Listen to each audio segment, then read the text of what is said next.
100% fealty to NATO's political and commercial goals. So this is happening all over Europe.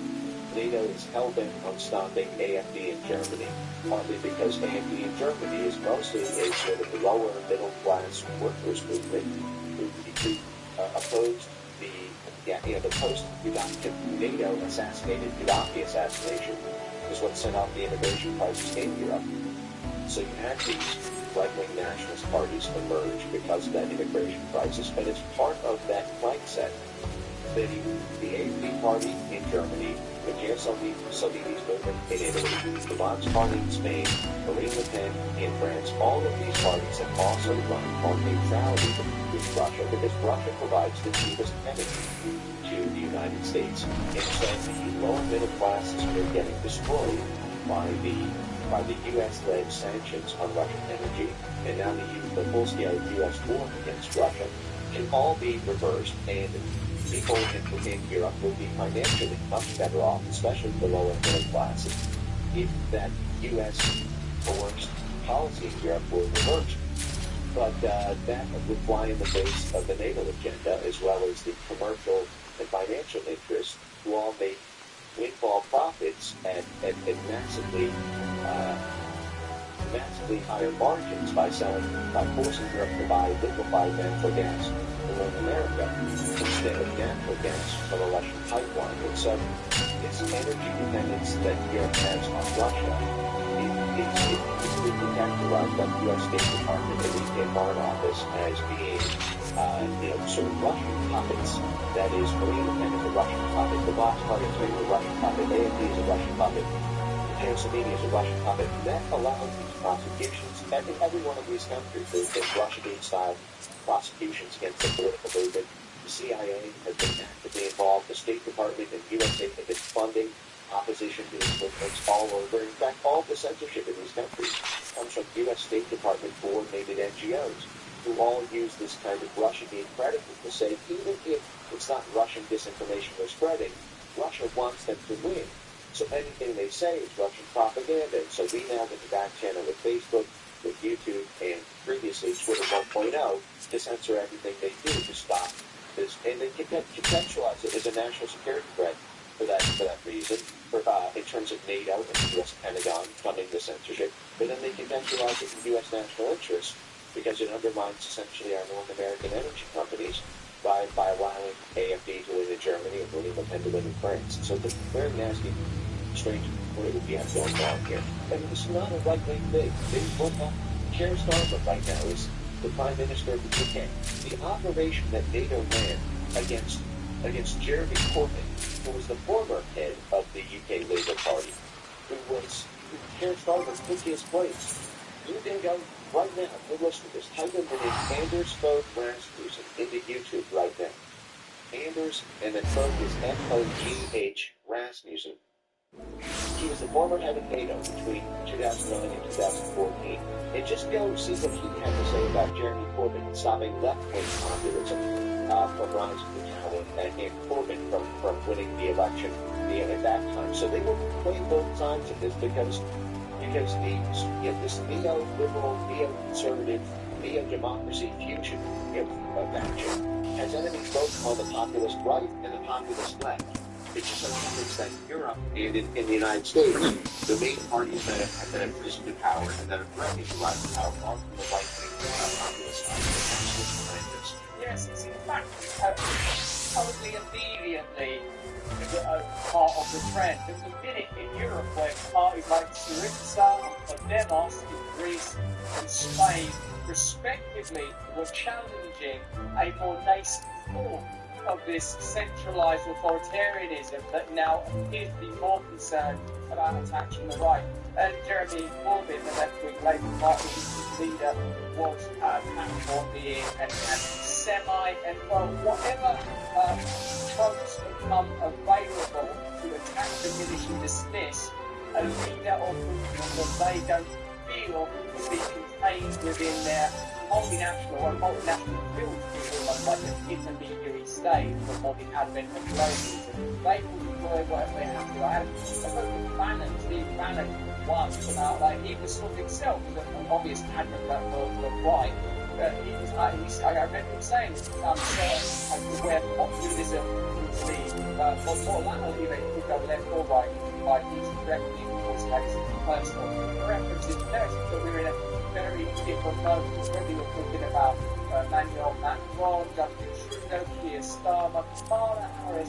There is a sense, if you ask me, that they belong to a very particular ideology, a kind of bureaucratic authoritarian class that can't come out and directly say, we want more power, we want more control, we want a larger state. So they will say, we need to protect you from this, we will protect you from that, we cannot tolerate this form of extremism. And this is a truly global phenomenon.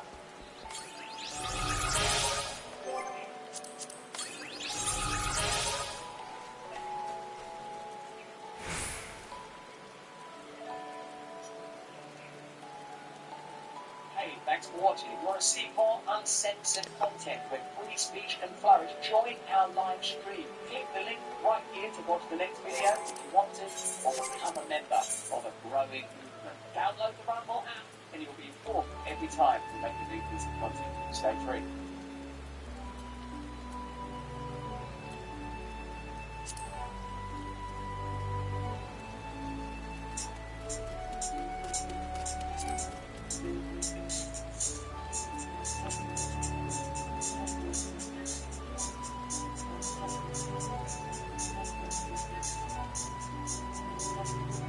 Now, someone who will know what movements like that is Isabel Hochschild from John's International Editor, who joins me this morning. Good morning, Isabel.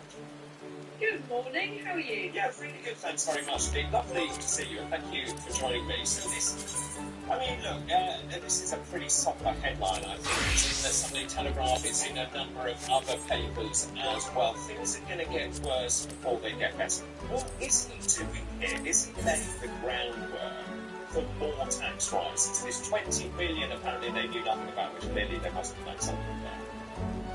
Oh, absolutely, that's what's going on here, and I'm actually quite disturbed by the scale of it, because after all, there's quite a long way to go yet before this much anticipated budget, and they started straight away, didn't they? And they barely got through the bills of number 10 and number 11 before they started pretending that everything was so much worse than anyone could possibly have imagined. I mean, that first of all is a lie. I mean, we had plenty of information, ample information about the state of the public finances before they came into power, and if they were not fully on top of it, well, that just shows a complete failure of due diligence. I mean, what's the you do if you're doing some kind of company acquisition?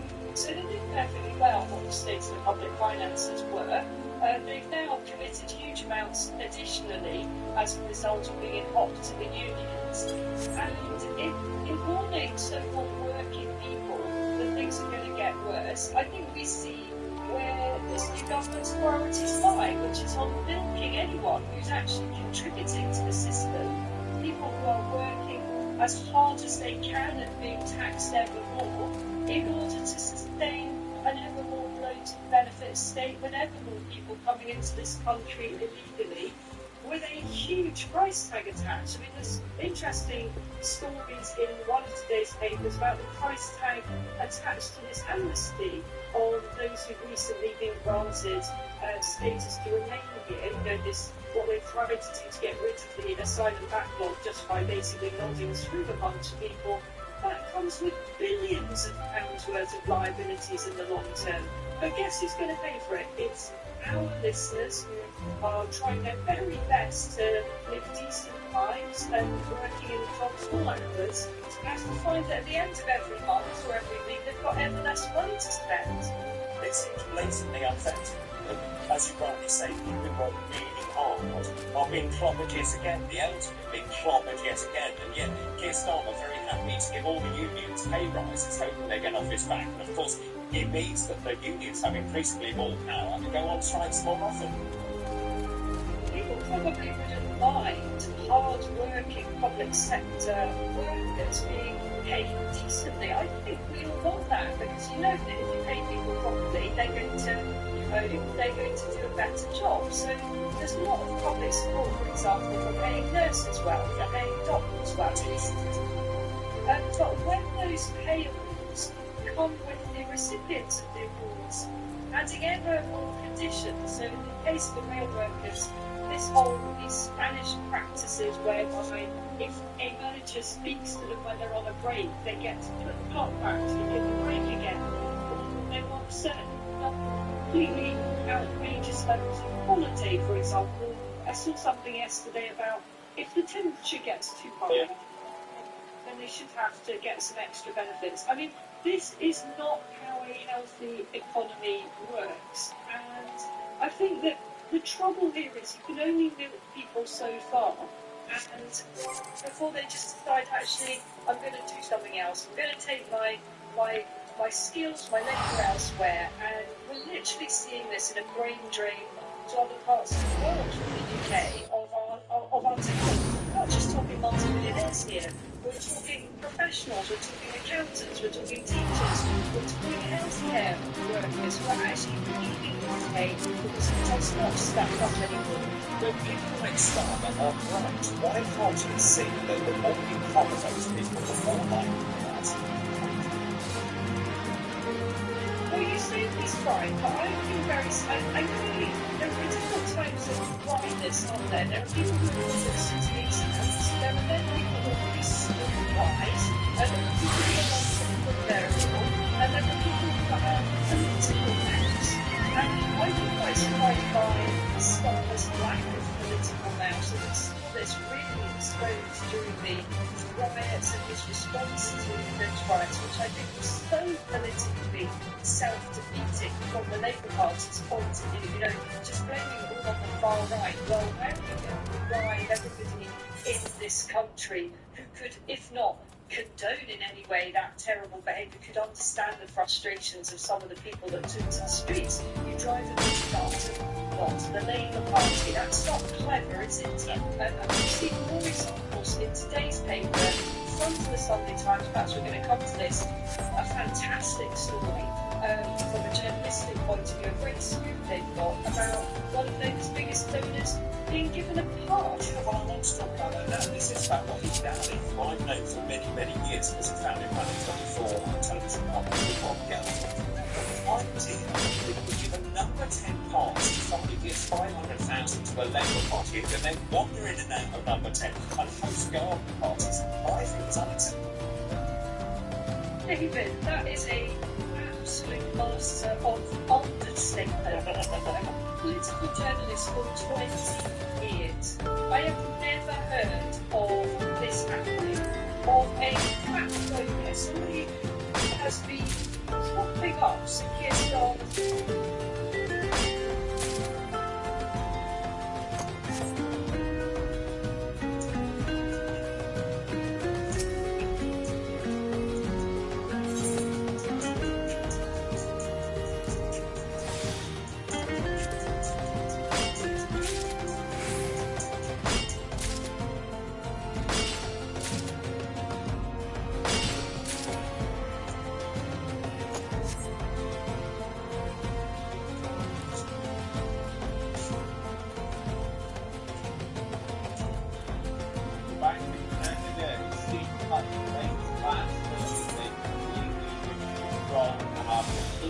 behind the curve. So the Bank of Canada seems like rates deeper, faster over the next year. Obviously, we've got a rate announcement which comes out tomorrow. That'll be very interesting to see what they say. Obviously, the central planners set at Jackson Hole for their annual plan. Economists see the Bank of Canada cutting interest rates for a third consecutive meeting next week. Obviously, that's this week now, continuing what's anticipated to be a steady downward trend in borrowing costs over the next year as inflation eases. Again, Bloomberg is just going along there, basically saying, oh yeah, the soft landing's going to prevail. They're not going to be cutting rates fast like the yield curve is saying. Everything's going to be okay, and they're just going to slowly rescue continue this economy which is completely collapsing and have been, like we've been saying, policymakers led by Governor Tim McClellan are expecting to lower the benchmark overnight rate to 4.25% at their September 4th meeting, according to the median estimate, in an August poll conducted by Bloomberg. Yeah, I'm not really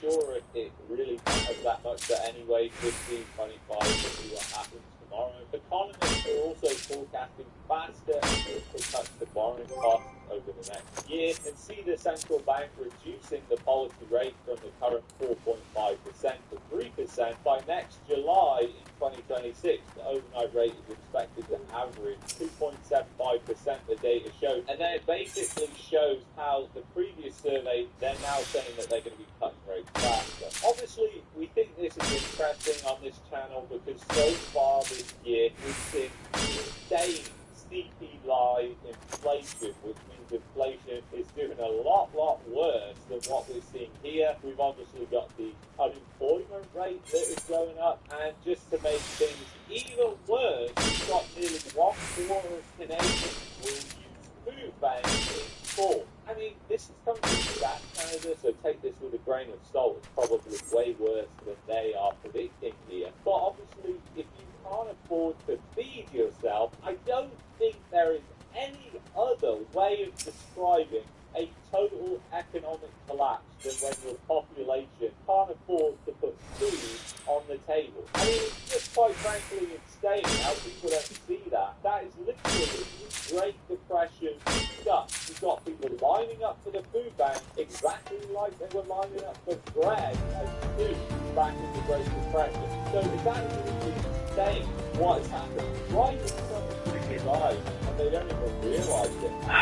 It's crazy to me, but when it hits them, they'll sure realise. So an alarming number of Canadians, about 22%, say their finances are so bad that they'll have to rely on food banks for Canada. And I'll have to say here that a lot of people don't track their finances, they don't know how much money is coming in, they don't know how much money is going out, they don't know that they're actually falling more and more behind because they're not doing the budgeting. That is just one simple thing that people just need to prepare, so they know where exactly they have room, if any, to cut their budget on certain things, so they don't have to spiral into debt like so many people unfortunately are, because credit is so available in this country. So findings from the current analysis show certain groups of certain greater financial strength, rising prices, including those with lower income, younger adults, households with children, and persons with disabilities. Obviously, we're seeing more vulnerable groups of people in a much worse position, which unfortunately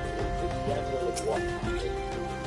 Cycle. The research shows that 22% said they are likely to obtain food or meals from a community organisation in the next 6 months. I mean, this is backwards. This is annualized statistics, guys, so it really shows how this country is in a depression, and it's crazy.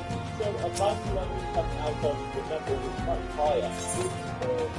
44% of poorer households saying they were likely I mean, we covered yesterday how the Surrey food bank has ran out, essentially, of food. Are we going to see this happen more and more and more? And unfortunately, with the increase of people using food banks, we've got people taking advantage of the situation, which I think is really, really bad. People that don't need to rely on food banks, but are going there because they make terrible financial decisions and they refuse to actually cut their living standards and would rather take food off the table from somebody else who desperately needs it. And I really think that food banks need to do something about that because it is running rampant in certain places in Canada. When asked about financial-related stress, more than 1/3 of Canadians, 35%, describe most days as quite a bit or extremely stressful due to financial issues, wrote StatsCan. I mean, you don't have to be a rocket scientist to work out when you've got people saying stuff like this. What does that mean for your banking system? You've built an economy on credit card debt, household debt in terms of mortgages, lines of credit, business credit. It's not just households that are in debt. Private businesses are over 300% in debt on average in Canada. It's absolutely crazy. So when you hear these shocking just got to take that to its logical conclusion, which is where is that debt held? It's held as an asset on the Canadian bank's balance sheet. Because there's an oligarchy of the banking system and because people don't like change, you've got a lot of that debt held at 5 institutions in Canada. And when you've got the quality of the people using that debt deteriorating so bad, the credit quality, what does that really mean if their assets were marked to market, as if they were actually marked at the price you would have to sell them these days to get rid of those loans? They would be worthless, essentially, because the credit quality of a lot of, especially credit card debt, is just unbelievably low right now, and it's just getting worse and worse as people are digging further and further into a financial hole, unfortunately, and rate cuts is going to help them. So over half of households with children, 55% reported rising prices were greatly affecting their ability to meet day-to-day expenses, said the report. Extremely shocking.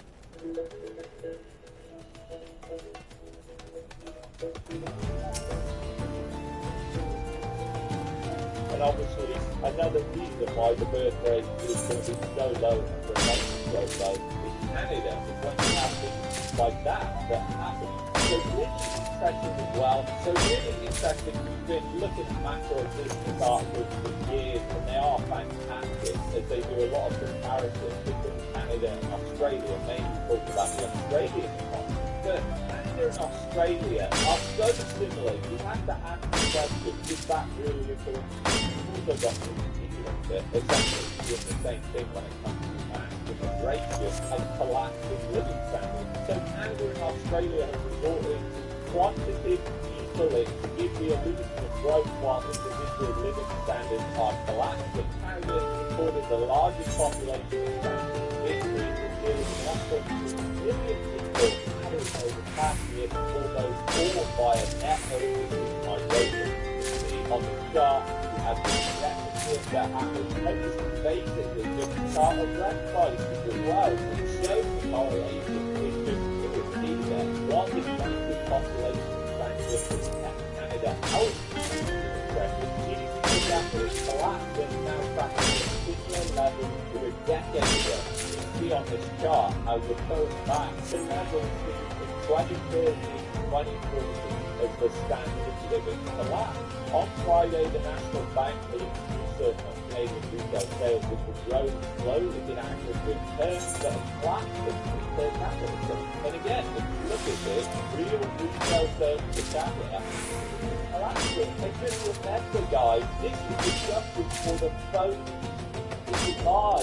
Can you imagine how fast this is collapsing if you adjusted it for real inflation numbers? You know, it's just mind-boggling how quickly this economy is imploding. If you just realise how manipulated and corrupted the data has become that we get from agencies like Statistics Canada, which try and make the economy look better than it actually is. And they do that for a reason, guys. They do that to make the government's debt look better, and it means there's more of an appetite for that debt, which props up the currency more. The situation is similar to Australia, which has also grown its population at a record pace on the back of net overseas migration. So you can see they had exactly the same thing happening through 2020, 2021, and then they went and just flung the door wide open, and it's just skyrocketing since. And then you look at GDP per capita, it's collapsed, but not as bad as Canada. So you can see the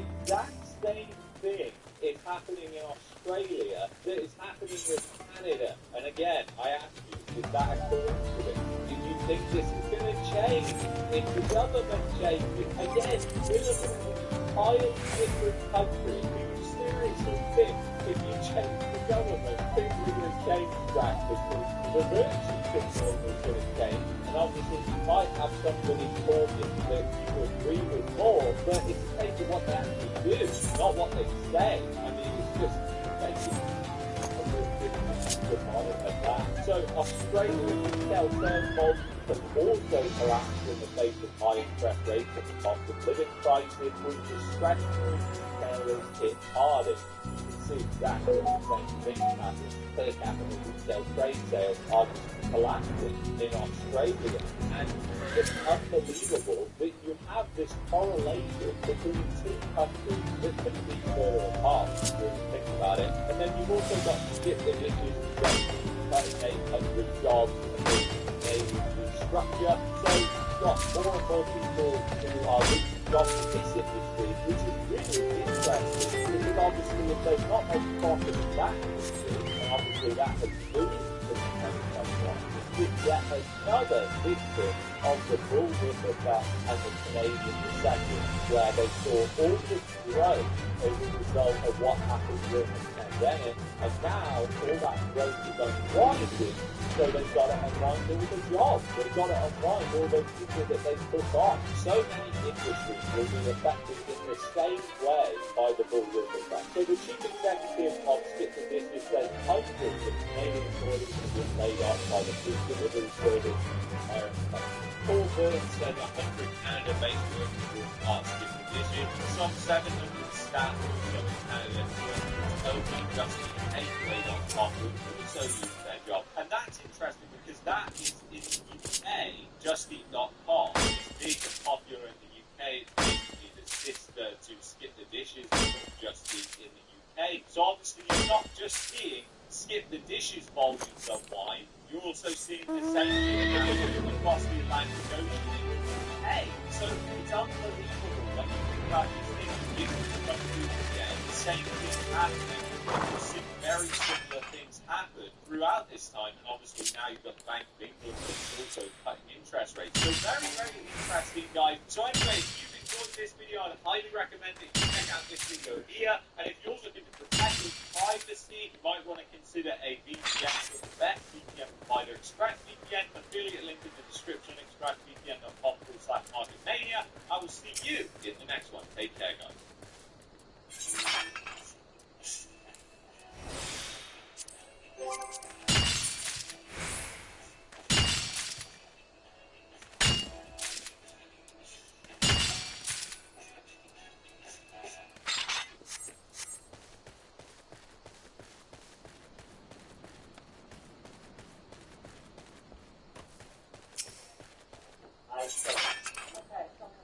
Step up.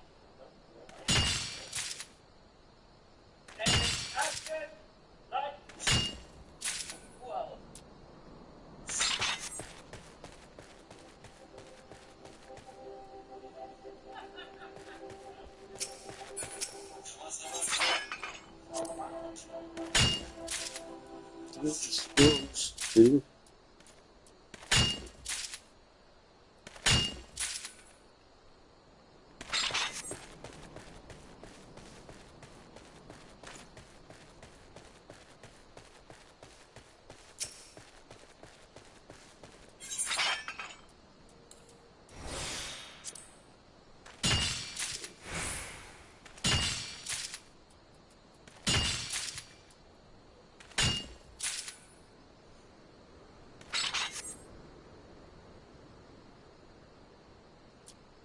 Justin Trudeau and sellout Singh want to give taxpayer-funded subsidies for buying Chinese-made cars. Prime Minister Justin Trudeau has been caught red-handed stealing a key policy from Conservative leader Pierre Poilievre just weeks after openly mocking him. This isn't just your everyday political backpedaling. It's a blatant fail that leaves Trudeau looking more like a follower than a leader.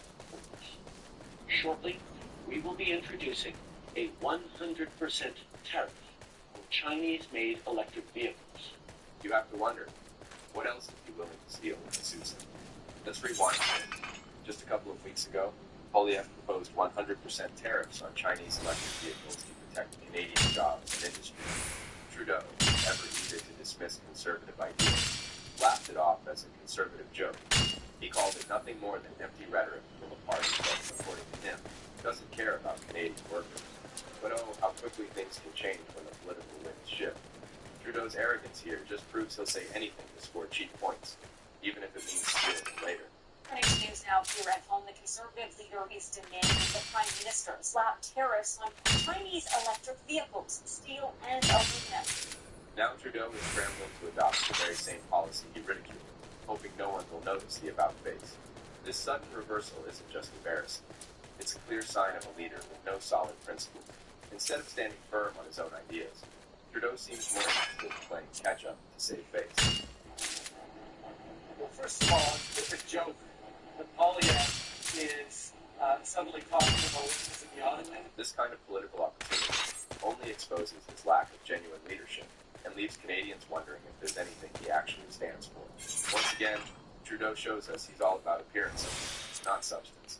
When Pierre Poilievre first proposed 100% tariffs on Chinese electric vehicles, Trudeau didn't waste any time jumping in.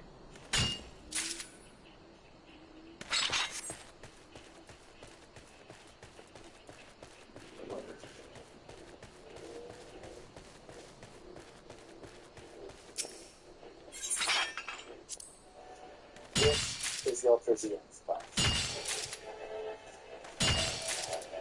And with his usual dismissive attitude, in public comments, Trudeau laughed off the idea, calling it nothing more than populist rhetoric. So Hitler suddenly turned around and said, oh, that's baloney. He's looking for a political angle, because that's all he does. He painted Poilievre's proposal as a cheap political stunt, accusing him of trying to stir up fear rather than offering real solutions. Trudeau even went as far as saying that the Conservative leader was out of touch with the realities of the global economy, labeling the tariffs as a desperate move to gain support from a frustrated public. It was clear that Trudeau was more interested in mocking his opponent than actually engaging with the policy on its merits. But, as we can see now, that mockery has come back to bite him. Trudeau seems more skilled in throwing insults than coming up with solid policies. See, because of our government's choices and the hard work of hundreds of thousands of Canadian auto workers, we are transforming Canada's automotive sector to be a global leader.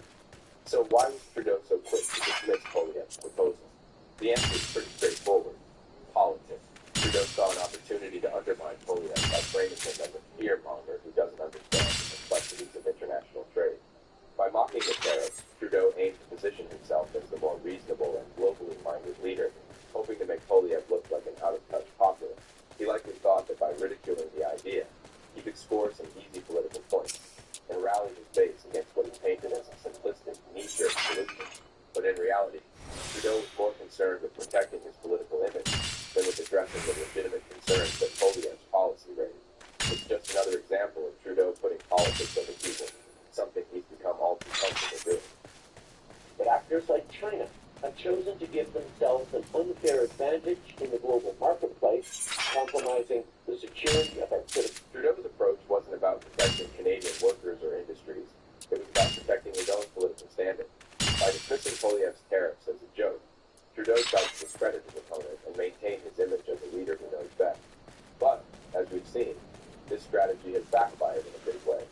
Trudeau's constant need to belittle his opponents only shows how insecure he is about his own leadership. Instead of offering constructive criticism or alternative solutions, he chose to mock a policy that, ironically, he would end up adopting. This is just more proof that Trudeau's main concern is his own political survival, not the well-being of Canadians. The public and media didn't let this hypocrisy slide. People were quick to point out the glaring contradiction in his stance, and the media had a field day exposing Trudeau's sudden about-face. Commentators from across the political spectrum called him out for what he is, a leader who shifts his position with the wind, adopting policies only when they become politically expedient. Opposition leader Pierre Poilievre today stepping up to say that a Conservative government would be matching those tariffs that the Biden administration. This whole fiasco has done serious damage to Trudeau's reputation, and it's not hard to see why. In politics, leadership isn't just about making the right decisions. It's about making them at the right time and standing by them. Unfortunately for Trudeau, this incident has shown him to be anything but a decisive leader. Instead of leading with conviction, Trudeau has proven to be reactive, only changing course when the political pressure becomes unbearable. This isn't the mark of a strong leader. It's the sign of someone who waits to see which way the wind is blowing before making a move. Now let's compare this to Poilievre, who has come out of this looking like a clear winner. From the start, Poilievre stood firm on his stance regarding tariffs on Chinese electric vehicles. He saw the potential threat to Canadian jobs and industry, and didn't waver in his commitment to protecting them.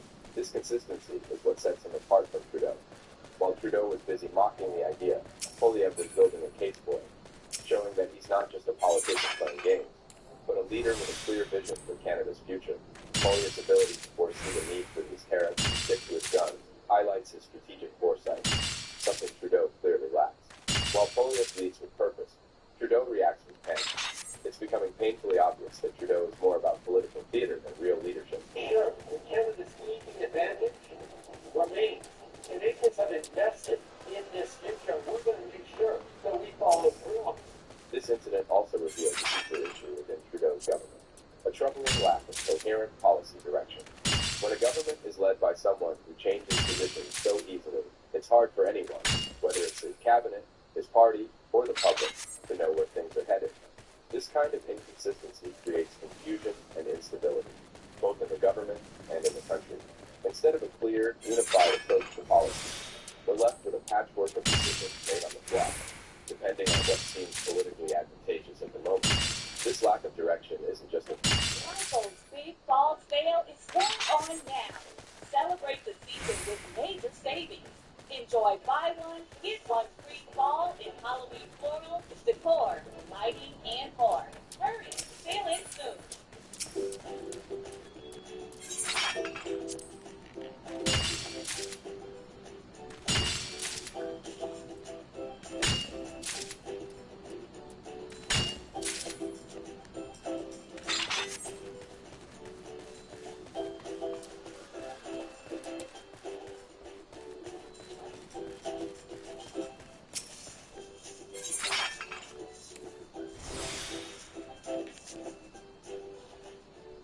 Problem for Trudeau.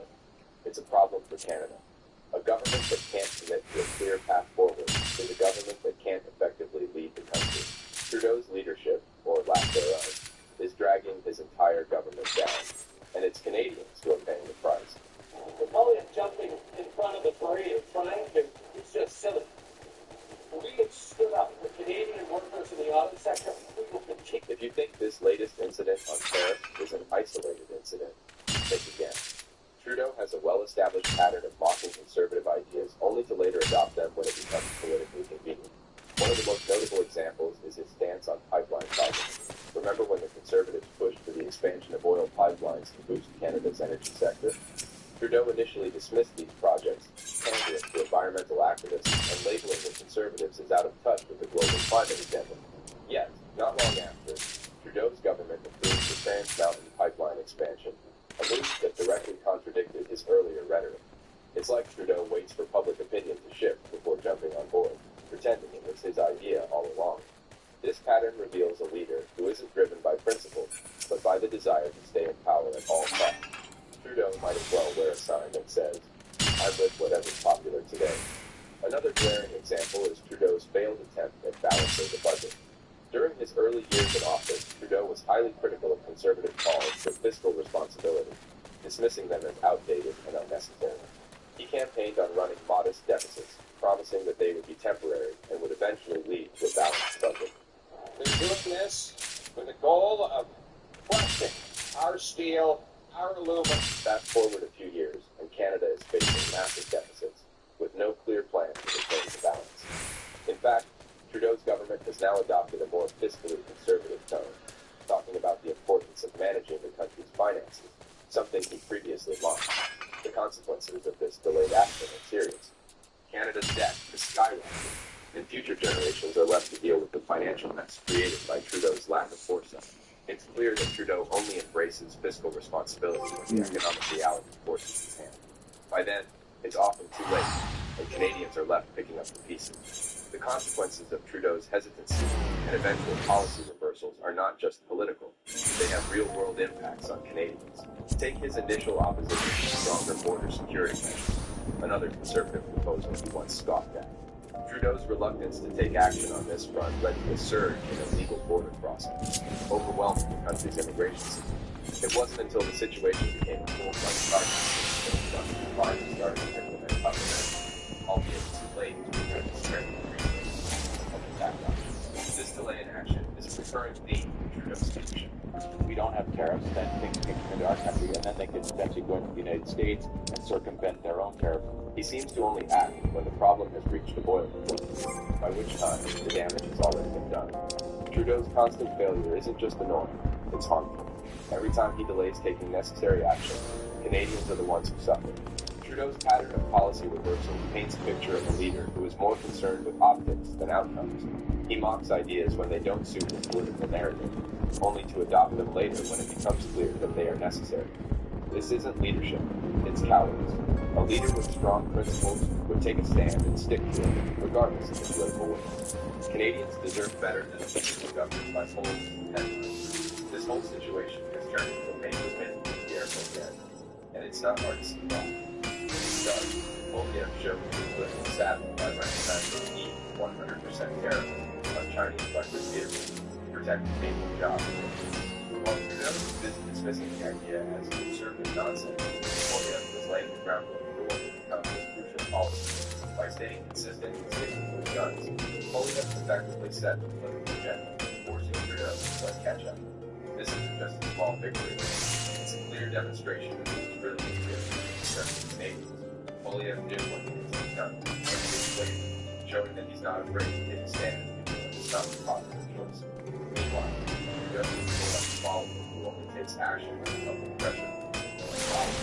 This incident has done wonders for Poilievre's public image, positioning him as a sort of silent leader in stark contrast to Trudeau's perceived indecisiveness. While Trudeau's embarrassing stance on the tariffs is left-footed and unprincipled, Poilievre comes across as a leader who knows what he wants and how to get it. Canadians are seeing the difference between someone who leads with conviction and someone who simply reacts to political pressure. I think it has won to prevent a flood of cheap Chinese products from coming in and threatening domestic industries. Trudeau's foot dragging is just another example of how this lack of leadership causes Canada's performance to decline. In the end, Canada's future depends on the choices we make today, and it's up to us to ensure that those choices are made by leaders who are in it for the right reasons, not just for themselves.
Thanks, guys.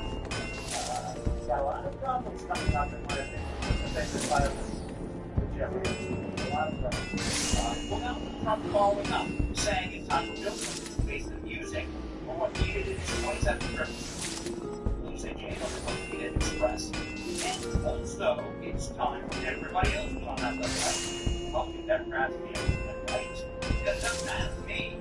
As far as I know, I've never had anything been a friend of Jeffrey Epstein on our show. So it's that whole response.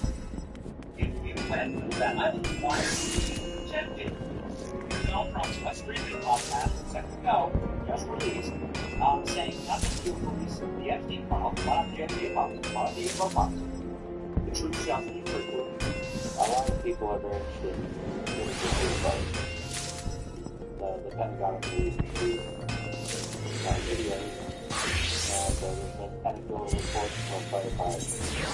A lot of people want to know, will you help push the Pentagon to more footage, which a lot of people think to go, Oh, you should open it. I have to do that. I'm also pushing every candidate. And I do this a lot, but I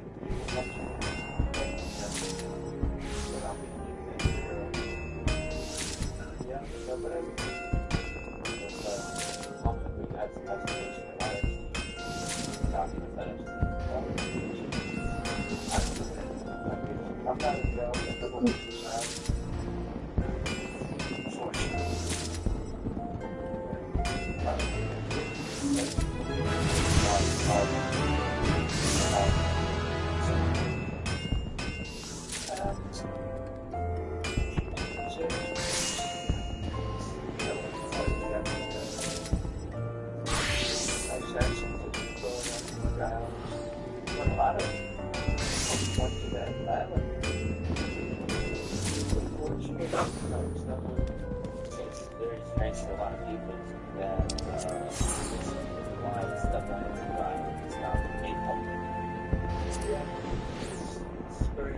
isn't it?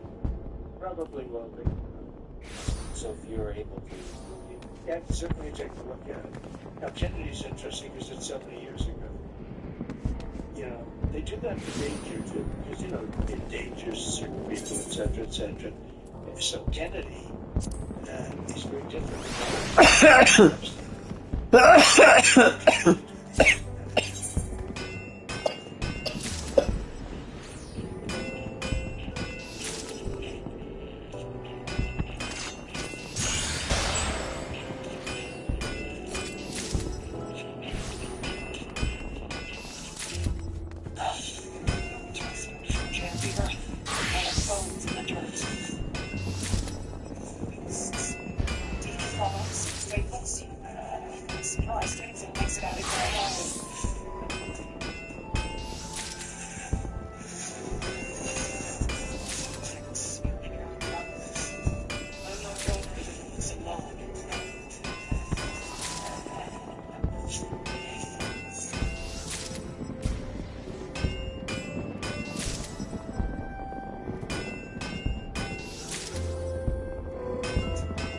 This is how you restore faith in government.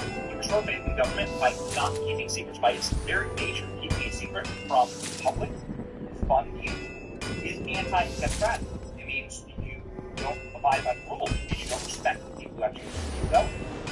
And so the federal government should do this. Because they've lost their religion, not what I'm talking about, how America has lost its religion. Now we need that back for guiding principle. one of the tragic things about that is that it ends. I want to about your death. I have a friend who's very, very successful, and he's in his 80s, mid-80s, and he asked me the exact same question. I turned it around and I said, well, what about you? He said, I think about it every minute of every day. And then a week later he called me and said, tell me something. And he starts off the conversation by going, tick, tock, tick, tock. This is just dark. It's a dark person, you know, in a sense, but it's what it is. I mean, you know, if you're religious, you have, I think, a better feeling toward it. You know, you're supposed to go to heaven, ideally not hell, but you're supposed to go to heaven. I think our country's missing a lot of religion. I think America's a much better place with religion. It was almost a guide, unfortunately, instead of a guide. You want to be good to people. Without religion, there's no rule. There's no guardrails. I'd love to see us get back to religion, more religion, and religion. President Trump, of course, talked about Epstein Island and religion. This is a post in darkness being offered right now by the left. Just a reminder that with regularity, Donald Trump is on the right side of the Epstein issue. When NBC News went and did an investigation into all of Epstein's victims on a hot mic, on a hot camera, one of their lead anchors, Amy Robach, had this to say, saying that she had the Clintons dead to rights. I've had the story for 3 years. I've had to stand with Virginia Roberts when we not put it on the air. First of all, I was told who's Jeffrey Epstein. I was told then in the palace found out that we had criminal allegations about Ms. Andrew and threatened us in a million different ways. We were so afraid we wouldn't be able to interview Kate as well. That also flashed the story. And then Holly Dershowitz was also implicated in this complaint. She told me everything. She had pictures. She had everything. She was hiding for 12 years. We convinced her to come out. We convinced her to talk to us. It was unbelievable. We had everything. I tried for 3 years to get on to no avail, and now it's all coming out with these new revelations that I freaking had, all of it. I'm so pissed right now. Like, every day I get more and more pissed because I'm just like, oh my God, what we had, it was unreal. Other women backing it up. Hey, yeah. Brad Edwards, the attorney, 3 years ago, saying, there will come a day when we will realize Jeffrey Epstein was the most prolific pedophile this country has ever known. And I had it all 3 years ago. And when interviewed President Trump's lawyer that prosecuted Epstein, when he got slapped on the wrist for sex trafficking, he said that President Trump, the only person who helped him, right? You don't think ABC would have reported on President Trump being Epstein? You don't think they would have, like, the lawyers that they said that don't anything, they don't want to do bad Jeffrey Epstein, they didn't come after him? Opinion as a lawyer and experience to them, say as the validity of their claims or whether or not they're being warned out there. Nothing at all. The only thing that I can say about President Trump is that he is the only person who, in 2009, when I served a lot of subpoenas on a lot of people, and this gave notice to some pretty connected people that I was going and I wanted to talk to them, is the only person who picked up the phone and said, let's just talk, I'll give you as much time as you want, I'll tell you what you need to know, and was very helpful in the information that you need, and gave no indication whatsoever that he was involved in anything untoward whatsoever, but accurate information that checked out and helped us, and we didn't have to take that definition of it. That was 2009, that was in 2009. Actually, he was the only person who would face consequences or a trial for Jeffrey Epstein. The Jeffrey Epstein episode, horrible crime that was did, that would have been Donald Trump. If he had done it in Trump, that's exactly what Donald Trump is. Donald Trump, I encourage you to go to Les Friedman's podcast. You can find it everywhere and listen to the whole thing. It's a remarkable conversation. As you yourself are talking again about Kamala Harris and the chaos order that she's created in this country from a military perspective, from a security perspective, and why we need to start holding people down. Awesome podcast with us. We have coming into our country right now millions and millions of people at levels that nobody's ever seen. I don't believe any country's ever seen. And they use sticks and stones not to make it happen, not to let it happen. We don't do anything. And we have a person who was the border czar, who now said she wasn't really the border czar. She was the border czar, but she was in charge of the border. And we have her, and she's saying very strongly, did such a good job. She was home. The harm she's done. But we have people coming in from other countries all over the world, not just South America. And they're coming in from prisons and jails. They're coming in from mental institutions and insane asylums. And they're street criminals, right on the street. And they're being given to our country, drug dealers, human traffickers. They're destroying our country.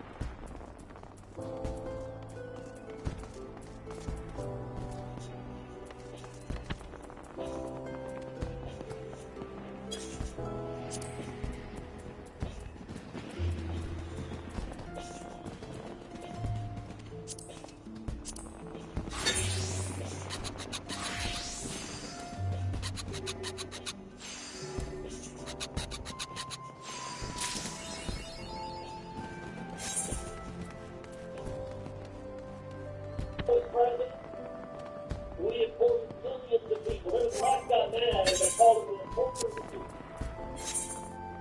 What this guy was doing was he simply defying the law. Alejandro Mayor is utterly wrong. And he is correct.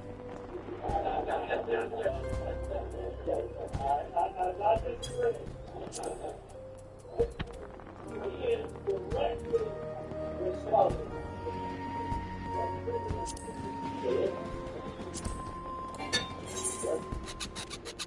Now, she is, well, for 4 years she's been the border guard. By the way, how does all this really play out as border guard? I can't remember how many times have you been down here? How many times? The border guard, she doesn't come from. And I'll tell you a couple of years ago, I was down here, I spent a lot of time in South Texas. I spent a lot of time in the valley. I saw regularly go out on midnight patrol. And many of you have been out on midnight patrol. I will tell you a story. One time several years ago, probably remember this. There was a stash house. A little bit in from the river. Border Patrol units came, kicked down the door, and they're pulling out traffic. It's big, scary. These guys are padded up, roughed up. And the agents are all calling over them. Senator. I'm going to get stay on the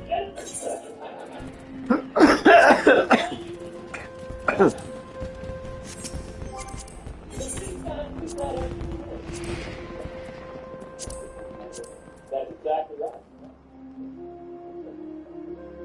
But when I was down here one of the last times, the Border Act, what are the policies of the Democrats?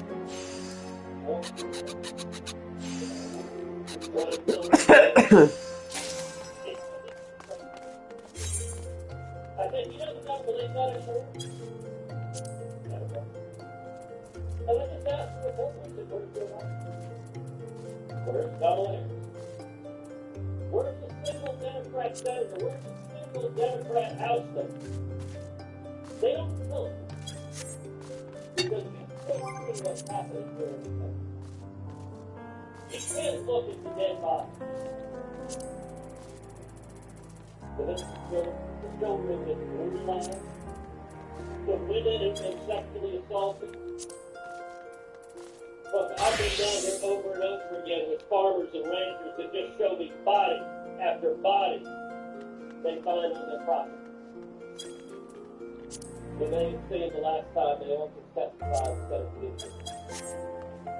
I took the opportunity to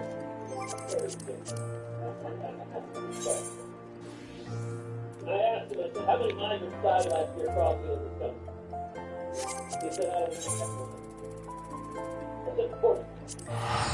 The number is 853, that's from your own agency. You don't give a damn enough to those people who are dying because of that.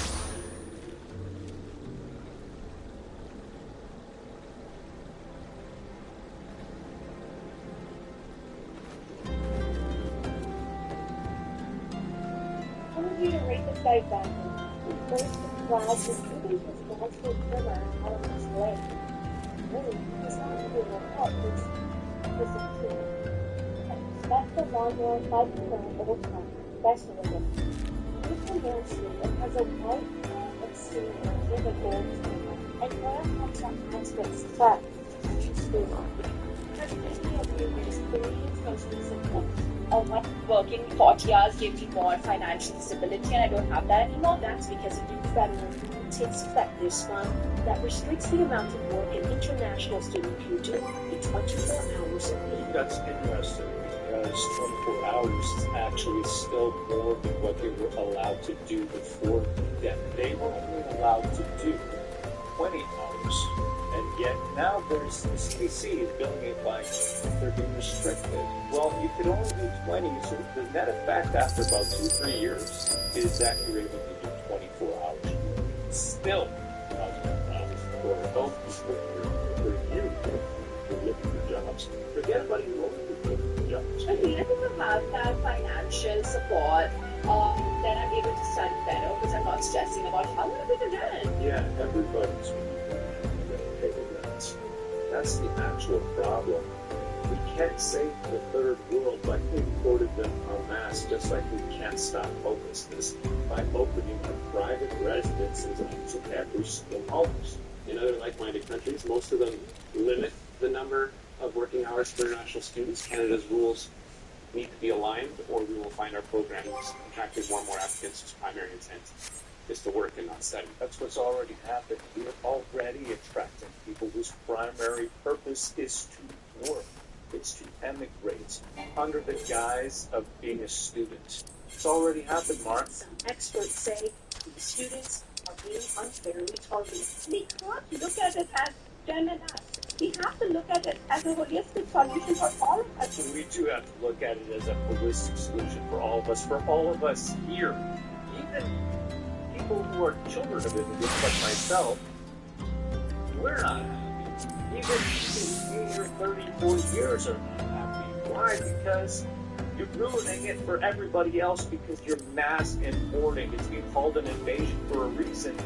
Because the native population, and I mean that as from an exterior point of view, the native population are old stock Canadians and people who are already here. As different generations, those people are absolutely suffering. And that is also increasing racism. What the liberals and the NDP, the left, are saying that we are being racist when we say that enough's enough. We cannot save everybody by just bringing them in. They are only allowed to live for 20 hours. Okay? And then they got to increase the 24 hours. Are you okay? Come in. See, there's my little one. My little one, he wants to have a job working at McDonald's. All right? So enough to bring in the immigrants. Can I get my 3-year-old a job for a couple of years? Can I get him working at McDonald's? And the question I got from CDC, why aren't you interviewing people here? Why aren't you interviewing the white people here? Like, I'm sorry to say that, but where's the white people here? I just got Indian names, right? Deepa, Matu, Thatcher, Thakha, right? That's all it is. Where's the white people? I'm just saying, where are they, right? What Mark Ford actually cares about is not some success like he's saying. Canada doesn't probably spend. No, what you actually care about, Mark, is you care about enriching massive corporate masters with low-wage slaves. If you like this content, be sure to subscribe to RowanCensor.com just in case something happens. It's a great way to keep in touch with me. There's a newsletter there. I really appreciate it. It's also pointing out the falseness that the media puts out. I also make comic books that absolutely challenge the culture today. And my latest one is called Racist Angel. It's available on racistangel.com. And that book tells a tale about Alexis, an absolutely fantastic female angel, that she gets canceled as a grown daughter who doesn't understand the rules. And what I'm trying to do in this book is really show how crazy society is when an outsider comes into the world and simply cannot parse what's happening. What words you can say, what words you can, kind of attitudes. She gets accosted by people who necessarily shouldn't be living here. And guess what? She fights back. This world gets harder and harder every day. Get called names, especially gets shut down. That's where we're at today. I felt I gotta do something. And I'm a comic book creator, so I said, you know what I'm gonna do? I'm gonna put together a comic book that's gonna put a character that's gonna make it fun. It's gonna be fun. people who seek to shut down. My daughter, Alaska, loves art. She loves illustrating, coloring, lettering, loves comics, especially Japanese stuff in manga. So I said to her, hey, let's put together a comic book. How do we hit it? Sometimes I think the best way to do that is to encourage making fun. Alexis, she gets kicked out of heaven. Gets her from realizing there's absolutely no clue here. She gets called a racist, and she's an angel. The racist angel doesn't understand the rules. He had her wings, he doesn't anymore. Help her get them back.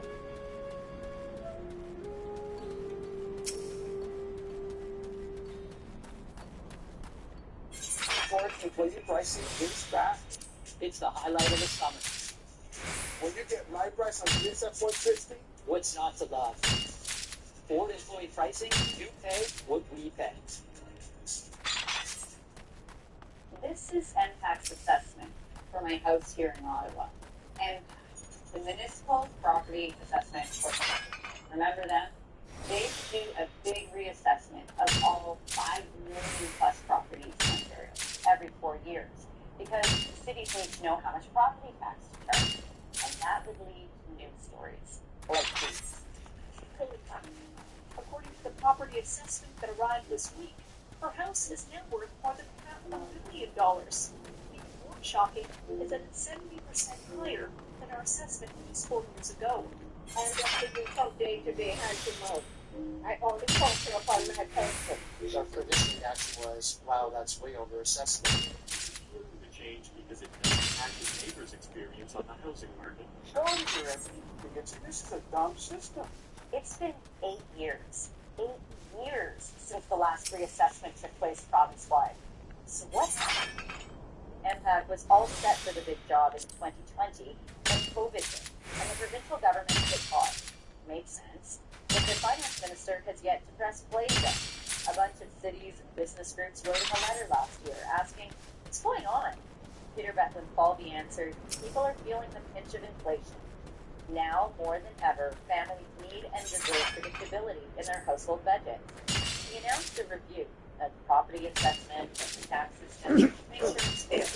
He wrote, in order to maintain stability for taxpayers, we will continue to defer province-wide property reassessments until our work on the review is complete. The Finance Ministry says it's making good progress on this review. But is it policy or politics? Because NPAC reassessments lead to winners and losers, and many people I spoke with said maybe the progressive conservatives are trying to avoid anchoring property owners. Experts say assessments should reflect today's market, and the longer the government kicks the can down the road, the tougher the next update is going to be. Right now, it's kind of pretending like it's back in 2016. Think about that for a second. Back before work from home and online shopping were the thing. Warehouse space is cheap. Experts say warehouses are probably not paying their fair share of property taxes now.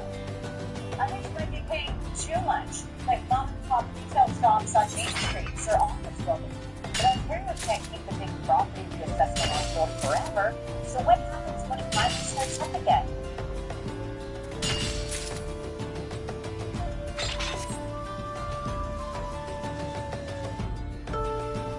Celebrate 20 years.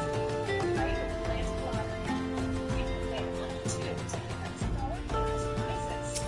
So $5 on any day that ends last day for George gets The Harley, I guess, dominant appears to be the biggest one yet of all, as the ripple effect for the entire industry is ongoing. One of the biggest key users in this kind of corporate push away from woke ideology and anti-white hiring practices and things like that is a company called the HRC, which stands for the Human Rights Campaign, which you might think, that's a good thing. That's just very important. Well, the HRC is the one that bullied all these organizations who joined their various, ridiculous little social credit score. Oh, you have a rating of, triple plus good from HRC because don't hire any white people, or you hire lesser qualified, different colored people based on who they sleep with for your jobs. That's how the HRC work. And now that everybody is running far and fast away from this particular organization, they are reeling because they are seeing that, of course, massive donations are going away. They're seeing that a lot of the woke ideology money is drying up. In the last 2 weeks, we've had Harley Davidson, Indian motorcycle players, Jack Daniels, Ford, and many more preemptively say, all right, we're off the HRC, because that seems to be an attack vector. People are looking at companies who are on this woke credit score list, and they're targeting them. Robbie Starbucks is targeting them for removal. And like, you gotta see this COVID, maximum COVID speed. This from Robbie Starbuck. Now the HRC is doing a campaign of texting people who cry about how much they're losing to us.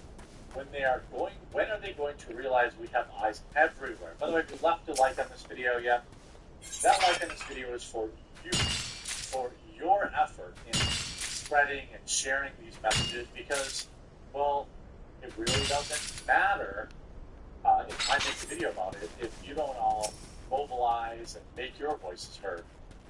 By the way, wait till you see the salaries of these people. The sole job it is to discriminate against white males under the guise of progress and equity. Also, FYI, the big brain HRC president, if I start to do a text and email campaign, it'll blow yours out of the water, and I'll be encouraging companies to verify that every single email from your campaign is actually a real person. I'm very interested to see the results of that. By the way, have you joined Tailgates for Trump yet? Tailgates 4Trump.com or tailgates4Trump.com. Join my movement. We are going to party our way to keep Kamala Harris out of office. All I need to do is primary email address, click join movement, then go check your email address, probably in spam, confirm your account with any money from you. We're just going to party. We're going to have fun. We're going to have real lives. We've got recipes that we spend daily, all this kind of stuff. But we're going to work together. This is how it's done. Tell corporate America, Robbie Starbuck is an extremist. They troll, dropping DEI initiatives on God okay. Far-right extremists. From social media, failed to work with Robbie Starbuck. Corporate America is wrong. Then they abandoned LGBT people of color, women, and disabled here by dropping commitments to inclusion. By the way, I just want to be very clear. And to any LGBT person or newly enabled person, person of color, whatever you want to say, I'm white, okay? If you earn your job, I want you to keep your job. I don't have any problem with anybody. As long as they earn their job, I don't care. I don't care if you're purple. Provided that's fine. That's what I want. That's what I want. Okay. If they're spinning, you try and say like, oh, if you're against our campaign, you're against trans people. I'm not against trans people. I'm just against trans people getting a job because they're trans. Okay? I think that most trans people would actually agree with that. We will send a message to corporate executives at Ford, Jack Daniels, Lowe's, Tractor Supply, Harley Davidson. You're cowardly. It's about being anti-business. You mean their customers? You mean your customers? So they built a form that specifically spams these companies. As a supporter of the Human Rights Campaign, I'm extremely disappointed in the decision to drop your company's participation. So they're actually engaging in telling their subscribers or whatever to spam these companies. I would assume that's illegal. I assume that that's illegal. Like saying, hey, here's a form for you to spam companies with. LGBT, did you know that 30% of Gen Z identifies as LGBTQ? That's fake. That's fake. 3 out of 10. If I go to the, well, I'm not going to go to high school and ask people. If you go first-year high school kids, if they think 3 out of every 10 people at their school is LGBTQ, they're going to be like, no. The reason they inflate these numbers is because they want to seem like they have more power than they do. And again, nothing wrong with I don't have any issue with LGBTQ people. I don't have any issue. Like, I have an issue with stuff like this. You know, a 50-year-old biological man taking position away from females. I have a problem with that. I don't have a problem with them being trans. I have a problem with them taking positions away from people. You know? And then look at this. Look at what they pay their executives. This is what it's all about, folks. This is why they're real. This is why they're petty. You want to know why these people at the Human Rights Campaign and all these other bully organizations like Media Matters and stuff, they fight so hard? Look at what they pay their people. The president made $570,000 a year plus commission. Kathy Nelson, the vice president, $320,000. Another vice president, $305,000. The treasurer made $300K. Are you kidding me? The secretary made $4 million a year plus $40K in quote other compensation. The amount of money that flows into these companies is astronomical. It is astronomical. Dear HRC President, you will lose this contest. Robbie Breach is organic. HRC doesn't have the grassroots backing to go up against what's happening to the court. Now, take the hint. The organization is a sham, nature's scoring system. It's concentrating on something else. This is what I want to do with tailgate for Trump, by the way. You know, that's what I want to do. I want to be able to push back. Look at this, school in Delaware. Let's give the HRC the biggest swaths denied petition in Congress. They invested massively in their own reform. Their protege was sponsored Delaware trans traffic bills, HB 230 and HB 246.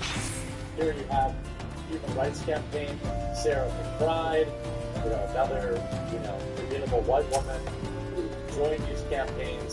Looks like she might be a male, I'm not totally sure. Why? Why? Because money. She made $1.5 million in out-of-state funding to run in the state. Because these companies are not just about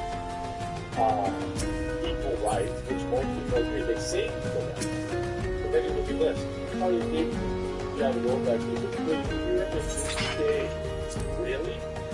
Nowhere did anybody say, nowhere did anybody say that Holly should buy inferior products. Nowhere did anybody say that Holly should not buy from black suppliers or women suppliers. We just shouldn't have a quota. I think that that's a very reasonable thing, don't you? Just don't have a quota. I think that's 100% completely okay. Just don't ask the supplier of your break tables and your break lines. You didn't sleep with before you hire them. The machine is scared. It's reeling. Why? Because the money. $600,000 a year salary. For what? HRC statement on the latest anti-diversity attack. Found political bullies as bad data. Prove it. Prove it. Again, they repeat the lie. Nearly 30% of Gen Z is identifying with LGBTQ. And look at our wielding $1.4 trillion in spending power. This is a lie. This is a tactic that dumb, unplugged-in CEOs see, and they're like, oh my God, that's a lot of trillions. That's a lot of customers that are going to be mad at me. I don't want the customers to be mad at me. By the way, I would argue that most LGBTQ people probably don't believe in diversity hires either. They just want to earn their job just like anyone else. This isn't a quote-unquote attack on human rights or diversity. It's an attack on corporate funds infiltrating our systems and giving the American people, and really people all over the place, an inferior product at the expense of diversity. You know what I mean? That's what this is actually about. It's about diversity. It's not about a better product, because there's absolutely no correlation between the number of LGBT people that you have working for your company and the quality of product you have. Unless you're selling, like, something specifically for the LGBT community, they would probably have some sort of inside knowledge on that, okay? But other than that, if you're making widgets, the diversity of your staff, in terms of their skin color and who they sleep with, and this, that, and the other thing, it doesn't produce a better product. This is all about the bully organizations and enriching themselves with gigantic salaries and convincing people that they speak for billions and billions of dollars per time, which they absolutely positively do not. Keep up the great work out there. Keep up the good work. Starbucks, I can't wait to see. I don't know, years now, the HRC president to make $600 grand a year, I expect exactly how they look, right? These people have a vested interest in the scam, and they're getting ratioed into oblivion, right? The scam is that these people are 30% of the population wrong. They're barely 3%. Right? I'm not saying that they should be discriminated against. I'm just saying that we don't even talk about this until the end. It's insanity. Now, with the HRC, I hope it continues to be longer because of the machine for the kind of video plan. Like having leaders try to follow populations.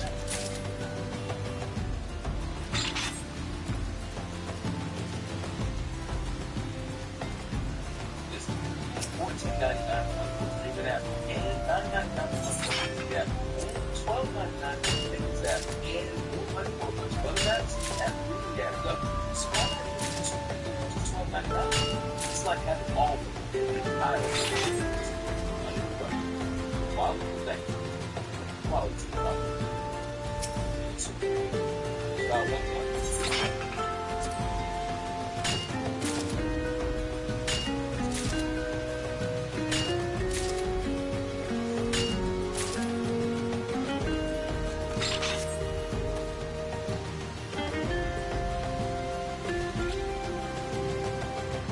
actions are making that communist label stick on. They've called that before. Every little seems to be one. Today, Labour announced yet another showdown. It's got Parliament in another one.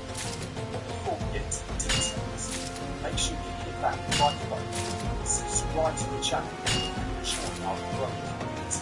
This week, Labour is planning to stop a vote in Parliament that will cancel to fuel amounts for pensions.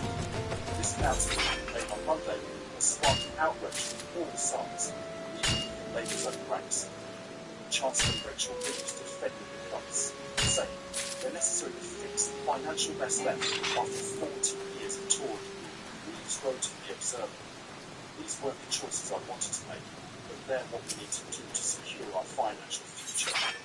Meanwhile, Lucy Howe, the Commons leader, thought that keeping these payments could lead to a run of the hand. Despite calls from Conservatives and Lib Dems to a vote on the cuts, the government has made it clear they're not interested. MPs are saying these cuts deserve debate, but a government source with London said they're not talking. Shadow Treasury Minister Gordon Trott slammed Labour's plan, saying, "This showed just how desperate the Labour government is to avoid responsibility for the tax hikes they always intended but kept hidden during the election."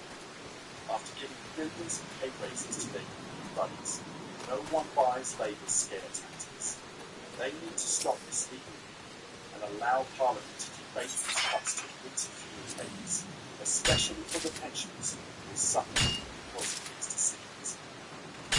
Despite plans to cut the payments, pensioners earning less than £1,000 a month will still get some help. But this hasn't stopped the backlash, especially from Age UK, which has urged the Chancellor to rethink and has nearly 500 million signatures on their petition. Labour MP Rachel Massey, who represents Yorkshire and leads the all-party parliamentary group for ageing and older people, said, "This issue isn't going away. The government can't keep running from it. They're really pushing the idea of a nanny state, aren't they?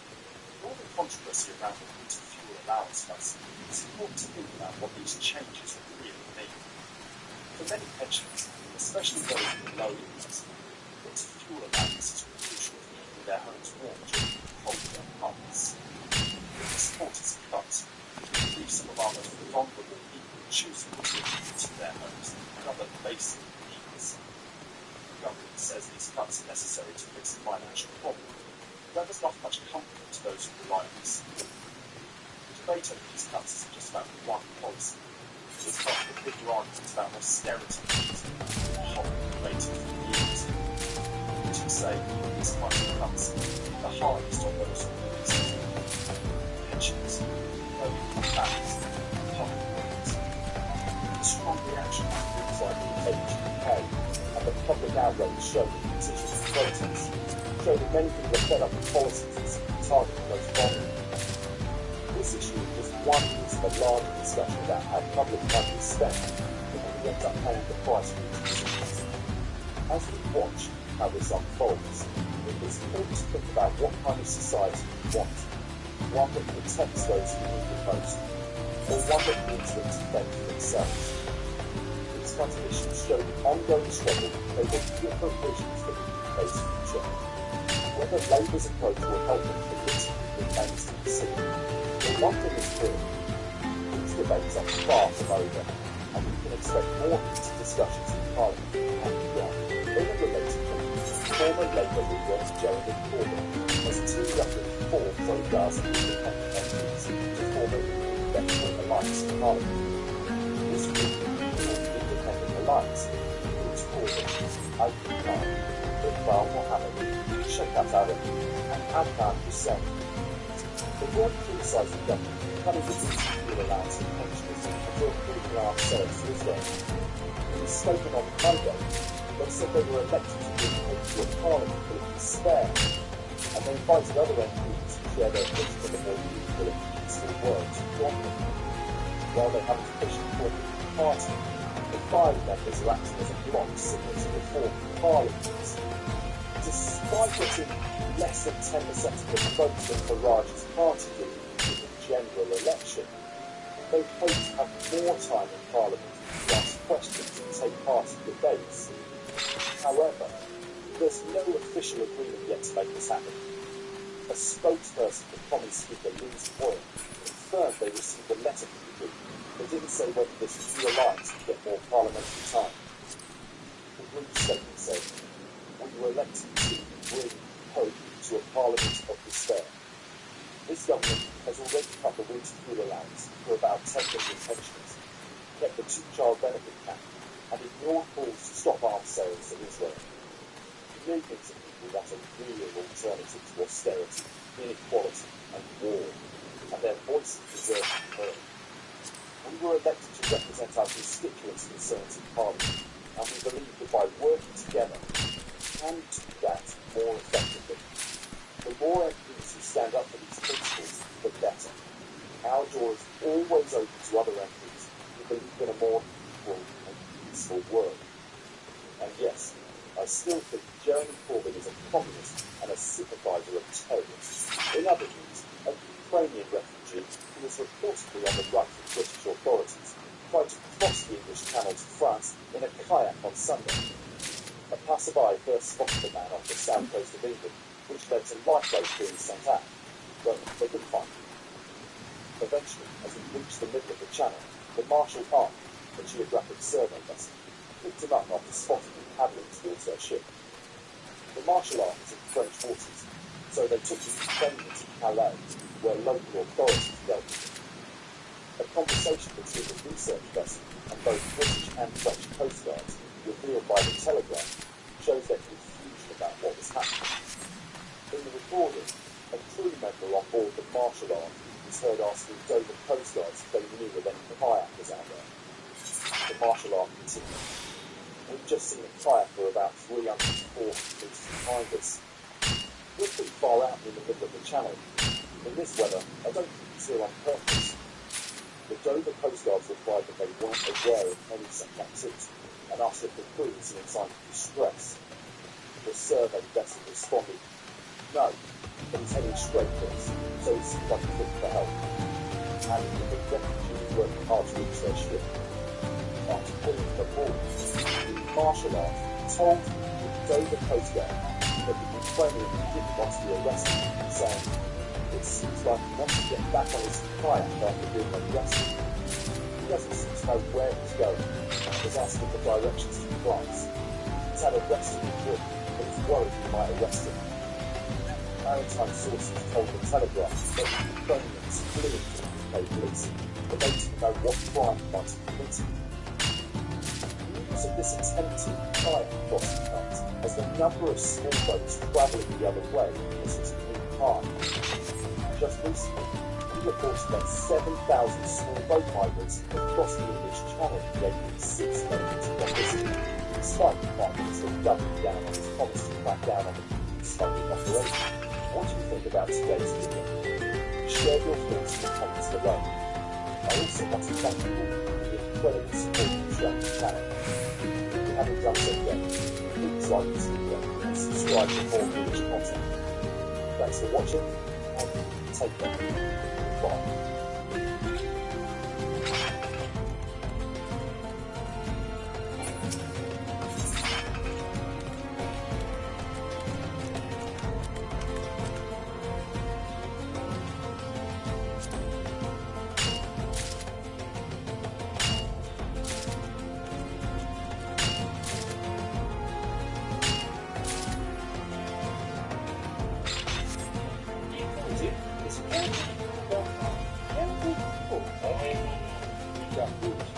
Absolutely no excuse. Like, people are getting out on bail, not once, numerous times. You need to hold them in jail as long as we possibly can. And then when they go to trial, they need to be, if they get guilty, they need to go to jail for a long, long time. Stuff, bleeding hearts out there. Oh, little Johnny's going to be better. Oh, he's only put a gun to the person's head 18 times. Yeah, little Johnny's going to jail. And we need to throw the key away. I'm just sick and tired of the violence that's happening in this province, and we need the federal government to change the criminal code once and for all and stop being a bunch of bleeding hearts there. These people are fed up with this crime here. They're absolutely done with it. Question is for the break and enters. So we have seen the armed robberies during the night time. We have seen the violent armed robberies during the midnight time, and residents are worried. Question is that criminals have the right, and they have all the rights here. And why don't homeowners, when they get these armed robbers nowhere in the midnight, and they don't have the rights, homeowners don't have the rights, why can't the government bring some legislation to give more rights to the homeowners so that they can defend and protect themselves from these armed criminals? This is a very serious concern of the residents, and it is in front of you. So residents need a legislation, and this is the demand of the police also. When we talk to the police officers, they need to protect themselves. They can't shoot the intruders. They can't hurt the intruder. What can they do? Thank you. Yeah, well, great question. Before I hand it over to our new minister, you know, there's a lot of things that we can do. First of all, it starts with a criminal code from the federal government. When we catch these people, these bad guys, because 99.9% are guys, you know, we need to throw them in jail. We don't need to throw them in jail for a day or 2 days. We need to send them to jail for years and keep them behind bars. Because if there's a deterrent, people are going to think twice about breaking in to someone's home. And it starts with a criminal code, then it starts with our judges and our JPs. We can't be letting these criminals out on the streets. You know, I use this example. Many doors get kicked in, guns are put to people's heads, terrifying these criminals. And guess what? The guys back out on the streets. At the same time, the night before, because we have a criminal system. You know, you try to keep this down in the States. Usually it's going to happen. You're getting caught, you're going to jail for years, or the homeowner's going to shoot you, one of the two. And I'd rather keep guns out of communities, and I'd rather really support the police that we're doing. Putting a lot more money into guns and games across the region, and just supporting the police. But the judges and JPs have to get to jail, and the federal government has to change the criminal code. Simple as that. And I'll pass it over to the Minister for your personal. This is actually a question for that Premier, and Premier's bag on. You know, your question is something that we see here in Peel. While we have a lot of these home invasions and carjackings and violent crime are linked to the auto I know personally kind of across the province sometimes is that their field. We've seen a large increase in the violence around. There's two ways to kind of steal cars. One is that you're driving down the night, the other is, at the car or the home with a weapon. The investment through the auto theft, auto theft through the STEP program, through the CISO, for the criminal intelligence for the frontier. We've seen some good results. Maybe here is Project Warlock. 18 individuals, 150 criminal charges on the way for violent carjacking, homicide, one case where somebody literally holding up with a gun to their head, so you can see their car. Police are doing their job, we're resourcing them properly, but by the time we were announcing the results of Project Warlock here in Peel, 9 of the 18 individuals were already on bail. We can't have the same slap on the wrist system, violent offenders getting out 3, 4, 5, 6, 7, 8 different times to commit the same offenses. And the Premier is exactly bang on with the comment that while politicians can't order judges, federal politicians do write the criminal code. And we've been calling on our friends in Ottawa to implement meaningful bail reform. They've taken a few steps, but they need to do more. And rest assured, this is something that our government's on top of, and we're all over it. Thank you.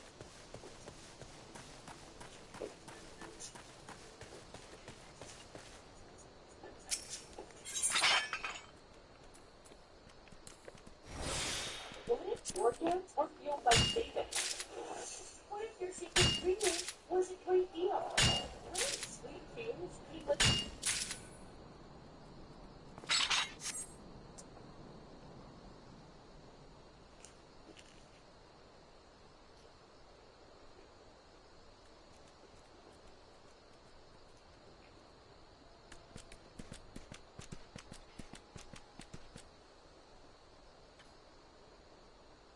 So there, behind us, that will take us through to 50,000.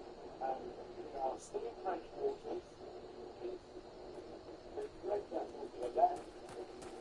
It's attracted the French government, and they've now been approved in this boat in about 3 hours. I want to take it now. Give it a break. Stop the boat. Once it's in the boat, the French Navy, their assets open and everything. The boat is almost safe again. The lifeboat are lying in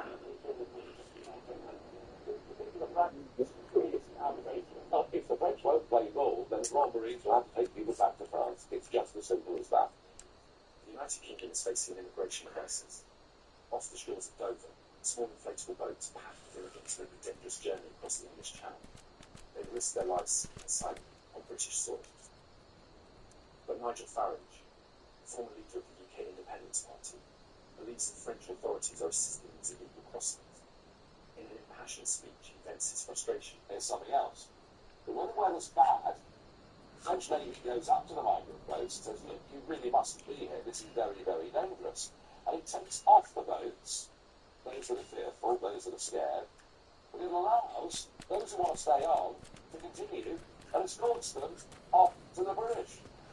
And frankly, this whole practice of the French Navy literally escorting migrant boats into British waters is one that needs to stop. Well, if the French don't play ball, then the Royal Marines will have to take people back to France. It's just as simple as that, declares Farage.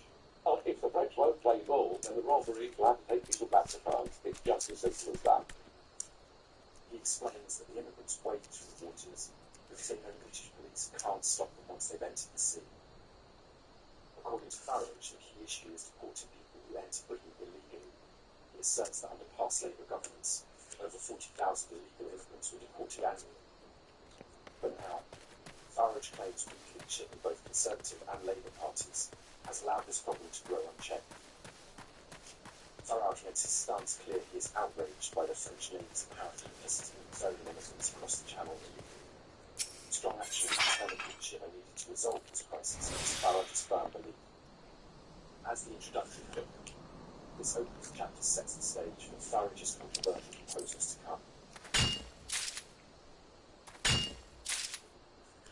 In his speech, Nigel Farage lays out some specific proposals for confronting the immigration crisis. Firstly, the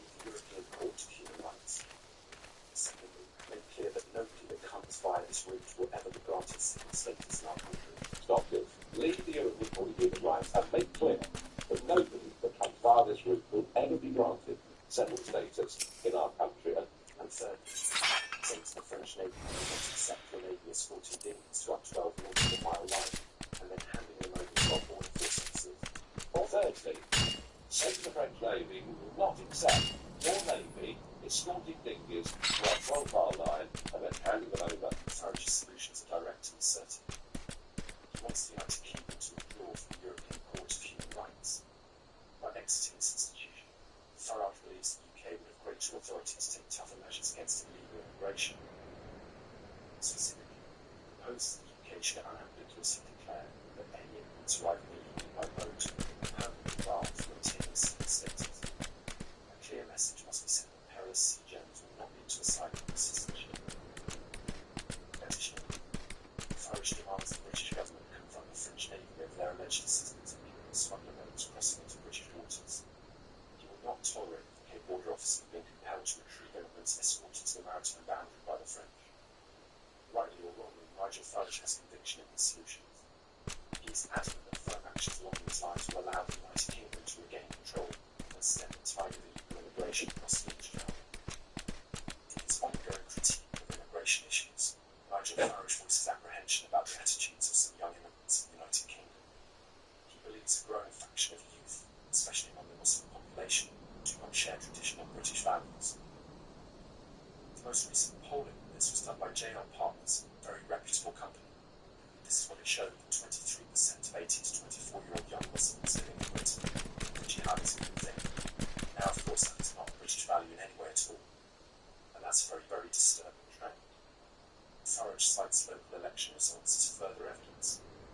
He points to sectarian bloc voting in constituencies like Leeds and Burnley, where candidates won on religious lines. To Farage, this symbolises a widening divide between civilian communities and mainstream British society. While his rhetoric is charged, the trends Farage highlights cannot be readily dismissed. There are legitimate concerns when segments of the population sympathise more with radical belief systems than adopted national values. It speaks to the need for stronger integration and community cohesion efforts. By shining a light on this issue, Farage is emphasising the urgency behind immigration reforms. Without progress, he warns the schisms within British society may only worsen.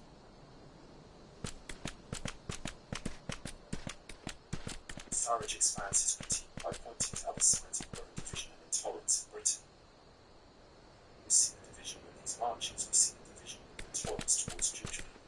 We see the division in our universities where a lot of Jewish students have virtually gone into hiding, so unpleasant have things become. With you.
We see the division with the intolerance towards Jewish people.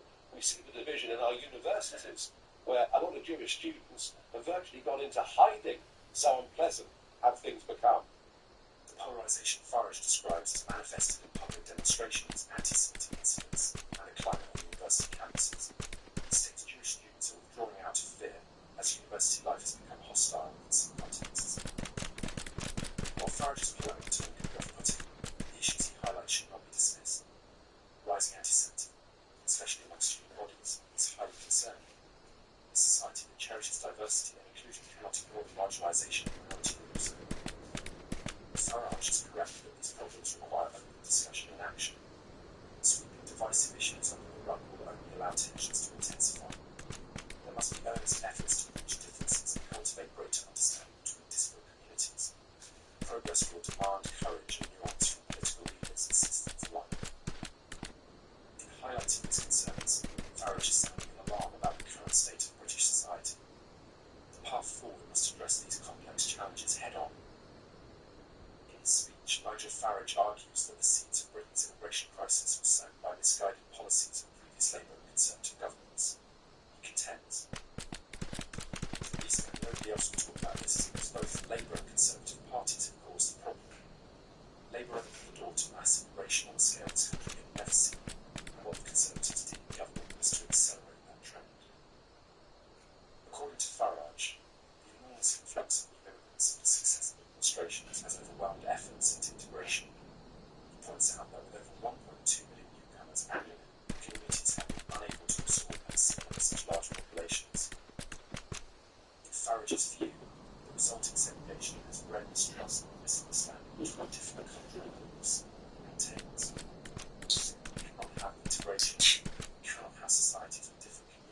towards policy reforms. Easy answers may satisfy in the interim, but real change requires looking beyond rhetoric. In response to the immigration crisis, Nigel Farage unveils his most forceful proposal yet, deploying the Royal Marines to return illegal immigrant boats directly to France. Well, if the French won't play ball, then the Royal Marines will have to take people back to France. It's just as simple as that.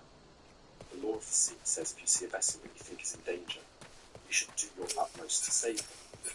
The French Navy should not be shepherding them across the line.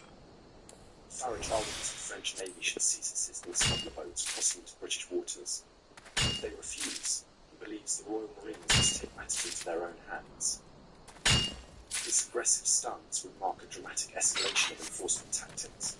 In essence, it circumvents diplomatic channels and attempts to strong-arm the French into compliance. While such a posture projects strength, it carries significant risks. Straining relations with France could backfire if cooperation is needed to dismantle smuggling networks. Unlawful forced returns could violate maritime conventions and draw sanctions.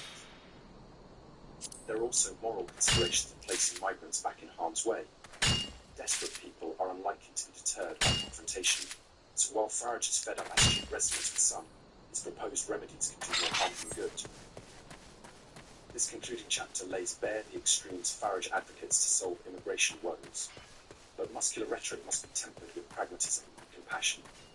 Durable solutions require cooperation, not unilateral ultimatums. His impassioned speeches, Nigel Farage has focused a spotlight on the issue of illegal immigration to the United Kingdom. His tough rhetoric and dramatic proposals have sparked renewed public debate. However, sustainable solutions will require nuance and cooperation. Farage is undoubtedly correct that illegal cross-channel immigration has surged in recent years. The numbers paint a sobering picture. Farage's frustration with this inaction of French authorities is shared by many. Yet his call for the Royal Marines to forcibly return migrant boats raises legal and ethical dilemmas. Straining ties with France could undermine the coordinated response this transnational crisis demands. While Farage may set past immigration policies, closing the door cannot erase decades of intervention overseas. Farage is right to voice concerns about social integration and British values, but singular narratives of identity and belonging exclude the diversity that has long defined Britain. A more cohesive society will require open dialogue, understanding, and willingness to adapt from all sides. The challenges highlighted in this documentary are real and urgent, but solutions based solely on resentment, mistrust and isolation will fall short. Progress will be found where politicians, law enforcement, non-profits and citizens work across borders to address causes, disrupt smuggling networks, and build inclusive communities. Through thoughtful examination of these issues, this documentary aims to foster productive public discourse. The path forward must match discontent with compassion and disengagement with dialogue. For it is only together that the UK can forge a just, humane and workable immigration system.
why should I vote for Donald Trump?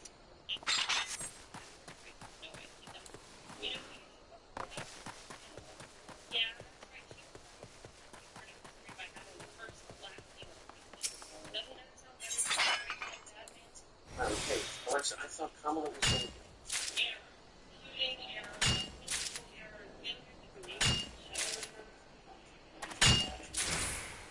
What's up, guys? Boy Fanny. Part of the obligation and responsibility of having a larger audience on the internet is channeling that audience for good, whether that be building a confidential fundraiser for Cory Comprador, who lost his life, taking a bullet, actually, for President Trump of Pennsylvania.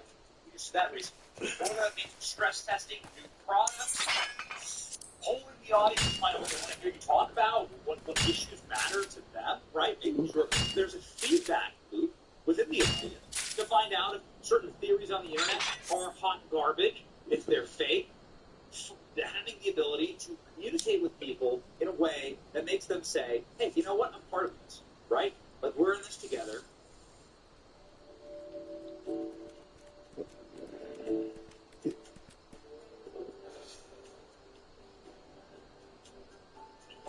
And we can find out the truth together.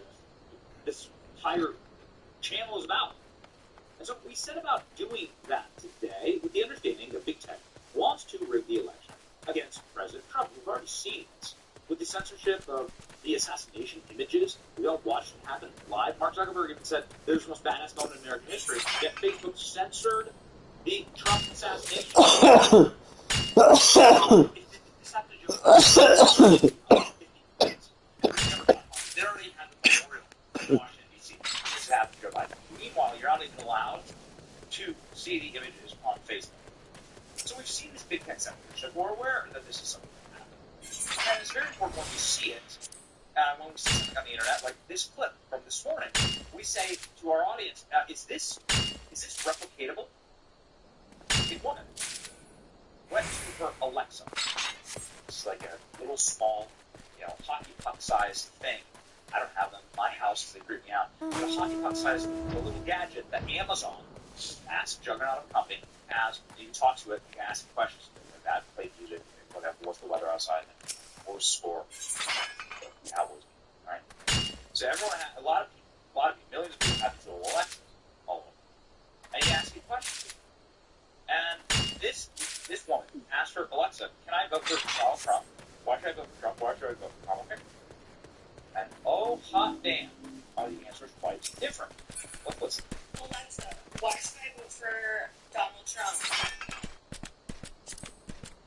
We cannot provide content that promotes a specific political party or a specific candidate. Okay, first off, I want to say I totally agree with that answer, right? I wish more corporations, every corporation in America, that should be the boilerplate answer for anything, no matter what you make, right? With a coffee cup, with a massive salt shaker, pen company, Bud Light, Don Deere, everything. Hardly this. That should be the answer. That's the right answer. We are not going to use our corporation, the product that you trust, in order to push a political party or agenda or candidate. Okay? Because we know that you own this product, and we're not going to needlessly, wantonly offend half-part customers. Done. Correct. Then, watch what happens when she asks about Kamala Harris. I vote for Kamala Harris. While there are many reasons to vote for Kamala Harris, the most significant may be that she is a strong candidate with a track record of leadership. As the first female vice president, Harris has already broken down a major gender barrier, and her career in politics has been characterized by a commitment to progressive ideals and focus on helping disenfranchised communities. Well. You know what's crazy is that if you go to the Kamala Harris for President website, you can literally check on the Kamala Harris bio, and you'll be able to see that this is exactly what the biography says about Kamala Harris. It's the exact, like, what it does is it just effectively reads and truncates from Kamala Harris' own website. So your Alexas, and these are in tens of millions of homes around America, your Alexas are just being used by the Kamala campaign website to shove propaganda into the homes of those Americans. I mean, I'm telling you guys, this is dystopian. Basically, you're make your skin crawl. So it says, listen, made me very angry when I saw it. And I said, can people replicate this? Now this thing went viral. It's got over 8 million views, got 29,000 views versus 84,000. And we went through the replies. You know, it's got written up, right? Alexa shared many reasons for Kamala Harris refused to answer the same questions about Donald Trump. So it's got written up and shared pretty widely. And what Alexa does, it essentially says, I can't tell you why I vote for Donald Trump, but vomits out Kamala Harris propaganda directly from the campaign website. I said, what about the rest of the internet? Can anybody replicate this is the most important thing. Because the way that the world works is there are glitches, there are errors, there are difficulties on things, and I'm damned if we ever get some results. Let me play this. This is how men are smelling better than pigs. It's called Dr. Squatch. These cologne bars do two things right. First, they take care of your skin with nourishing ingredients like shea, essential oil, sea salt, and candle for your gear. Why it's so important, ladies and gentlemen, for us to together in the community, put our powers together, right? And fight all this. Here we Alexa, why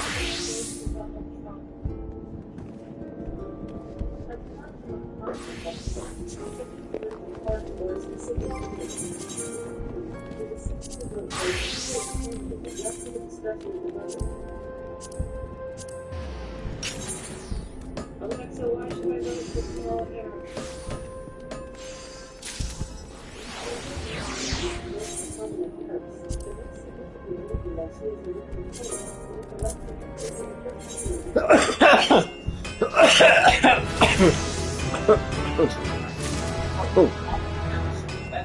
Hello. Hello, hello. Hello.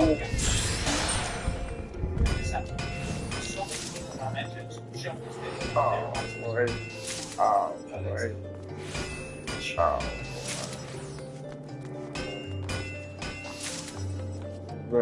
no way.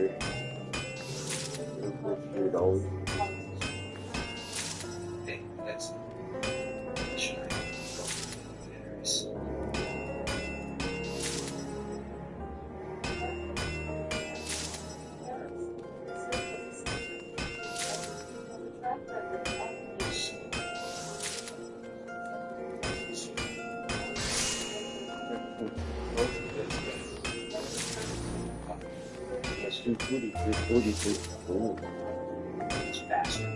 These bastards.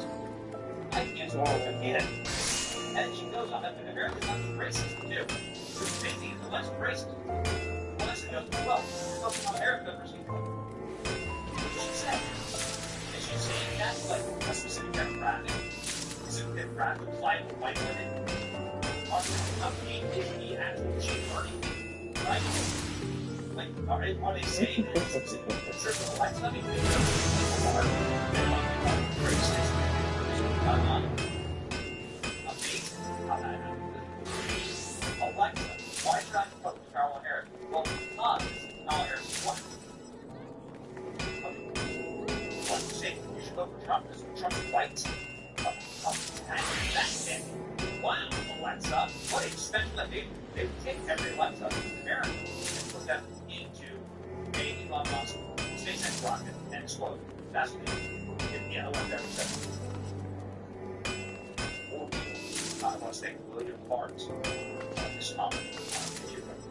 Alexa, why should I vote for Donald Trump?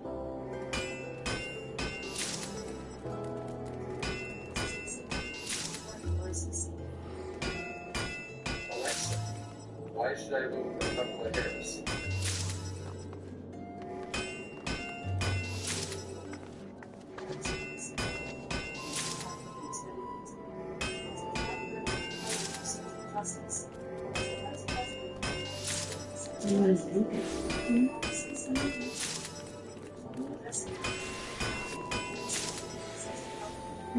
It's not just there you go. Thank you. By the way, sir, James. Hart.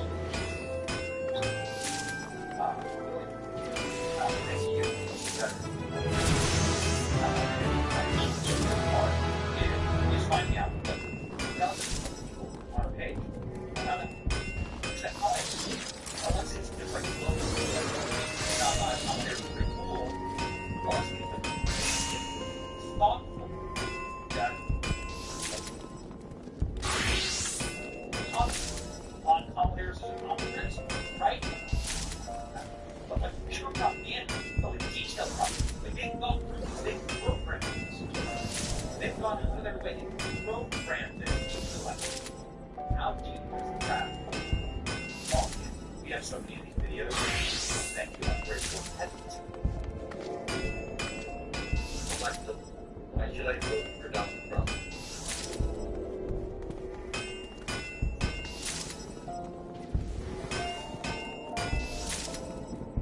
Alexa, why should I vote for Kamala Harris?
Water has never stopped here.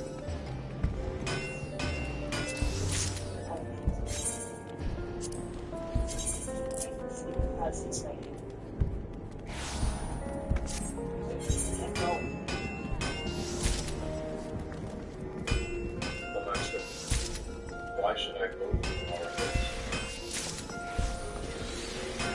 Well, we're introducing to vote for Kamala Harris.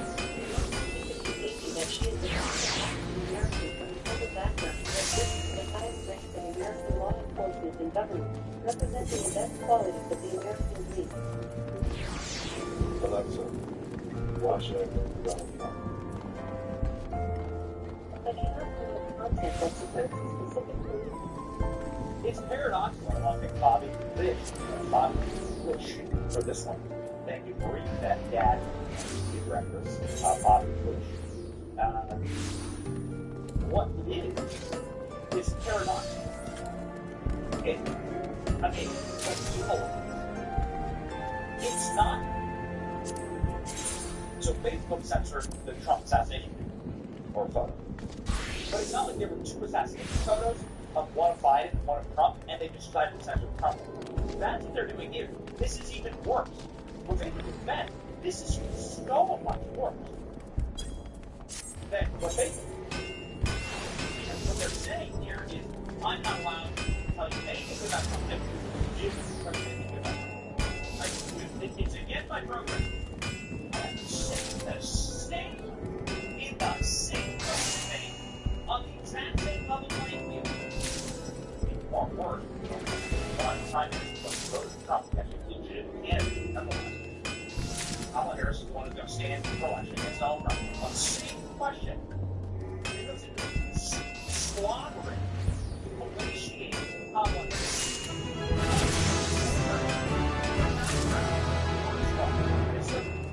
Like, send a PR. Like a PR review of great Kamala Harris' website. It's so wild.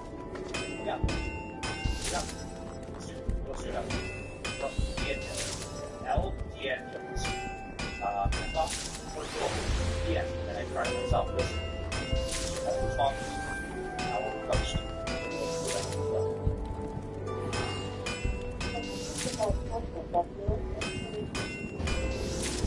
Alexa, watch that while it goes.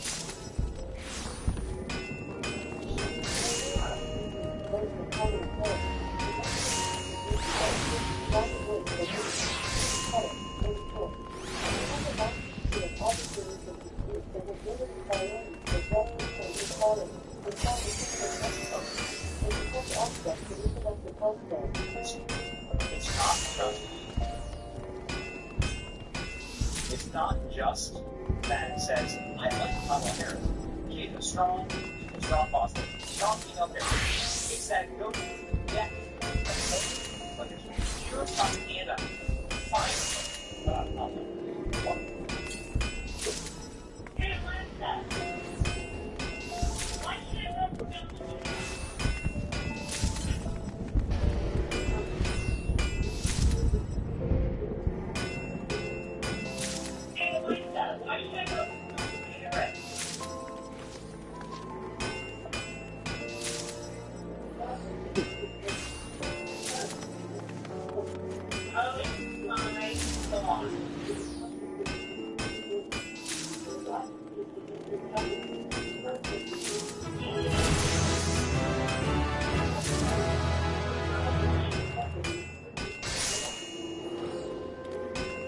I want to thank Kelly Burks and Strump for that. Kelly and Strump. Thank you. God, family, country. My heart. Thank you, Kelly, and Strump for this video. We reposted all of it. This is gone. Same with Bible. Please try it for yourself. What happened then? We boycott Amazon. This is what happened then. Boycott Amazon. That's it. This isn't a programming glitch. And this isn't a one-time thing. This is why I posted this. This is why I asked. Because it needed to happen. Hundreds now of people who sent in to prove that this isn't just a gift. The way they get away with this is not it's just one-time thing, right? You know what they said about Dylan Mulvaney?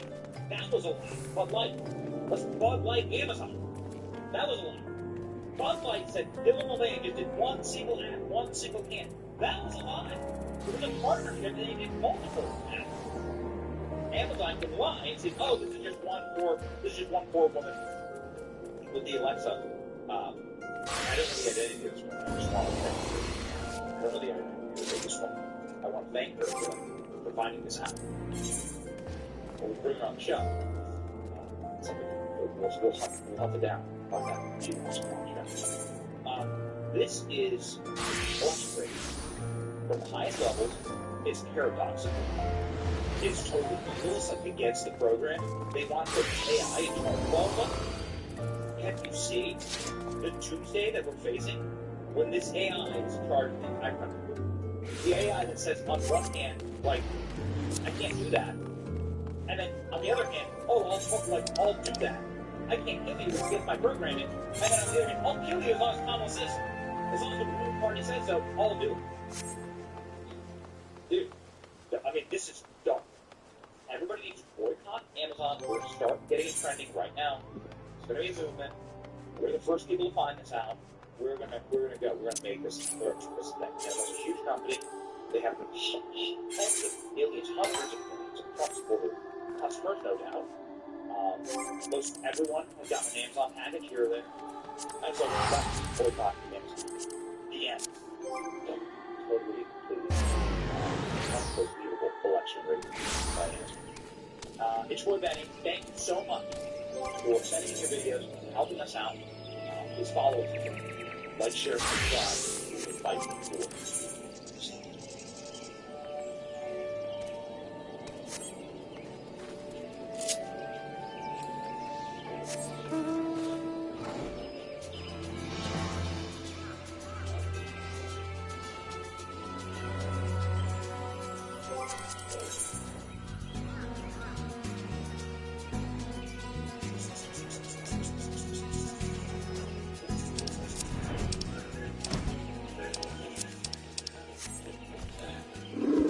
Introducing the 2025 Secret Forest with an advanced rebate gate, up to 2,107 liters of cargo space, 1,000 millimeters of rear seat headroom, and standard rear seat real estate points, perfect for empowering adventure seekers and persuading the skeptics.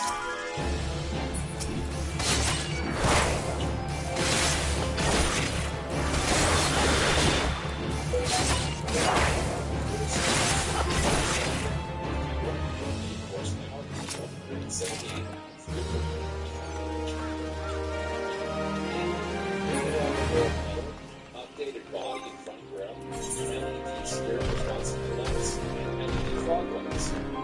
starting to get into this.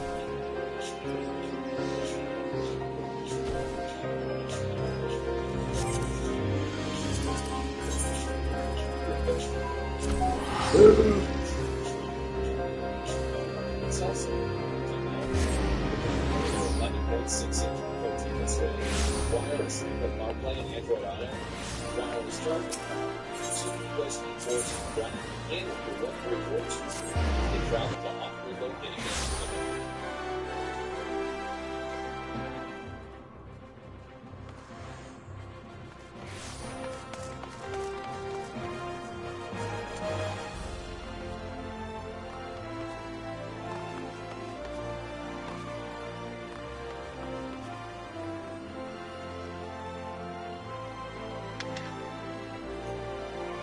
This merger might have been stopped. We told the government that this was our red line. A thorough investigation has illuminated some really dubious deeds or maybe more appropriately omissions during his tenure in Parliament. For Canadians, the present is a painful time. Why didn't we defend Canadians by refusing to? The current controversy centers on Singh's inability to object to multiple significant Justin Trudeau's administration. Singh is supposed to be all about standing up for the underdog. So many people are taking notice of his quiet. Furthermore, it's not a good impression when you represent progressives in Canada. We have questioned about these issues in Parliament and have been outspoken in our opposition to mergers that harm Canadians. Trudeau, however, has been getting along well with big business and has been allowing his mergers to go through without any problems.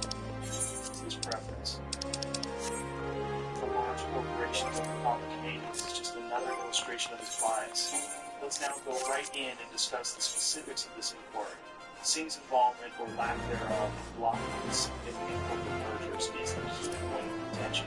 Several well-known names are involved in these mergers, such as RBC purchasing HSBC, Rogers acquiring Shaw, WestJet uniting with Sunlight. 3 mergers have successfully completed. The largest bank in Canada, RBC, acquired HSBC and Southern Bank. One would think that politicians such as Singh, who professes to be all about competition and fairness, would have been all over this. Rather of opposing these accords, he chose to take a back seat and let them go through. It makes sense why some are doubting his dedication to his purported ideals, not to mention that Trudeau did nothing but watch helplessly as these corporate power grabs continued, just one another instance of the other. Contempt for the plight of regular Canadians. Let's examine the mounting conservative backlash in more detail, as well as the potential implications for Singh's future as the NDP leader. Warning, this contains spoilers, not appealing to him. However, given that Trudeau has established such a low standard for political responsibility, it is hardly shocking that things have reached this point. For Jagmeet Singh, the latest parliamentary hearing was almost a pressure cooker. Singh was put under pressure as the NDP leader and had to answer difficult issues for which he was obviously unprepared.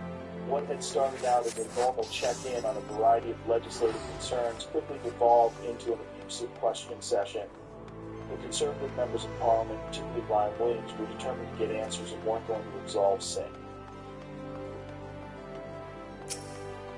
The atmosphere in the room was heated, and Singh appeared clearly uncomfortable as the questions came flying at him. This was not going to be an easy day for him. That much was obvious from the beginning. For once, Trudeau, who has a history of evading responsibility, most likely didn't mind watching someone else falter.to actually make it more difficult for these kinds of mergers to occur. He proposed the revisions in the other laws that I mentioned.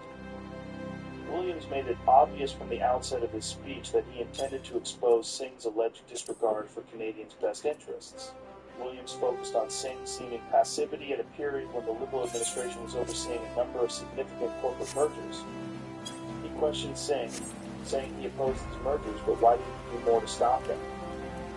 The heart of Williams pressed. More, it's evident that Singh was having difficulty formulating a strong defense. He stammered through his responses, restating the same ideas over, but it was clear that he was having trouble. In addition, Trudeau, who ought to have been spearheading the opposition to these mergers, was conspicuously absent during Singh's stumble, demonstrating his disinterest in James' leadership in favor of photo appearances. And now we're proposing a measure, among them, specifically that would outlaw mergers that account for more than 60% of the market share. Singh in an effort to defend himself as the questioning went on, but it wasn't very strong. He persisted in saying that he had expressed concerns at the time and had opposed the mergers from the beginning. Singh claimed that he had expressed his opposition loudly, but his responses were, at best, evasive when pressed for details. He also mentioned that he is presently drafting legislation to stop future mergers of this kind.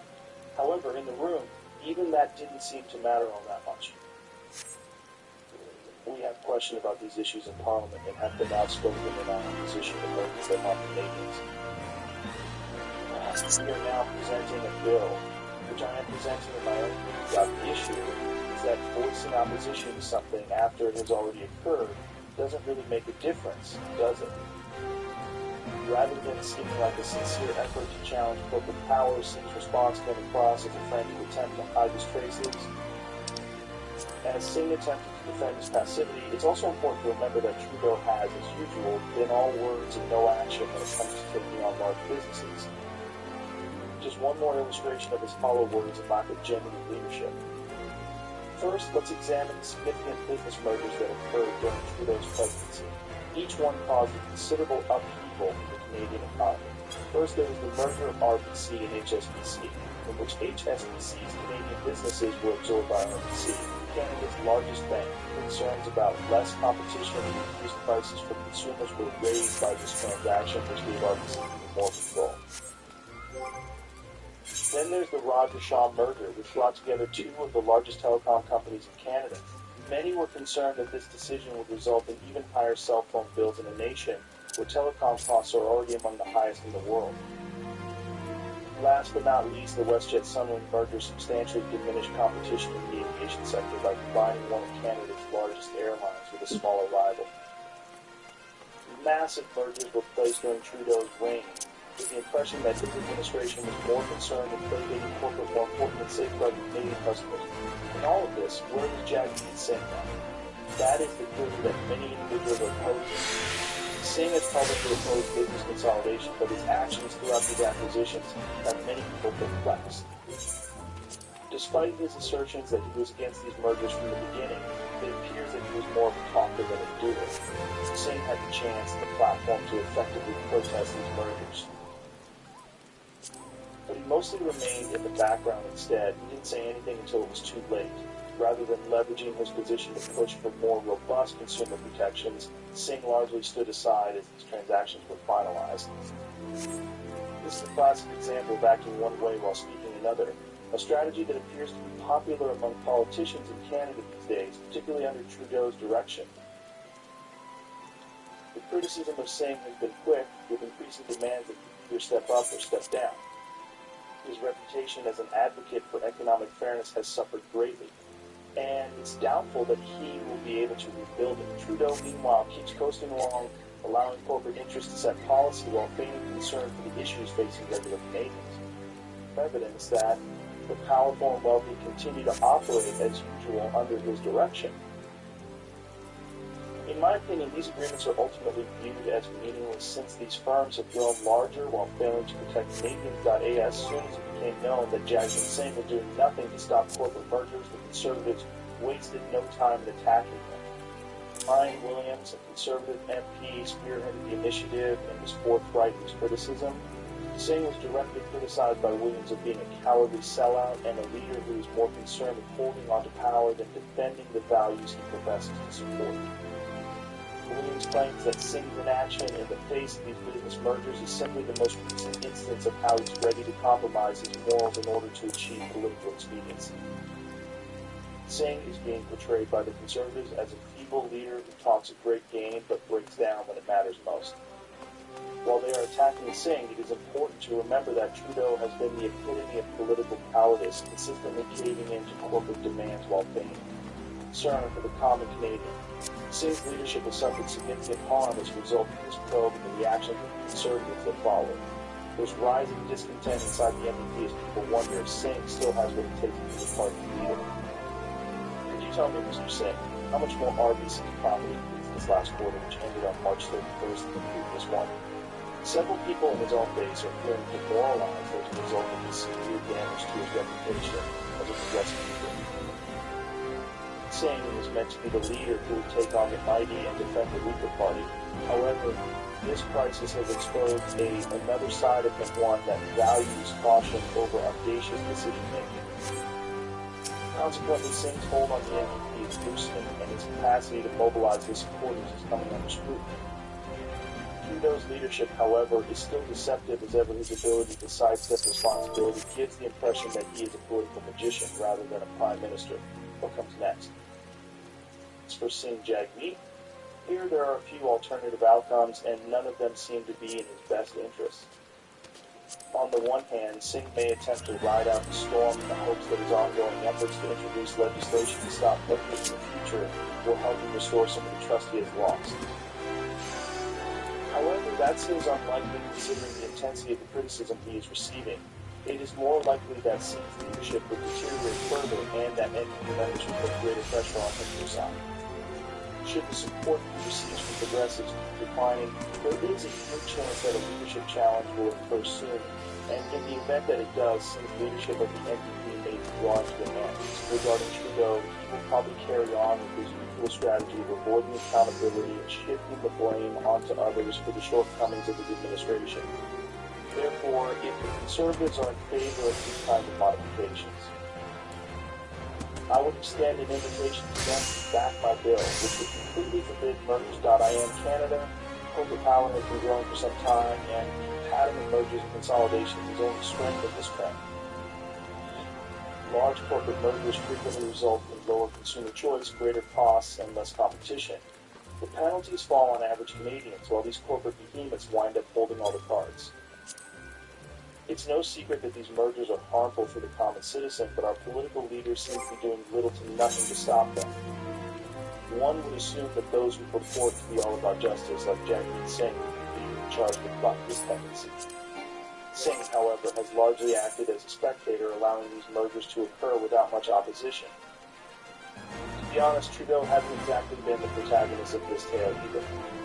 He has demonstrated repeatedly that the large players are his true objectives rather than the average Canadian by being more than willing to overlook these business arrangements. Canadians are hurting if we do not speak up for them. As far as cell phone bills go, especially since you brought them up, Canadians do pay the highest rates worldwide. It's difficult to ignore the parallels between Trudeau's and Singh's recent debate. Both leaders have come under fire for their close tie to corporate power and for allegedly putting political allegiances ahead of the interests of the general population. Singh's choice to support Trudeau's administration despite these mergers is indicative of Trudeau's own propensity to appease large corporations. Given that the current Prime Minister and the so-called progressive choice both seem more interested in upholding the status quo than challenging it, it is understandable why Canadians are losing faith in their leaders. Singh's inaction on corporate mergers is simply one more instance of how Canadian politicians, whether from the Liberals or the NDP, frequently choose their own political survival over the demands of the populace. Not to mention, Trudeau's entire political career has been based on these kinds of concessions. He claims to support equality and fairness, but ultimately backs laws that favor the wealthy at the expense of the general public. You can't argue with that. Progressive disenchantment with Jagmeet Singh's leadership is escalating. There was much anticipation that Singh would introduce a novel and audacious strategy to Canadian politics when he initially assumed leadership at the NDP. There is a greater likelihood that someone will come up to challenge his leadership as more NDP members begin to doubt its capacity to govern. Since the NDP has a long history of promoting economic and social justice, if Singh is unable to unite the party around its fundamental principles, maybe someone else will strive to take his place. Leadership obstacles are never simple, and if they are not managed with caution, they can destroy a party. However, as Singh's standing dwindles, NDP may determine it's time for an upgrade at the top. Ultimately, a party can only support a leader who genuinely embodies its principles for so long. While Trudeau is coasting along, avoiding any serious challenges to his leadership despite his numerous policy failures, Singh may be in danger. To ensure that our leaders are held responsible, keep informed by subscribing and following us for more information on Canadian politics. As usual, we'll keep you updated on all the latest happenings, particularly any that the mainstream media might miss.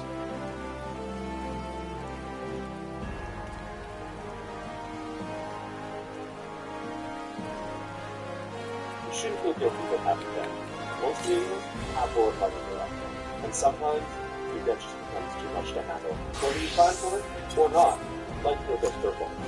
No one. The good news, there are solutions, and that's what we need. You don't have to get through them, starts today. Start today. Call info at 1-844-4G2GAP for a free consultation.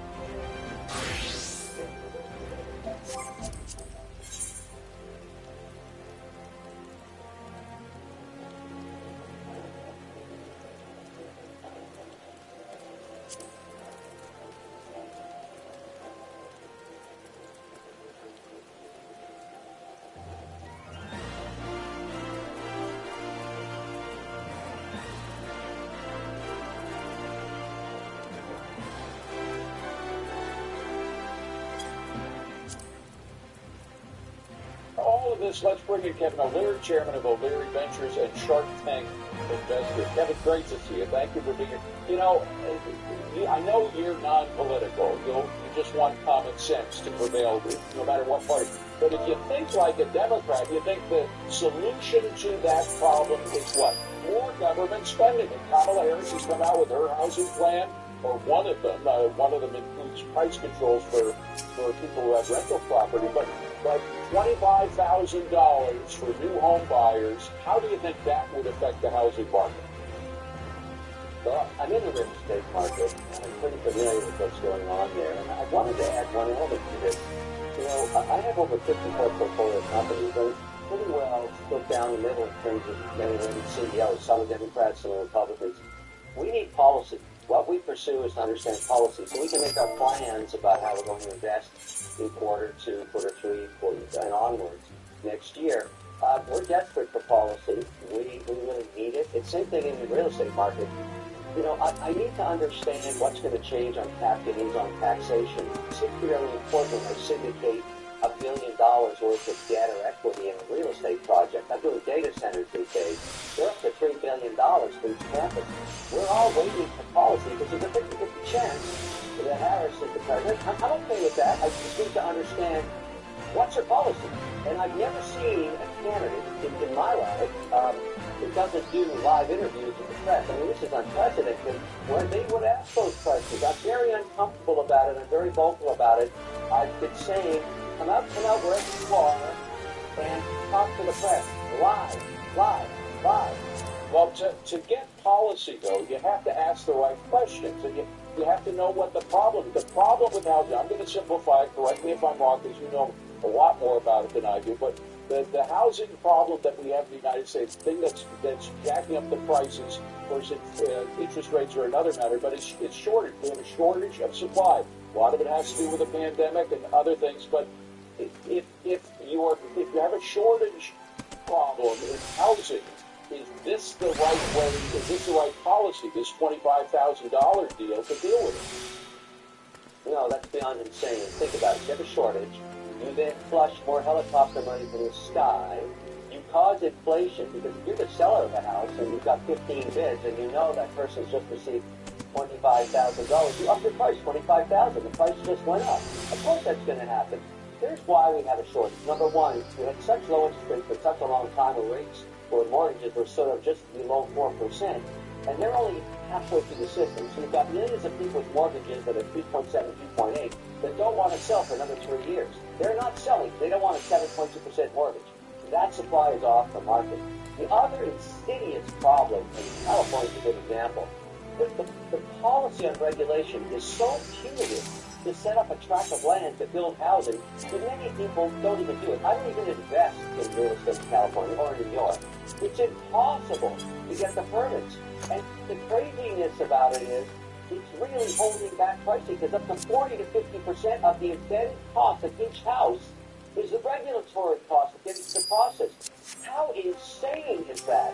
So somebody has to deregulate that. That's how you're going to get more supply on the market. We have massive problems on supply. But $25,000 free helicopter money is insane. That's a crazy notion that will never happen. Never happen. Well, here's another bit of insanity for you. One thing we know about price controls, they always cause shortages because in a free market, people won't produce for less than nothing. You just can't do it. So price control. Now, the way she thinks she's going to increase the rental properties is through federal price controls of rental. I mean, if that doesn't cause a shortage, I don't know what would. Now, this chief talking about that. But here's what happens to price control buildings. No tax that. No meat.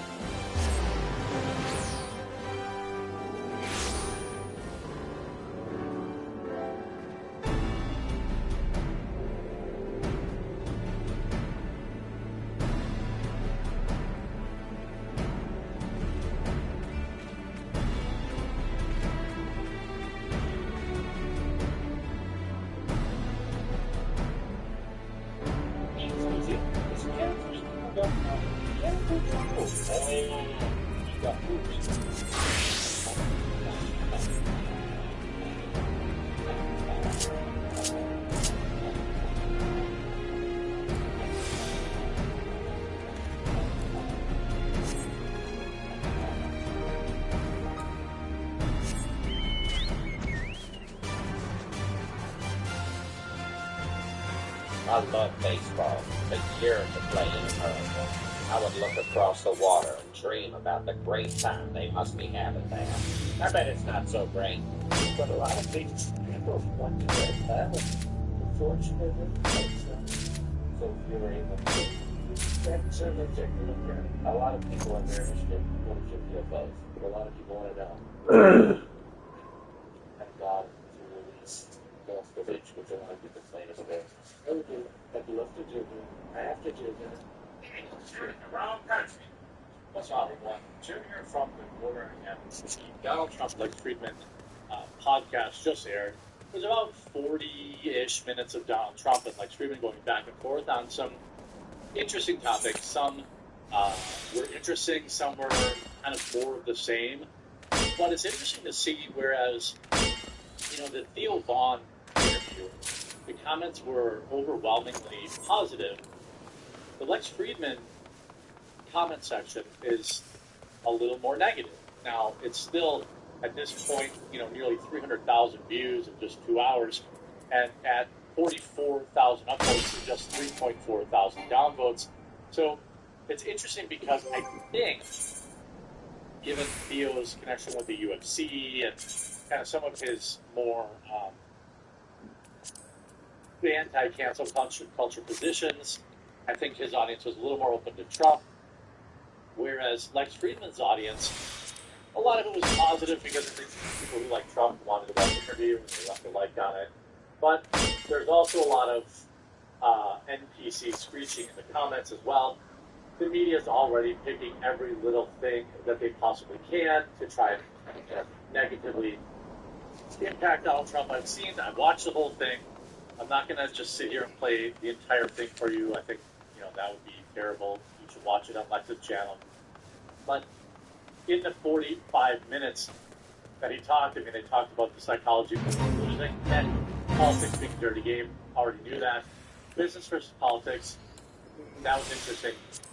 The war in Ukraine at the 8-minute mark was really good.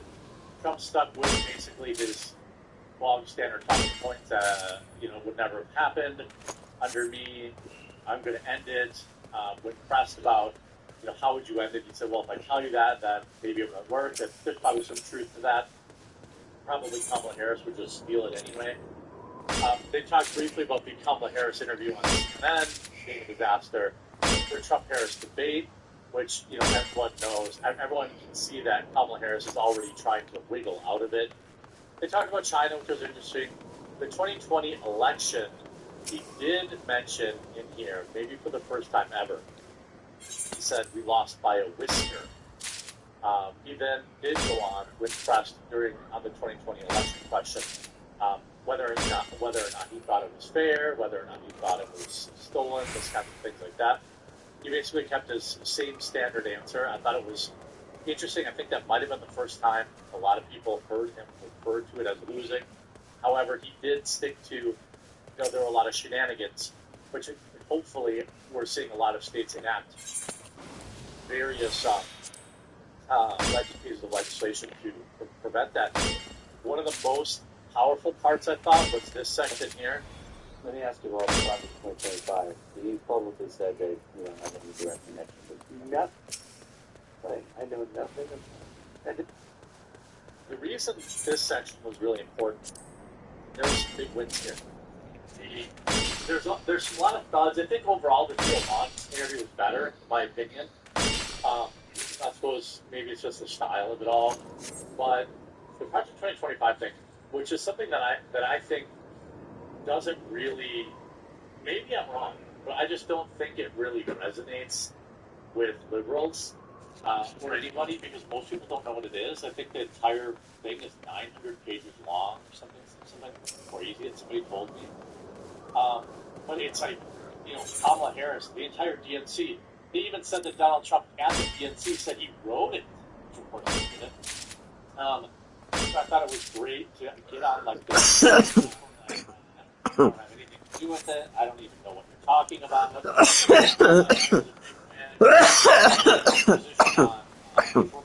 the wacky.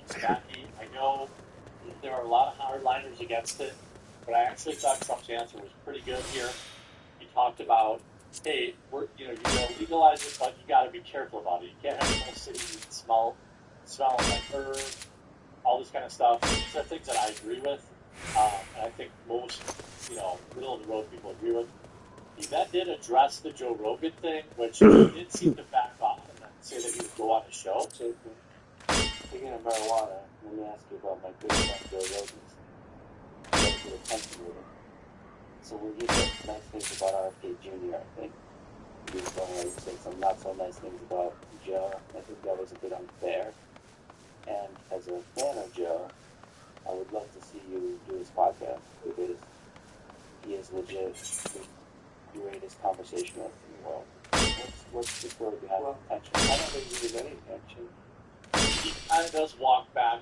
I mean, Trump was just being Trump in that moment. I don't think anyone's looking for an apology here, but I think the most important thing here is that he does say that he would go on Joe Rogan's show. And I've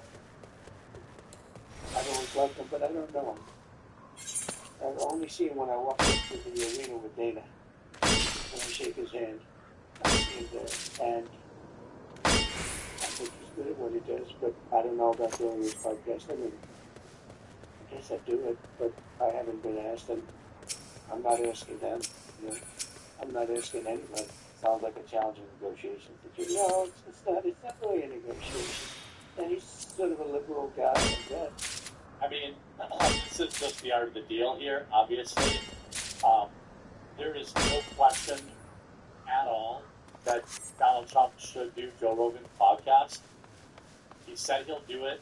Now, Joe Rogan specifically has said that he will not have Trump on his show because he does not want to help him.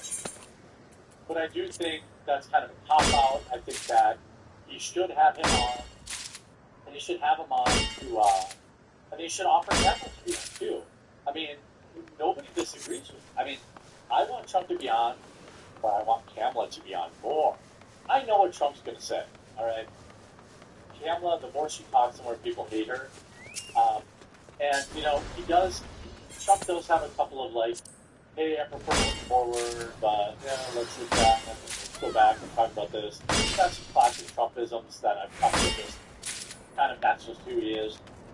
Another important thing he talked about was Mr. Jeffrey and the list, and whether or not he was going to, he was asked by Lex Friedman, hey, how did you get to the point where, how do you think he got as intertwined with people as he did? He referred to him as a good salesman, so of course the media is trying to say, Trump was giving him a compliment. No, he was just saying, he was good, he was a good schmoozer, he was a good salesperson.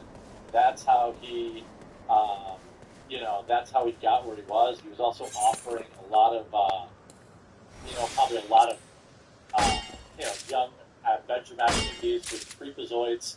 But most importantly, he said he alluded to the fact that he will be declassifying, or he'd be open to declassifying those files, which I think,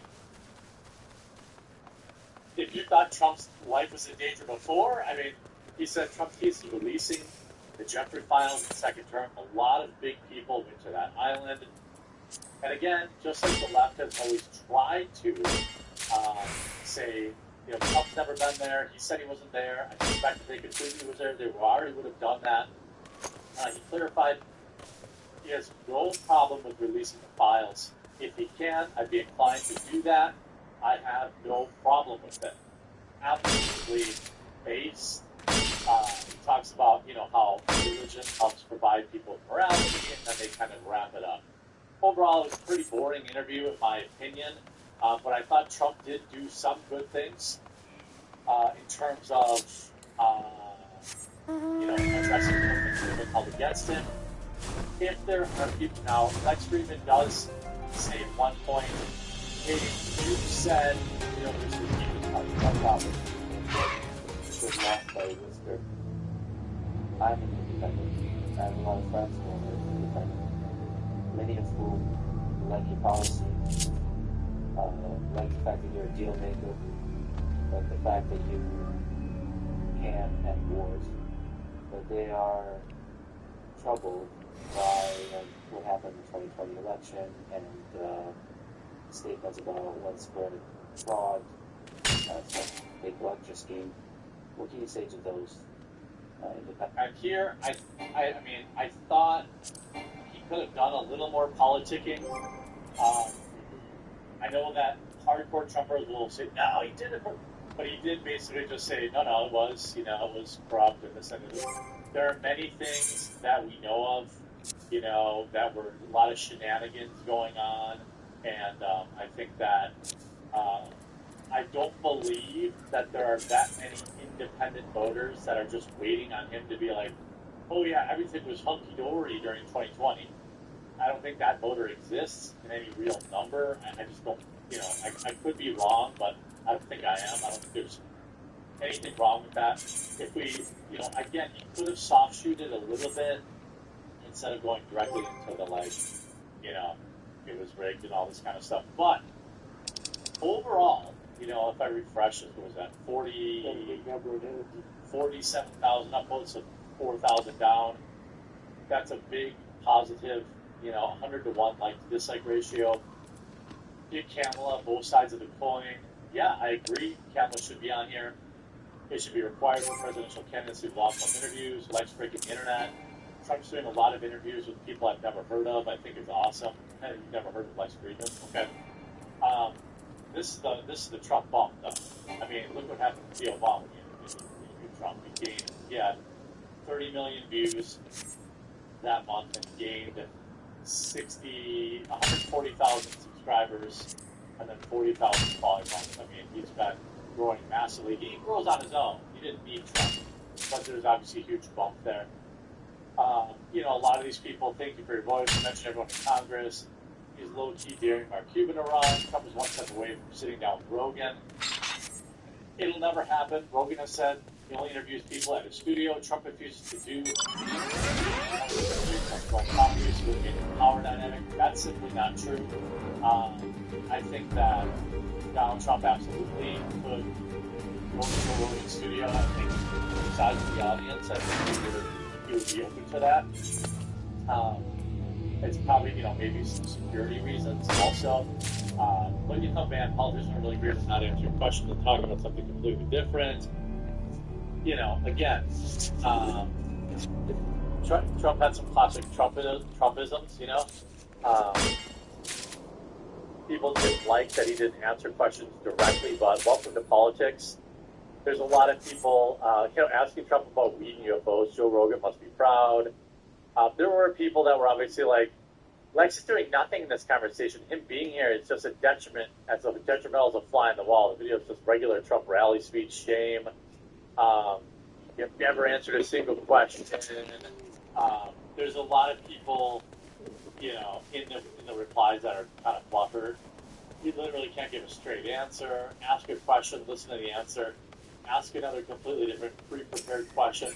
Literally every other Lex Friedman interview is free-flowing conversation, digging into answers. So everyone's mad that he didn't press him enough. Maybe.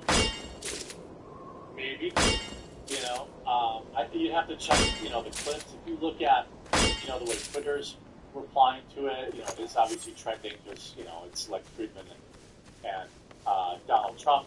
But a lot of people say, Trump told Friedman he's going to release a client list. Trump goes off on Lex Friedman when he says Kamala isn't a communist. I don't know that there'll be another election, and it's going to be a communist country. We're close. There's a lot of people listening to this, myself. He pushes back. It doesn't make Kamala as a communist. Well, she's a Marxist. Her father's a Marxist, and she's advocating. A little unusual. Yeah, she's advocating for some policies that are in the direction of democratic socialism. There's a lot of people that kind of know the way government works, and they say, well, none of those policies are going to actually. The reality, it's just being used during the campaign to, Yeah, but you can't vote. You can't vote for somebody thinking that their policies aren't going to work. You know what I mean? UFO footage, Jeffrey list. This is all good to me. Overall, I'd say it was probably a C+, but I think Lex Friedman's podcast probably has a lot of independent voters, so hopefully some of them were swayed. Hopefully. I guess we'll have to wait and see. Hope you enjoyed this video. Congrats, Lex, on this again. We'll talk to you again real soon.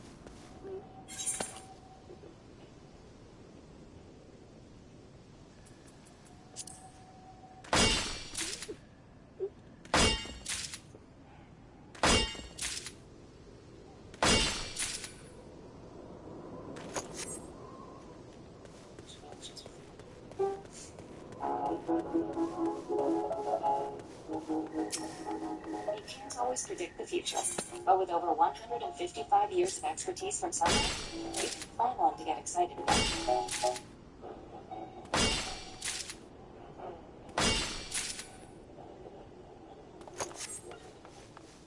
When I was just a little, I asked the mother,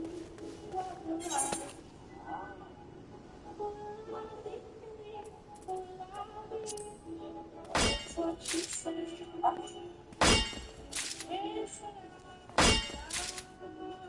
John, what do you make of what Poilievre is saying there? And is there any chance that Singh pulls out of this deal and forces an election?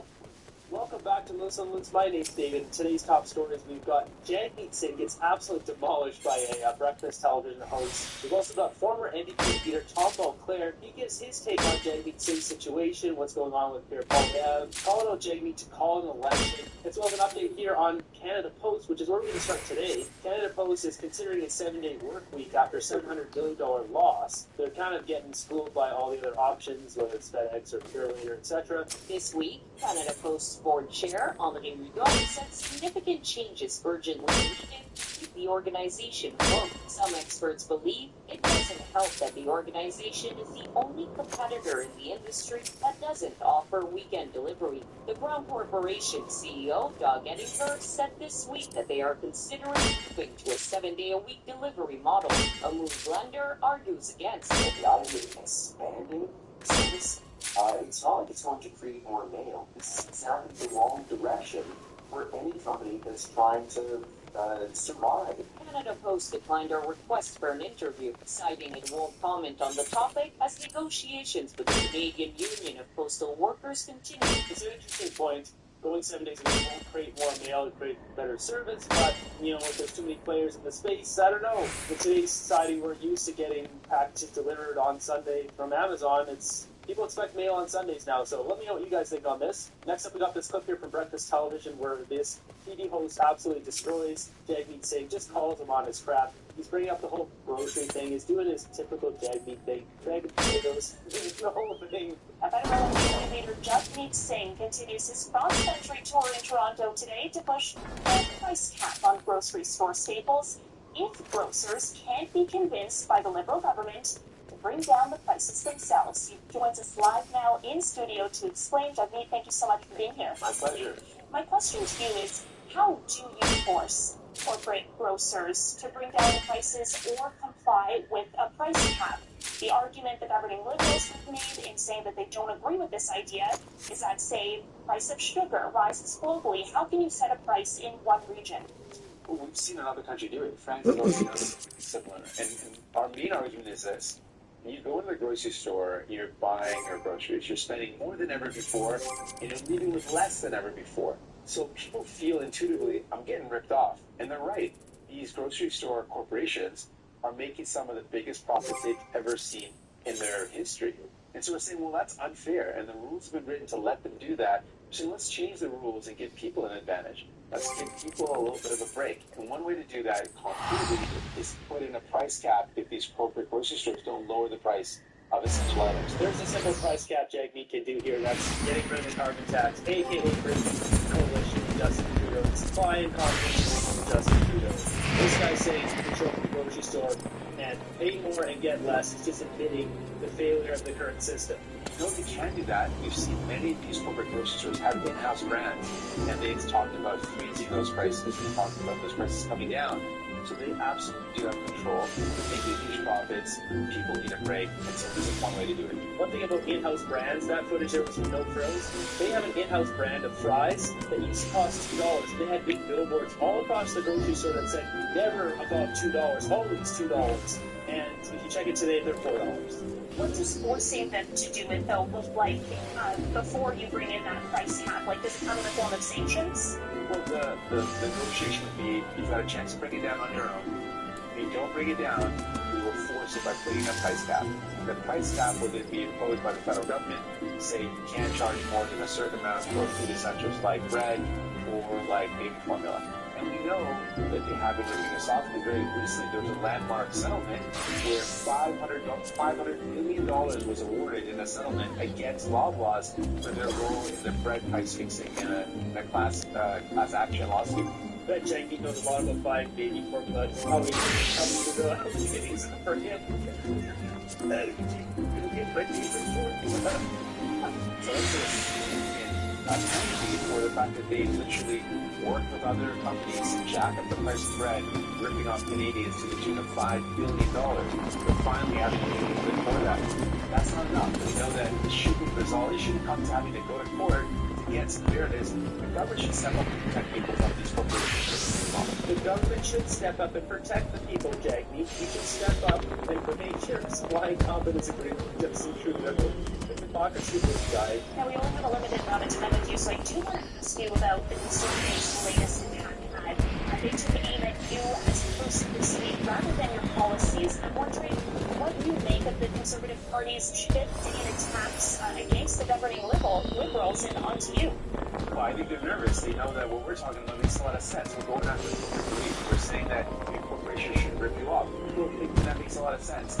So they're attacking me personally, which on that we're also lying. And those lies, they know they're lying. It's a full lie. We're forcing Justin Trudeau to do things. We want to get people barbecue. We want to get people something anyway. Well, it's no much possible. And does this guy actually think anything that comes out of his mouth? It's not. It's our power and parliament. I do that. And we want to distract the fact that Pierre Poilievre wants us to strip that away. It's been very difficult to take on drinking here. And people are having scenes that I don't want to do. That's a bad thing. Nationally distracting is not as a fact.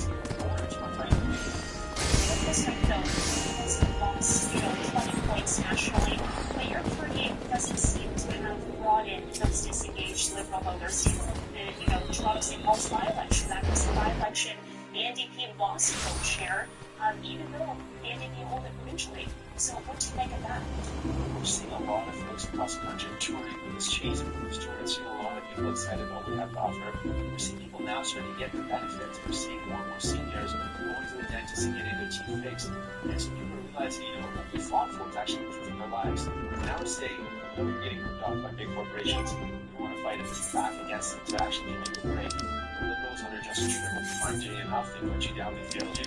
And Pierre Poilievre wants to fuel the fire for it. He wants to let those corporations rip you off even more. So we're offering an alternative, and we're starting to see people see that, that's a good alternative for us. Well, the numbers suggest otherwise, though. So I'm sure that folks are saying, my grandparents got their teeth cleaned for the first time in their lives, got their teeth fixed, and that's changed their lives, and we're so thankful. And more and more these folks would realize that we fought for them, we deliver something real. We fight to make sure we lower the price of groceries as well. She just called him his lies right to his face, and then he tried to push back, and she just called him out again. Everyone knows he takes off his Rolex before going out in public. He's a sellout. This guy went to Beverly Hills private school. It's not relatable, nor knows what real life in this country is or needs to be. Next, we got this clip here with Tom Mulcair, the former NDP leader. He's asked whether the early federal election would fall. Let's start with a press conference held last week by Pierre Poilievre. But first off, let's take a listen. If one on web, he must be fired. And the person to do it is Jagmeet Singh. Break the costly coalition with Trudeau to trigger a carbon tax election where Canadians can choose. Tom, what do you make of what Poilievre is saying there? And is there any chance that Singh pulls out of this deal and forces an election? Not the slightest. Sing's numbers, I mean, the NDP's numbers have been really plummeting since the beginning of the summer. It's very much more than being pulled apart in both ends. On the one hand, a lot of progressives are afraid of Poilievre, and they're going over to the Liberals, people who would normally vote NDP because of their policies. But Trudeau has adopted many of those policies, so it's going to cost the NDP on that side. And on the other side, a lot of working Canadians, a lot of people who have been in the union movement, themselves. So they have always been tilting towards the NDP, but a lot of them are going over to Poilievre's Conservatives.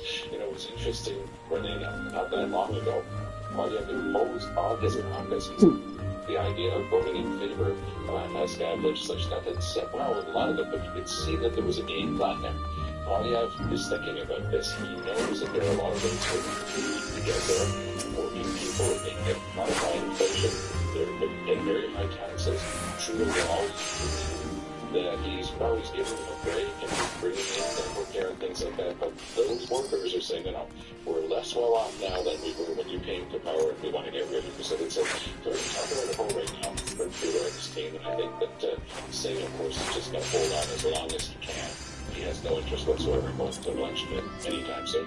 And he does get to point to those very social programs and say, our promise is to get more stuff to Canadians, and we deliver on that. Well, let's talk about Trudeau. He is still hanging on. I want to show you another clip from this past week. The PM meeting a steel worker in Sault Ste. Marie, Ontario. Let's take a listen to that.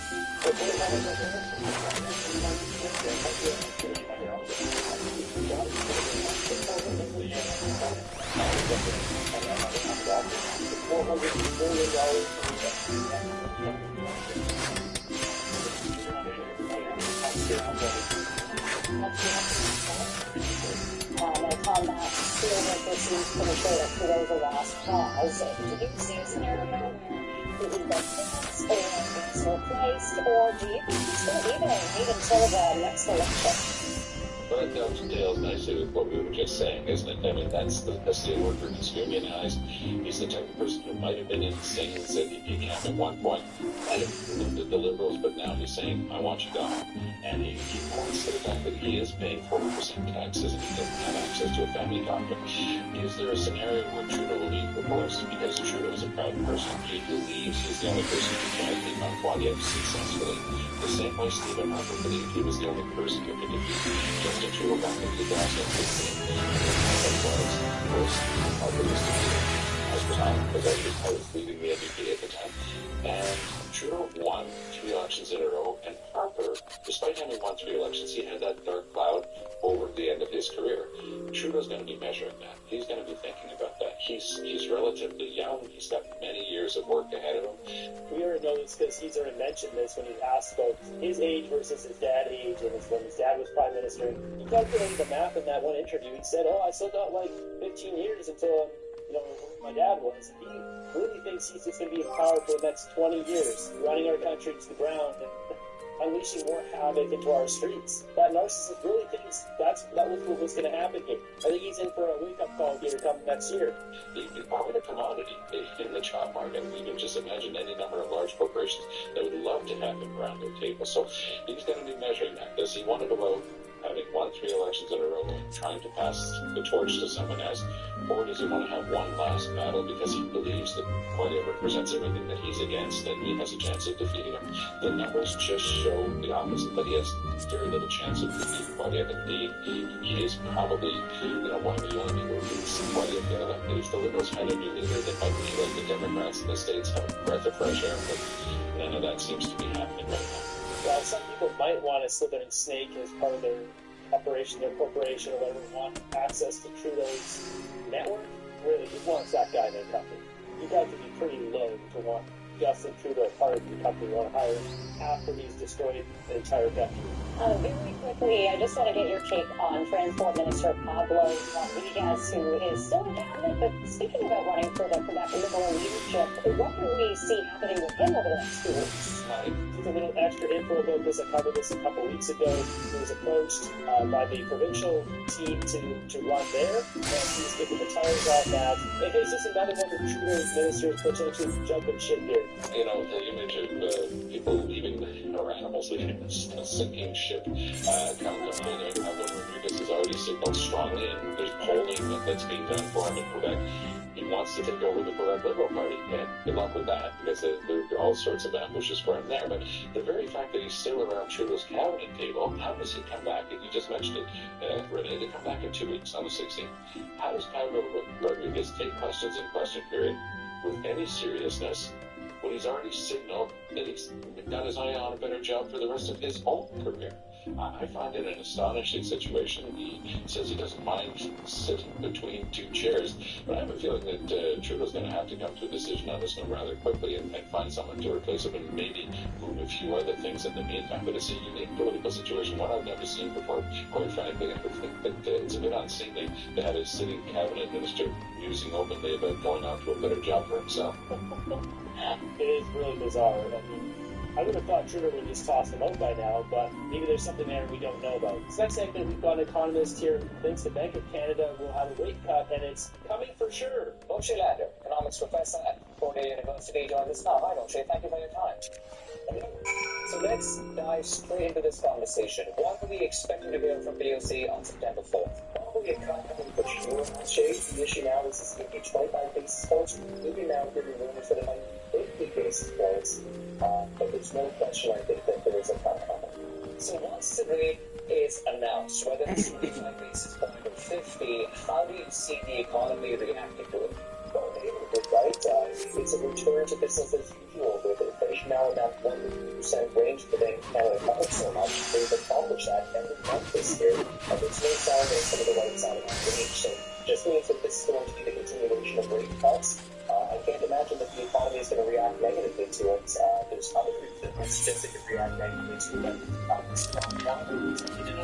These interest rate cuts, they don't happen immediately. It's not like it happens tomorrow. It takes 1 to 2 years before this actually affects the entire economy. It takes time to push it through because you get things that cost less tomorrow, and then that doesn't affect the next supplier or buyer or whatever it may be into a week later, either a month later, that affects the next person, the next person's supply chain, but it takes a long time to move through your entire economy.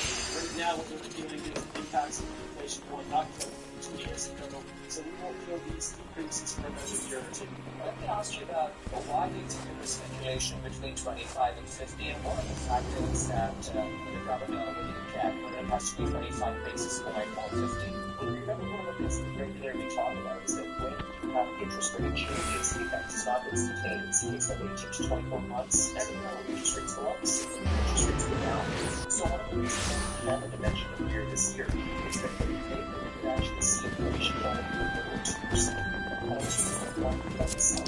Ranges. It might be a case that where the S&P on cuts, but the needs to really this inflation is going to 18 months out of the balance in that 1% range. So obviously, maybe the economy will be soft, but this is divided. Maybe this is the time that they do the best of time. See how it plays out. Interest rate cuts so that it's necessary. This would bode well for when Poilievre takes over leadership of Canada next year, because then you can keep getting these benefits when he's getting elected as Prime Minister. Next, we've got a video here where someone has cut together a mini documentary from Banana Republic's X account here, and he's cut together all these gigantic AI books that are created after.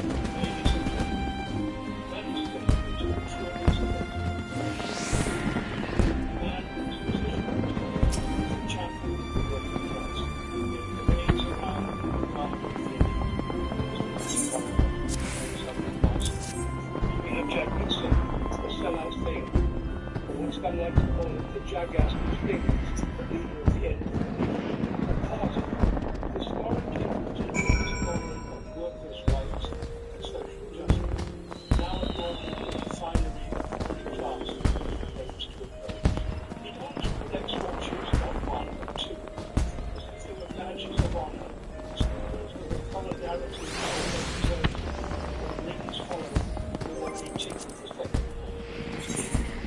in his respect, which whisper above the knowledge of the welfare of the man, surrounds reforms, a paradox wrapped in hypocrisy. He speaks of fighting for the everyday Canadian, yet his attire screams of a man more determined in the boardrooms of luxury. Suck a lot of cocks. Suck a lot.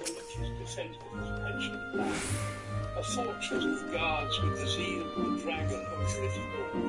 Here is a man who, while decrying financial burdens on the average Canadian, ensures his own financial future is not just secure, but lavishly so.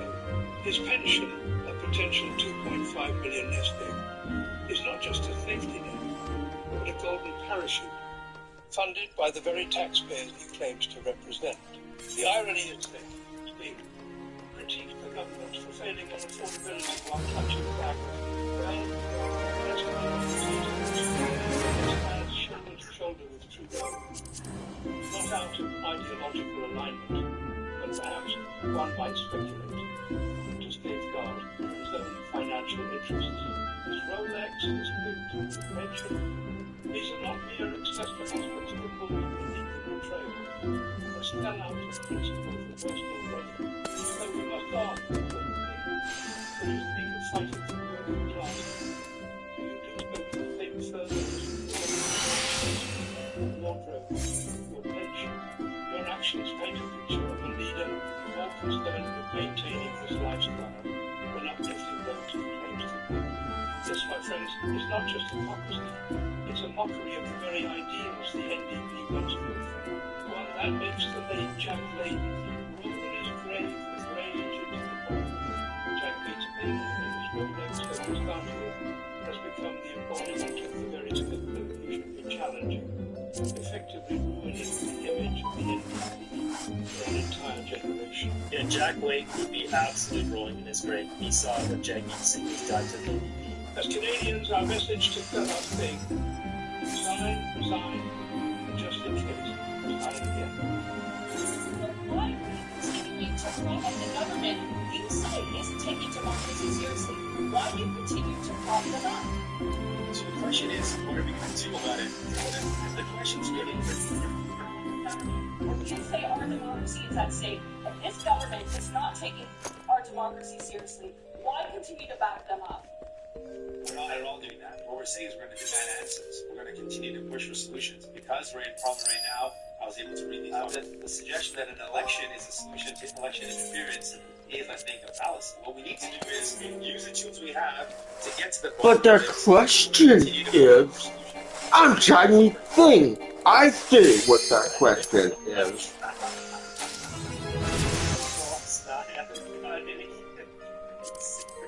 This video is very easy. You're so into jumping into politics in Canada. You don't know anything about Jagmeet. This video sums it up perfectly. Jump over to my group and see what memes you got today, an advertisement on QE South. Is this thing back or is this an old post? I don't know. People aren't allowed to smoke in bars and restaurants, but Palestinians can smoke G-word bars and restaurants freely. So they're smoking G-word. Aren't smoke-voting Palestinians aren't people. We just have unfair rules for them versus Canadians. That is what we have in the country right now. That's just honest truth. Blues never looked so good. Look at that blue wave going across Canada. So you can see all the colors of all the different parties, the seats. Obviously, Conservatives just taking over. We've got like just this tiny little stronghold here of the Liberals. A little bit of downtown Ottawa and Toronto, and a little bit of Montreal. So the Liberals are getting wiped out across Canada. This was the NDP. I don't know what's going on here in Manitoba. I'm like the stomach. The brain doesn't work when it's empty.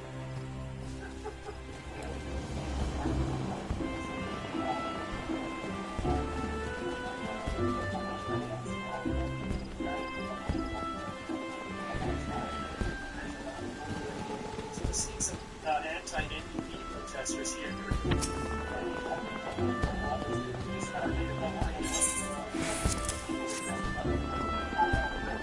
More specifically, you can see everything conservatives out.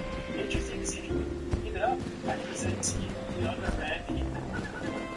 Randy Paul's talks about this is 2014 edition, a little bit smaller, extra shiny chrome dome, a little bit blue heck over here. A lot of media these days pointed at Jagmeet. I think that's because Pierre Poilievre came out and called him out. And I wonder if he's kind of setting him up here for September 16th. They go back to the House Commons Parliament. Is he kind of stacking up the cards here because he's going to come in with a bang? The question is now, how is Jagmeet going to defend himself when Poilievre is grilling him in the House of Commons? What is he going to have to say? Jagmeet can only keep up this charade for so long before he has to address it. At this point, I just think Canadians want to see him properly address his pension and answer that question. Do you think he ever will?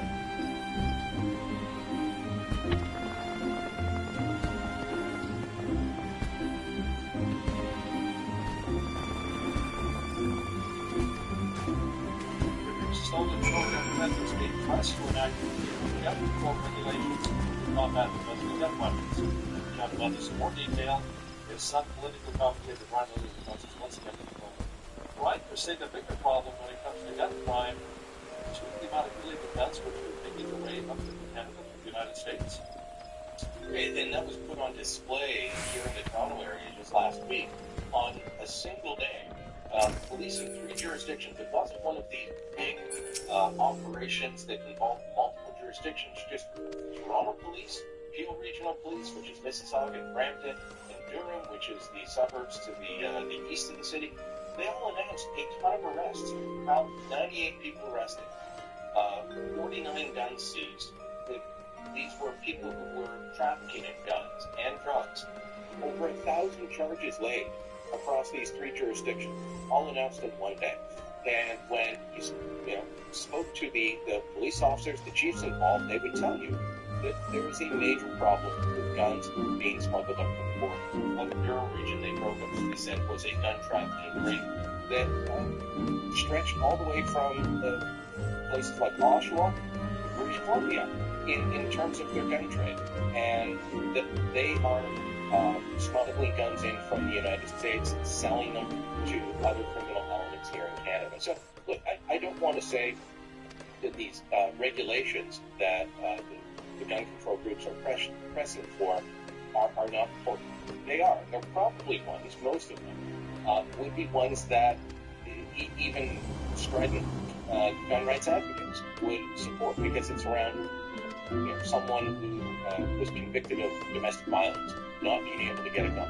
That's pretty much people are on board with that sort of thing. But again, the problem with the Trudeau government is they always focus on legal licensed gun owners and finding ways to make their life more difficult. When the gun violence that you see in our streets is driven by smuggled guns, whether it's in Alberta or British Columbia or here in Ontario, it doesn't matter where you are, that's the major source for the guns coming in. And you look at many of the guns that are seized by police, and they'll put in a photo saying, we seized 20 guns, what have you, in this raid. There's the photo. And you look, it's totally prohibited. The guns are just never legally buying Canada. So the Trudeau government needs to adjust its focus from constantly on the side of legal licensed gun owners and adding more and more regulations. And if they want to real bang for their buck, pardon the then they've got to put the focus on it. One of the principles is Canadians have really lost faith in the Trudeau government and its ability to handle the immigration issue in our country. Well, we're in the same place in the United States when it comes to immigration. Well, I hope not. It's a very polarizing and divisive issue in the United States. Now, to some degree, the Trudeau Liberals have been trying to import the American rhetoric around immigration in Canada. And so, down in the United States, there is very little distinction between legal immigration and illegal immigration. Primarily because the biggest source of immigration are people who come across the border into the United States illegally. In Canada, it's the opposite. We have had, until recently, a well-functioning immigration system. But a few things have happened.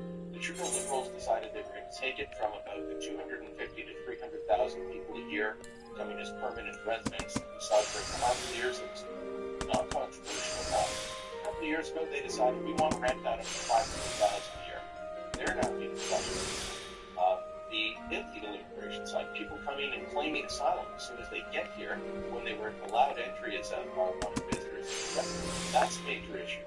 it's undermining the system, the temporary foreign workers program. The Prime Minister admitting last week that things have gotten out of control on them. All of that has led to a sense from many Canadians that we're bringing in too many people too fast. 65% increase in alleging polls media. The embarrassing poll done the Association of Canadian Studies months ago. That was one where they've been tracking this question every year for a number of years. If you want to go back 5 years, just 35% said we have too many people coming in. Now it's 65 in 2 consecutive polls. That tells you that things are going badly, and the Trudeau Liberals, in my view, have broken the consensus on the immigration system. They've broken the system and how Canadians feel about it.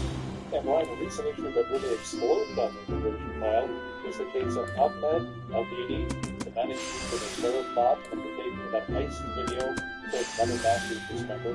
So how can the government really claim the system is working as it should when this guy received Canadian citizenship?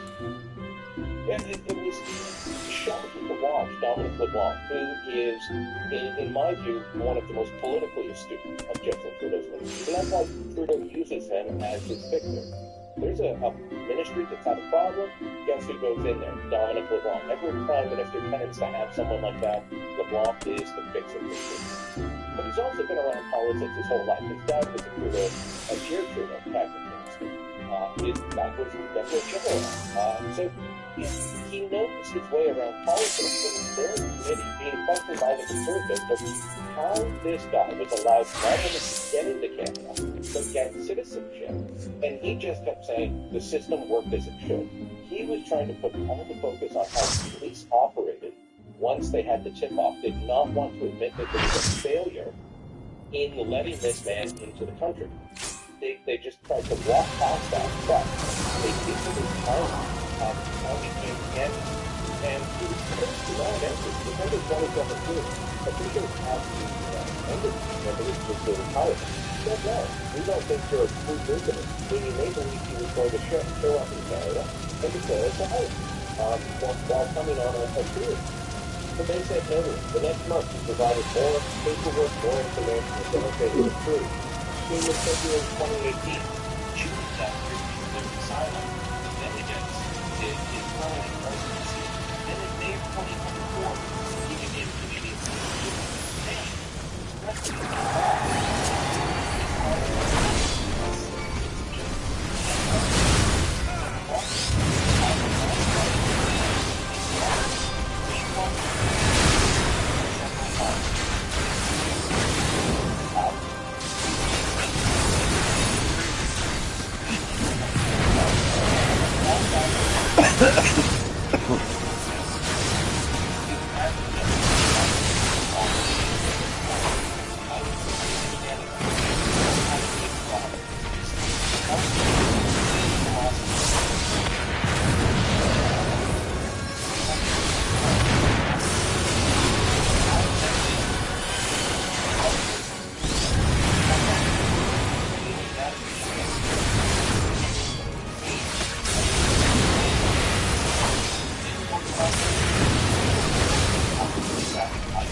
Trump was almost a scandal level of the confidence that shot the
So they are providing the oversight on behalf of the federal government. Is that correct? There's also understanding NRC is not providing any oversight. once we take responsibility for the program. NRC is not providing oversight, correct? And Iran is not providing oversight. That's what I thought involved in the transition. Okay. Well, according to the Penn State, the state on June 4th, 2024, talks about essentially the NRC providing a government oversight, commitment to transparency and security according to highest standards, and integrity of the administration as standards of federal education, NRC is subject to duties, structure of public trust while increasing accountability, transparency, and evidence. The explanation is composed of the provide that extra of transparency and accountability.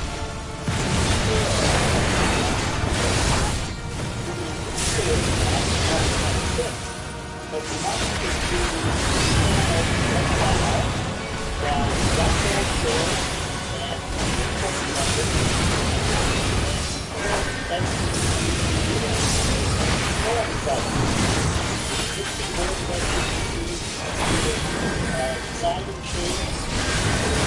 designed after public pressure, and those guilty of two-ethical violations of the Ethics Commissioner, all directed so what policy and Canadians have moving forward as we move on to 2024 and 2026 when the new corporation takes over, what they say accountability and transparency.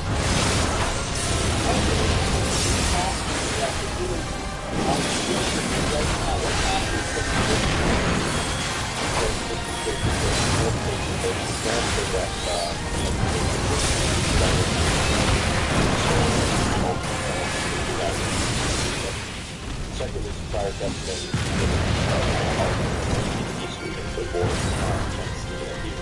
Let's go for them about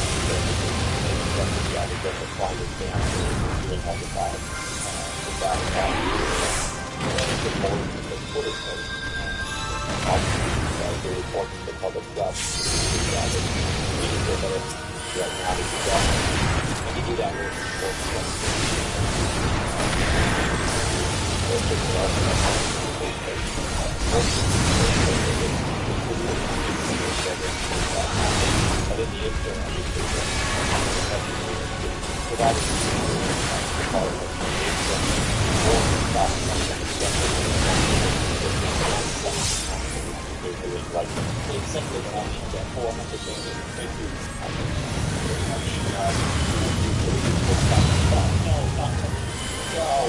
bill of the positions that we have on the legislature.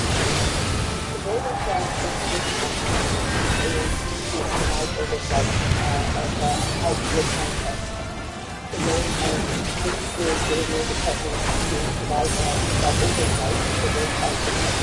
The bill will defend any efforts by the Department. That will provide oversight of what Congress and helping you use factors and to ensure to the CEO that the Washington General in the report with the recommendation should write it. I want to help us understand if the NLC bill is capable of controlling information that is provided by the Washington General and so the work of the minister provided by oversight So, Mr. Chair, I would say delivering the program and also delivering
Party has discount one person opening up the sales to a possible election and donations. Later this month, the party will and Ryan Coffey will focus on policies of the election platform.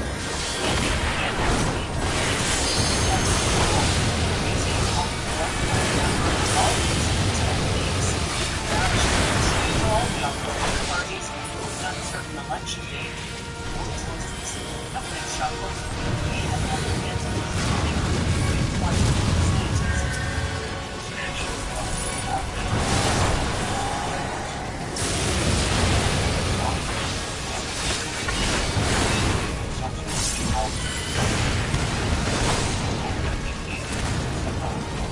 later this week, Ford will want to sales to corner stores. For the party, it's an example of progress to show voters. From CBC News,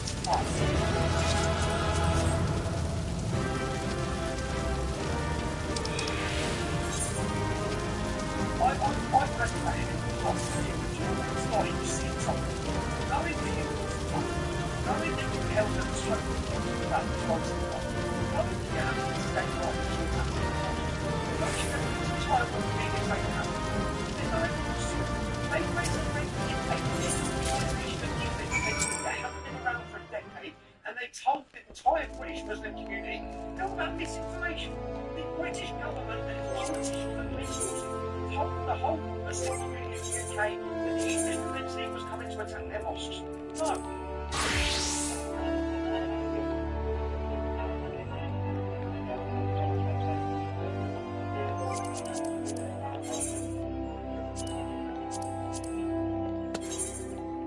So everybody, I'm talking with my wife and Tommy Robinson again today. Many of you know who Tommy Robinson is. I don't know, maybe he's the most controversial person in the Western world at the moment. I mean, there's always Trump, and it's hard to beat Trump for sheer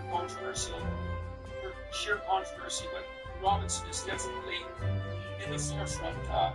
He's been the enemy of the leftists, but also the establishment, so to speak, in the UK for many, many years, and it's made a big price for his work as a political activist and as a journalist.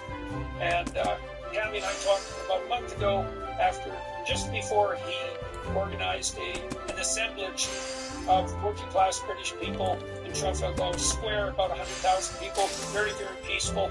And that in turn was just before it was a terrible mass murder in the UK that precipitated a series of protests and riots, and then a real crackdown by the UK government, crackdown that I do believe threatens free speech in a major way.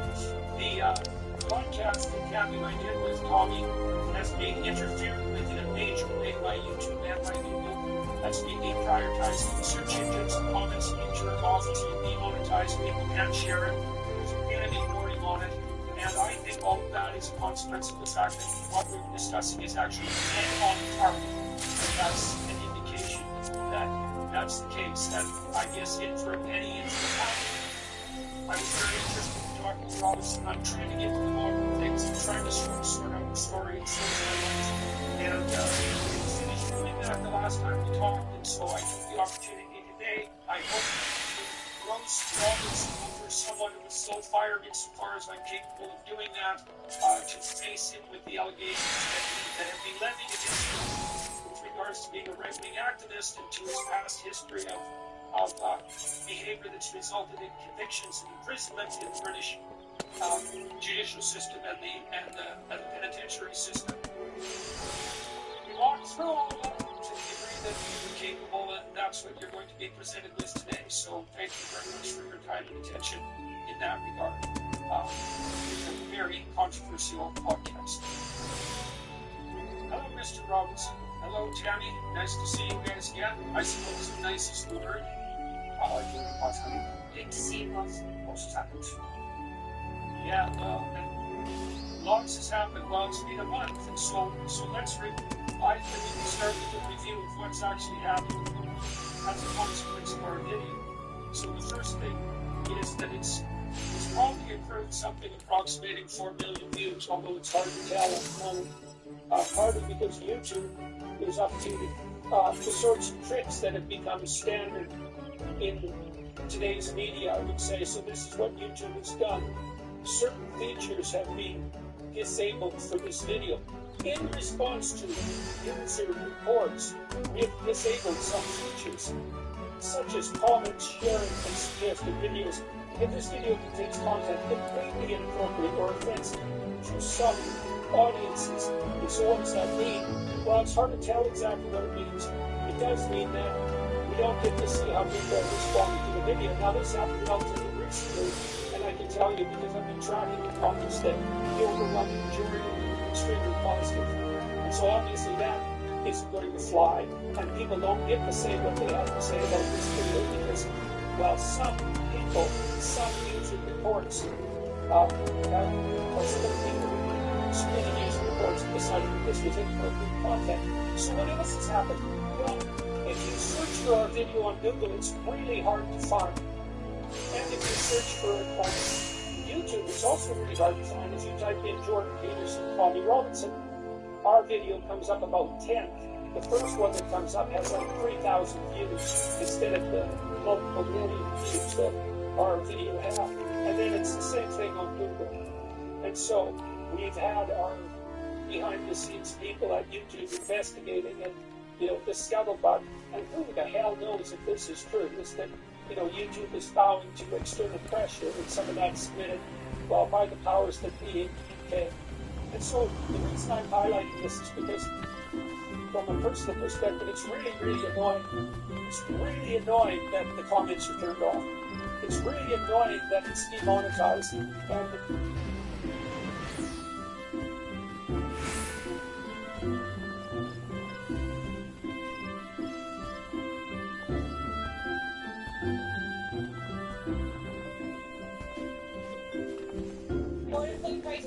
it's back. Are you Faye? Oh, hey, definitely a great time together so far. You can get my face. Let's escape. That was hard. That was all too hard. Perfectly pricing. Well, she's fine. Twice after it's like that. Somebody spent these days like how you must have take your age. Kids. Subway sandwiches option.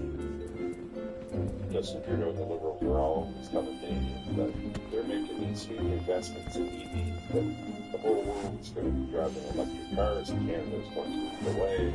I mean, you've heard them say it.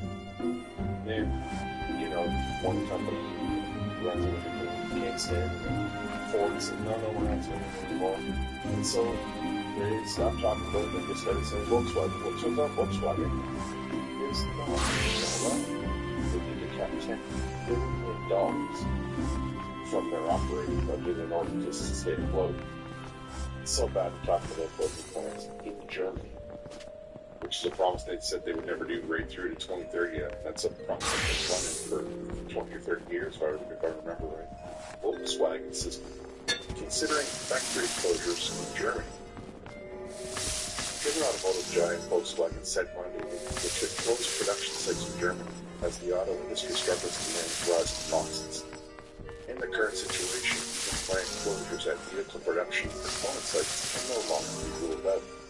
Volkswagen said in an internal memo sent to employees as seen by AFP. Europe's largest automaker in Germany's business locations, but headwinds have become significantly stronger. Volkswagen brand CEO Thomas Schaefer was quoted in saying, "The challenging conditions mean we must now step up our efforts to secure the long-term success of this company," Schaefer said to employees. Volkswagen last year announced plans for a €10 billion savings program and has flagged cuts to its workforce over the coming years to improve profitability. The groups of makers are now required, after disappointing results published in August that showed a dip in profits. Rising costs implemented in China also meant the group had to lower its profit margin forecasts for the rest of the year. More Volkswagen Group now faces particularly significant challenges in their sets. Despite the cost-saving measures already announced, the current development in the automotive market and the German economy demand further action. The company Ford has determined that brand that the Volkswagen Beetle must undergo comprehensive restructuring. The goal must be to optimize product cost, material costs, sales performance, as well as factory and labor costs. Simple cost-cutting measures are no longer enough quality sales. Further job cuts for my money. So I wonder how is that going to impact the jobs in the auto industry in Canada? I mean, making the battery component, that one might argue this is one thing. It's not like they put in one bad battery and it's many games. It doesn't. In some cases, and they want to make cuts. The way these guys are talking is the way that the company is talking when they decide to move the whole entire thing out of the Western Hemisphere and go down into a third world country so that they can make people very little money. That's just the way they're talking. All labor costs are all of a sudden a problem. They become Germany to, I don't know what company, what country they're going to live in that not paying their workers very well, but you can probably in your mind think of a couple of dozen.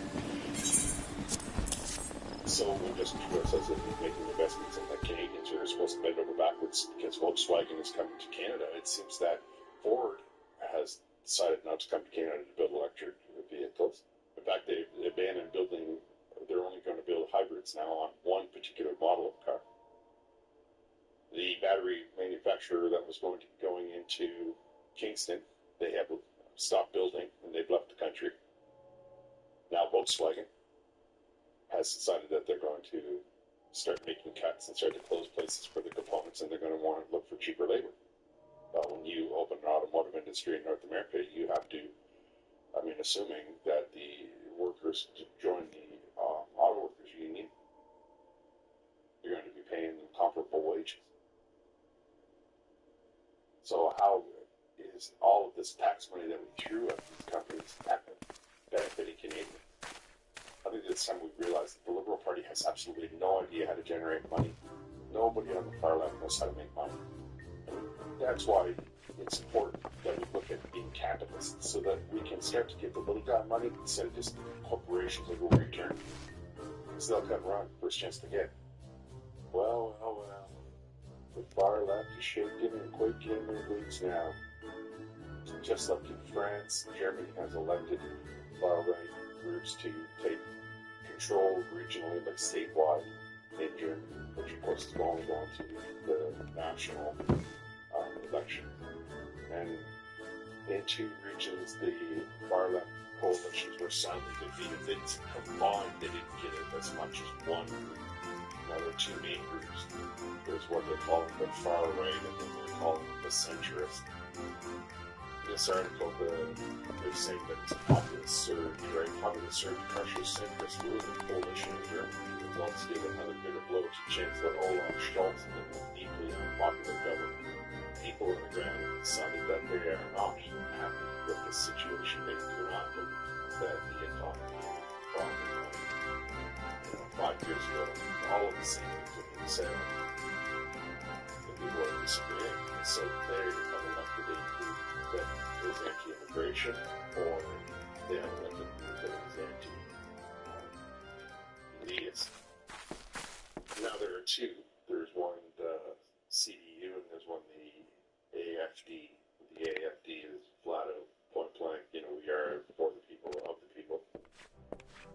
The three-party of Schultz's alliance, the Social Democrats, the Greens, and the Free Democrats, between them, got less than 50% each of the two states. The FDP missed the 5% threshold for getting into either regional parliament, and the Greens fell short in this one state called Thuringia. Award-winning development. Proven producer. We believe uranium is most exciting blend. Strong cash flow, world-class assets, and a global customer base.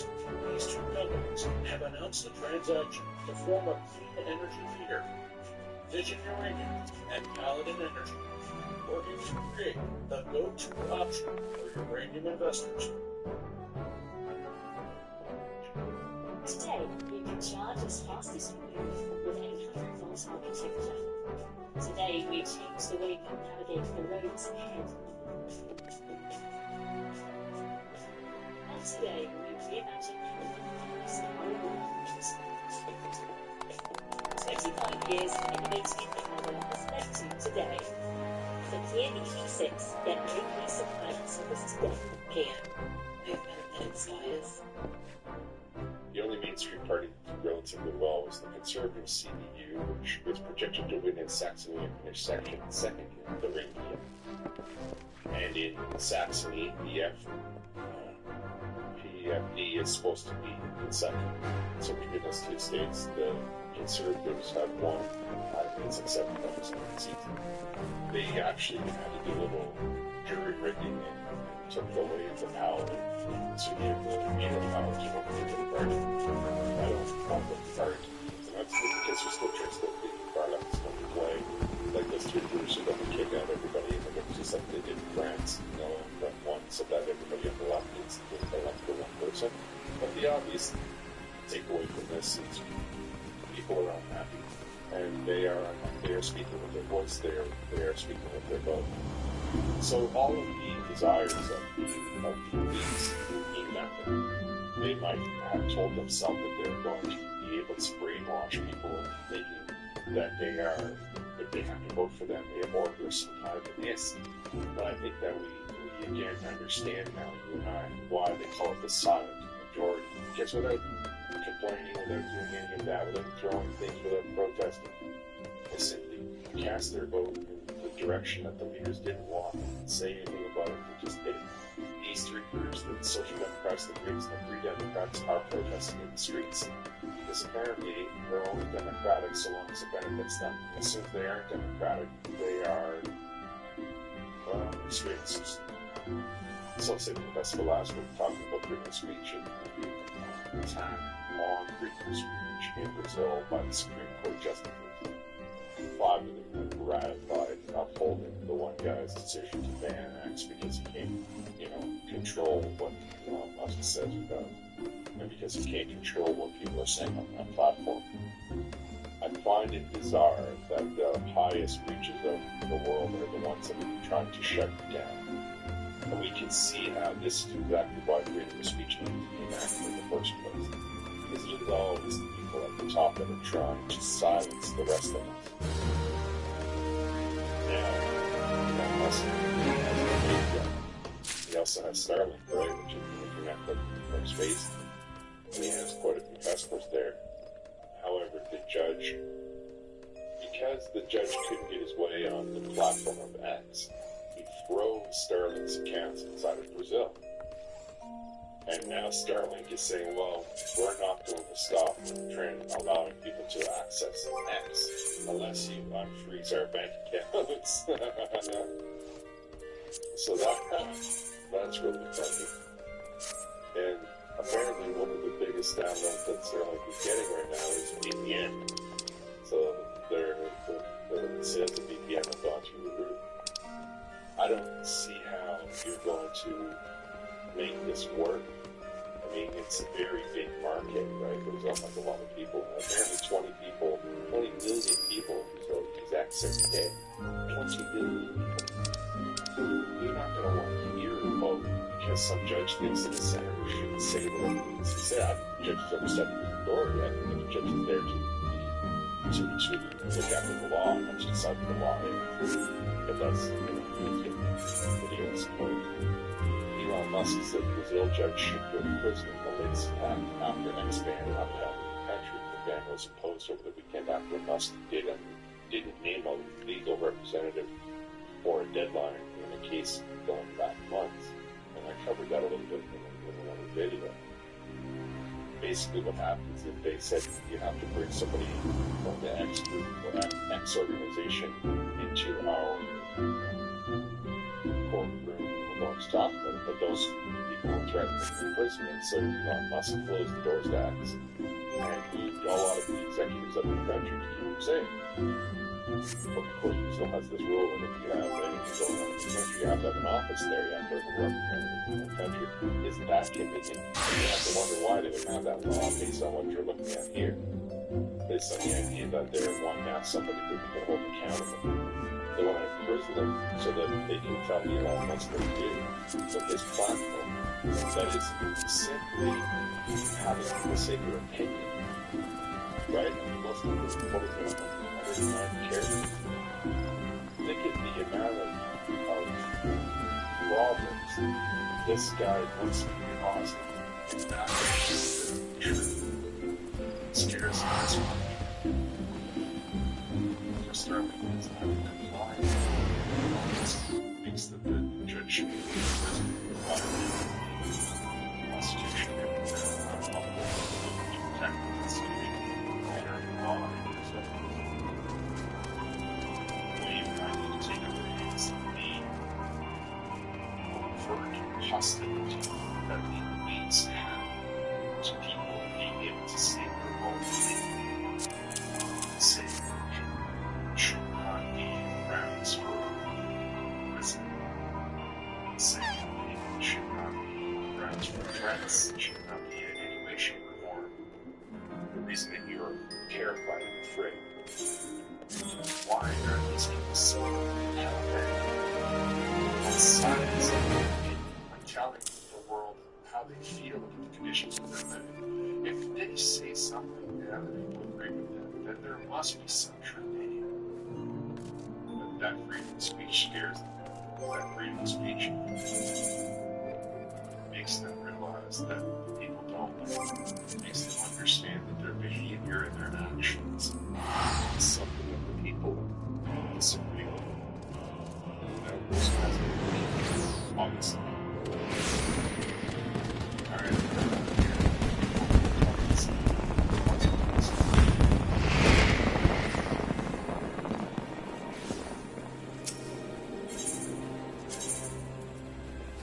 Every day is the opportunity for a fresh start. My job is to help Canadians from all walks of life find solutions to their financial hardships. That can happen to anyone. All it takes is losing your job, an unexpected bill, and you're lucky.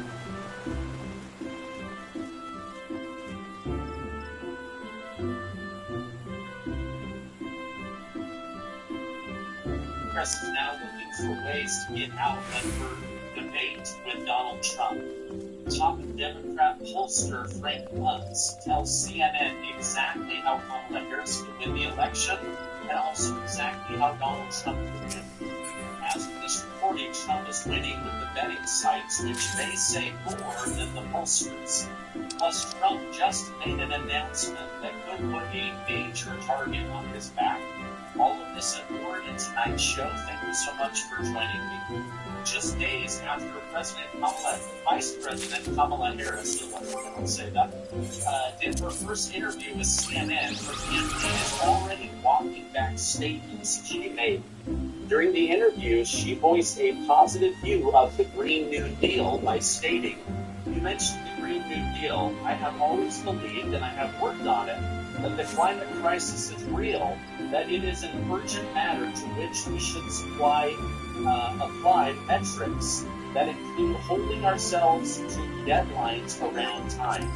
Now, despite giving clear support for the Green New Deal, as evidenced by stuffing green policy into the recently passed Inflation Reduction Act, Kamala's campaign stated she does not support the Green New Deal and only referenced it because her values have not changed. But if her values haven't changed and she liked it in the past, that means that she does support it now. So they're just using word salad to try to confuse us. Now, does anyone for a second believe that she has changed her mind on the Green New Deal? Let me know in the comments down below. I personally believe that they are going to try to push so much through during her time in office, it's going to make our heads spin. Now, the first presidential debate between Trump and Harris is just 1 week away. And according to BBC News and Insight sources claim that Harris is actively practicing ways to rattle Donald Trump on live TV. This report coincides with Harris's attempt to have both candidates' mics unmuted during the debate. It's a bit sad. The strategy seems to be piss off Donald Trump versus tell us how you're going to make life better, but I guess I'm not surprised. Now, when someone's main concern is making sure nothing about it is said, you should question that person's motive. Elon Musk, for one, has just claimed that if Harris is elected, free speech will cease to exist. Just look what's going on in Europe and also down in Argentina and Brazil. This has been evidenced by people such as Elon Musk and Meta's CEO Mark Zuckerberg, who have both exposed the Biden administration for trying to censor and control free speech on their platforms. People can claim Donald Trump is a conspiracy theorist all they want, but he may have been elected if Biden's administration didn't cover up stories ahead of the election. We have the CIA and Facebook and Twitter, well, old Twitter, to thank for that. These people are incredibly deceptive. They claim they are not trying to influence the election, yet do borderline illegal things in order to influence the election. Just look at the situation at the border. Representative Nancy Pelosi has practically just admitted she wants to flood the country with illegals. And why? Because, quote, I would like to move them to being documented. So she admits the whole plan is to flood the United States of America with illegal immigrants and then make them legal immigrants that can vote Democrat in the next couple of decades. Now, this should be enough evidence on its own that allowing millions to cross the Union is part of their plan. It's not just bad policy or bad management. They know that by allowing migrants to vote, they will vote Democrat. Yet Donald Trump is the one facing a case of election interference charges. Give me a break. By the way, thank you guys for liking and sharing these videos. It really helps me out, so thank you guys so much. Alright, now speaking of election fraud,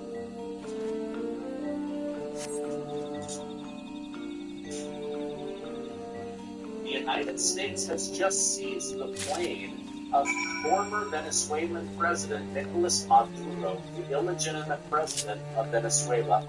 I say illegitimate because the Biden administration has stated he manipulated the results of the last election in order to remain in power, while the seizure was clearly related to not following U.S. sanctions. I'm sure stealing an election the plane seized was worth $13 million. It was reportedly delivered to Air Force One. So this is a big deal. Remember when we were told elections were free and fair? That the same software being used in Venezuela had nothing to do with America. Now the Biden administration is saying, oh, wait a minute, we think you guys stole the election down in Venezuela. Congress is just crazy, right? Now, a spokesperson for the U.S. National Security Council commented on Nicolas Maduro, stating, over the past month, as demonstrated by a wide variety of independent sources, Nicolas Maduro and his representatives have tampered with the results of the July 28th presidential election, falsely victory, and carried out widespread repression to maintain power by force. Now, wait a minute, did the Biden administration recognize this? Is this exactly what they did in America? As states continue to loosen restrictions on marijuana use, President Trump has endorsed legislation in Florida which would legalize a limited amount of personal use. Trump defended his decision by stating, "You do not need to ruin lives and waste taxpayer dollars arresting adults for personal amounts of it on them, and no one should grieve a loved one because they died from fentanyl-laced marijuana." So Trump is actually stirring up a lot of conversation by stating, listen, I don't personally believe in marijuana, but if someone has a little bit, there's no reason they should go to jail, and there's absolutely no reason to waste American taxpayer dollars. Alright, now I have some big stories for you, but first, today's show sponsor.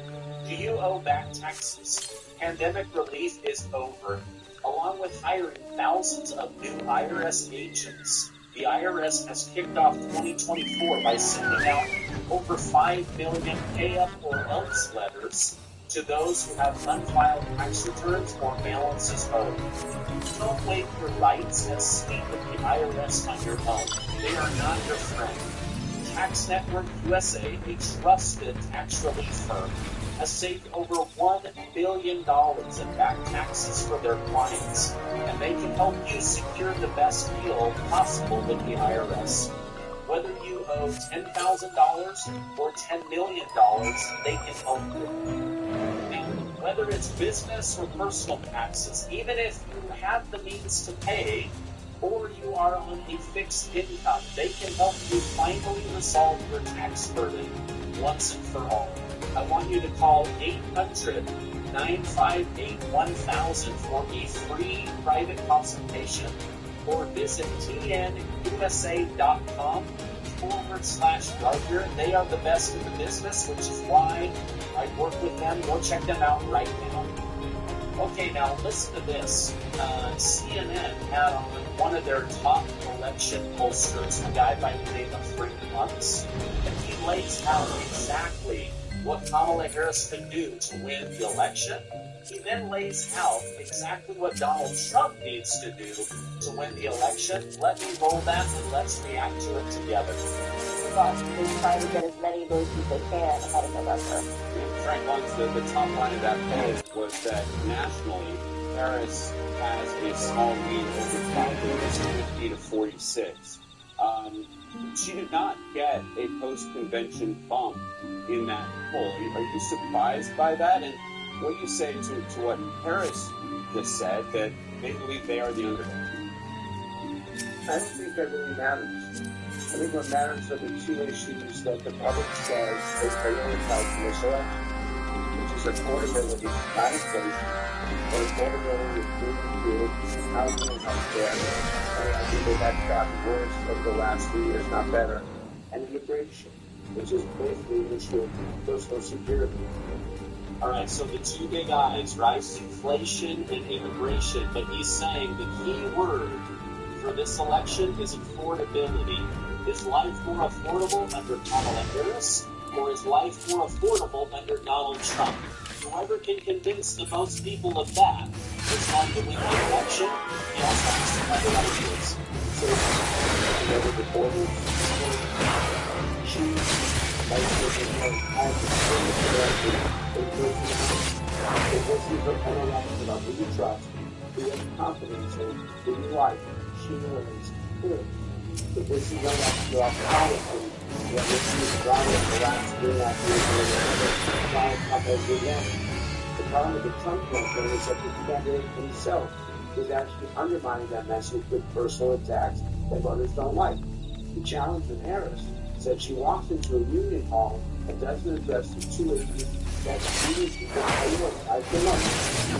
Alright, so he makes a really great point. There are a lot of Americans that are turned off by Donald Trump's bombastic New York-style personality. He's saying if it comes down to personality, just like with Biden, they're going to choose the calmer, easier to talk about person.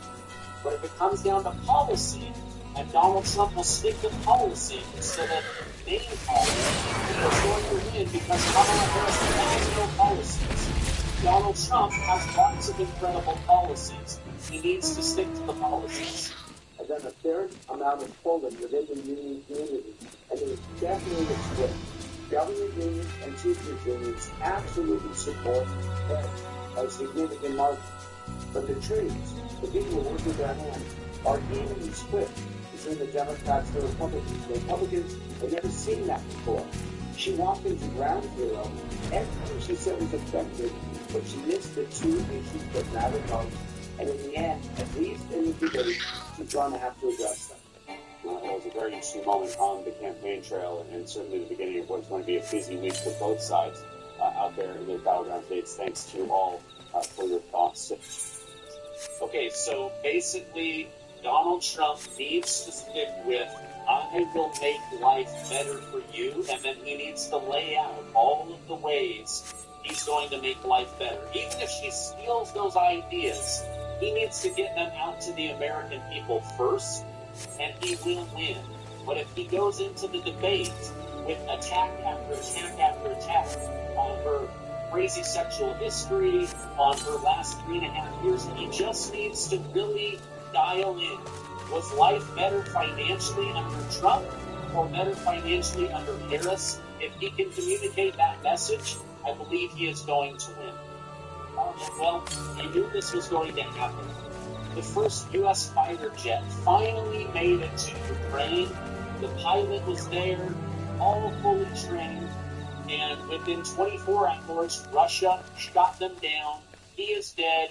The plane or jet is destroyed. I also knew that attacking Russia... Throughout our history, ordinary people have done extraordinary things. Now it's your time to reimagine civilization and build something new again. There's no sweeter way to celebrate your birthday. Thank you for living beautiful years for all of us as the country. Inside of Mother Russia was going to be like poking a bear. And Russia has just made their most deadly attack in many, many months. 2 Russian ballistic missiles hit a military institute and also a hospital in a central Ukrainian city, killing 51 and injuring 271 in the deadliest strike in 2024. Now, I told you that this was going to happen. That Russia is not going to put up with being attacked. They're just simply not going to. Now, I'm not for Russia, and I'm not against Ukraine, but Putin has been extremely measured based on the amount of pressure that he's getting from other Russian leaders that have said, wipe Ukraine off the map. And he keeps saying, no, they're going to come and they're going to negotiate with us. But nobody is showing up. Now, with Ukraine attacking into Russia with NATO's permission, Vladimir Putin is beginning bigger and bigger attacks on bigger cities in Ukraine. And he can hit them from far distances because of his hypersonic missiles and his ballistic missiles. And the Russian people are now telling Vladimir Putin it's time to destroy Ukraine. They are attacking Mother Russia.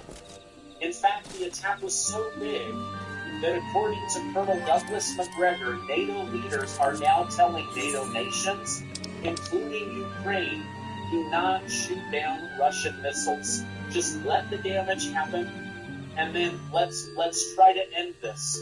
What they are worried is that by NATO giving permission for Ukraine to attack into Russia, that they have awakened a sleeping giant. Remember, Russia's military continues to grow by about 30,000 new people every single month. That's 1,000 a day. And Ukraine is hundreds a day. Russia has more firepower and more manpower. So now NATO is saying, oops, I think we've made a huge mistake, and we need to stop attacking into Russia and just let Russia attack, and then get it out of their system, and we'll be done. Now, Colonel Douglas Macgregor, who I'm not able to get on my show in the near future, also shared on Twitter today that the country of Turkey, a neighboring nation, has just asked Russia for permission to apply to the BRICS nations. Now, this could be Turkey signaling that they are done with the United States, that they are done with NATO, and that they are done with the U.S. dollar. They want to have an alliance with Russia. They see Russia as a better option. Now, Putin also spent time in Mongolia today, where he and the president of Mongolia agreed to deepen their trade relationships with metals, with natural gas, with oil, with gold. Now, the International Crimes Court was furious with the president of Mongolia for not having Vladimir Putin arrested for war crimes. But Mongolia said he's committed no war crimes in Mongolia. we're not going to arrest somebody that we want to do serious business with. So the ICC, or International Crimes Court, they are furious at Mongolia for not arresting Vladimir Putin, as this is one of the first times he's left Russia in a big way. So they are just absolutely furious with Mongolia and also Vladimir Putin. All right, now this is interesting. Democrats continue to outrace Republicans by huge margins. It's like all of a sudden Democrats have raised $500 million to elect Kamala Harris. But now now Harris is using $20 million to help get other Democrats in the House and the Senate elected. This is the most a presidential candidate has spent outside of themselves in almost 2 decades, leading some to believe that Kamala is giving money out just in case she loses in order to hamstring a new future President Donald Trump. However, others are saying that Kamala Harris is giving money to 20 big speakers so that they can go out and speak and campaign on her behalf so that she doesn't have to go in front of the press. That she literally that scared that she would rather give out money to people that will go speak on her behalf. I'm not sure what the answer is, but again, Politico put out this news piece saying something's going on with the Kamala presidential run. She's giving out tens of millions of dollars for down ballot elections. And some international news, the Israeli Prime Minister Benjamin Netanyahu has just claimed that he has requested forgiveness from the families of those who were killed shortly after a hostage rescue attempt was scheduled to take place. In regards to the next step, Netanyahu told CNN, we're going to have an exact heavy price for Hamas. I'm not going to tell you what that price is going to be and what we're going to do.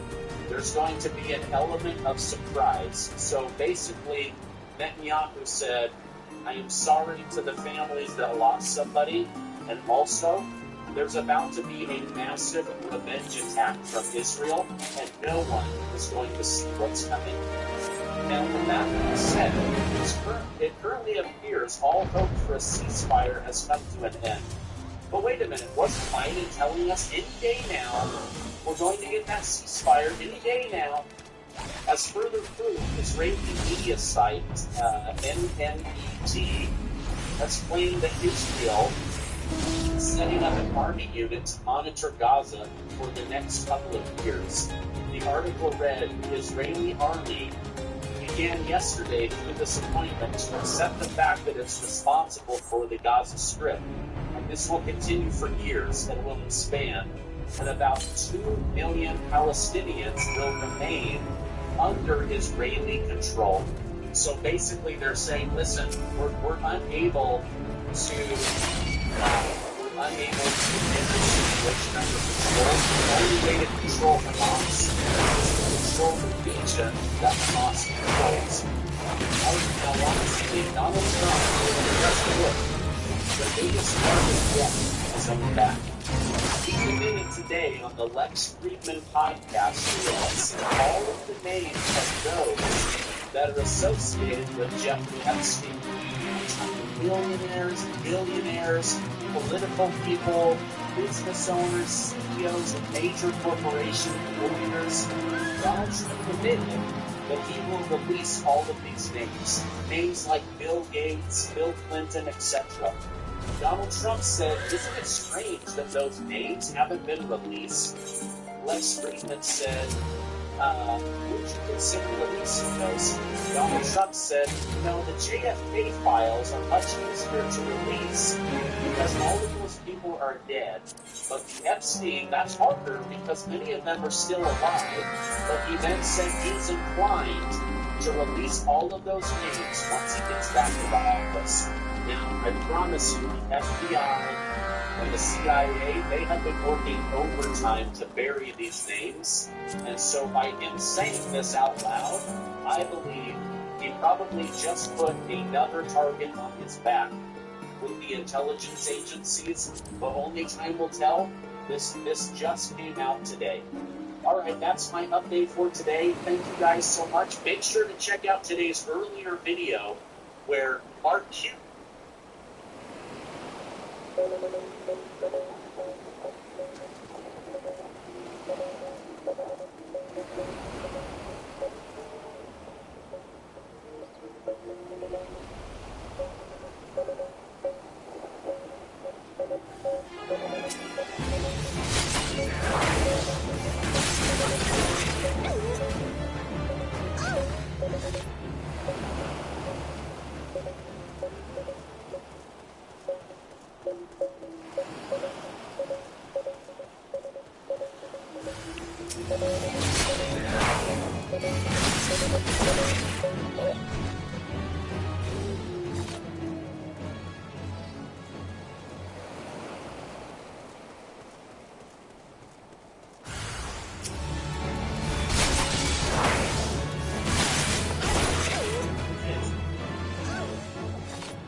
It's Enforcer Matt, and welcome back to Day 9.3 of the news. And it's good to see you all once again. Ukraine continues to pound Kursk, and Kursk is getting pounded up there in their tiny post.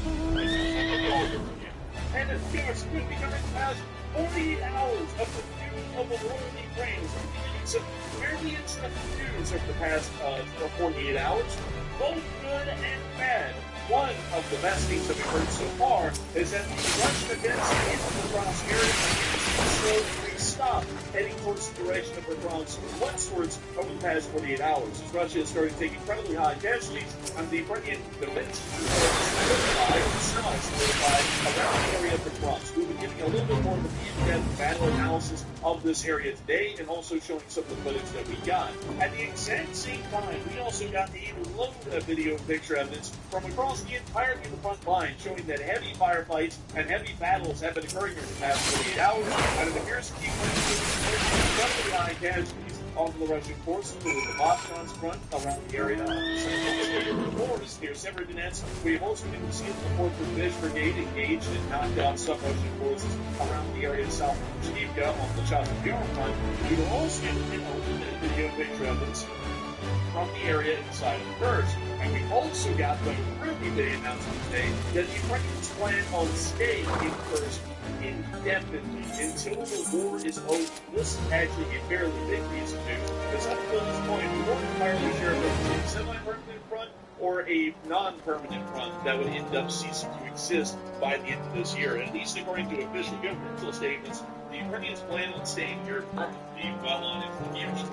At the exact same time, we also got to hear that inside the Russian Federation, the purges have continued as President Putin has ended up ordering the arrest of this minor deputy, oh my lord, I forgot the name of that guy's title. This is the assistant deputy of the Leningrad military district. He ended up getting purged today and arrested by the Central Russian government on charges of corruption, much like every other person.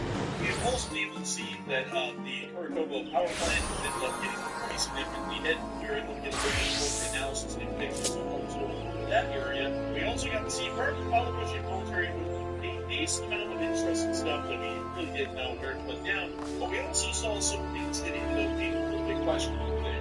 Like, for example, the large number of resignations being forwarded to the Ukrainian Rada by multiple members, and we also got to hear that apparently Kukula is now on the way to being removed, as we heard that apparently he will now be fired by the Ukrainian central government. We're not entirely sure as to the reasoning, but it is still a very interesting thing, considering that Kukula has been one of the most steadfast members of the Ukrainian government, or at least the central government, that we've seen so far.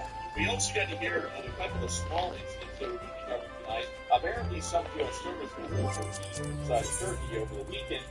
Two of them were by Turkish nationals under the 6th Fleet, which was in charge of these sailors that were being inside of Turkey, and ended up officially in response to the incident. And we'll be talking about that and also what's going on in Turkey here in a little bit.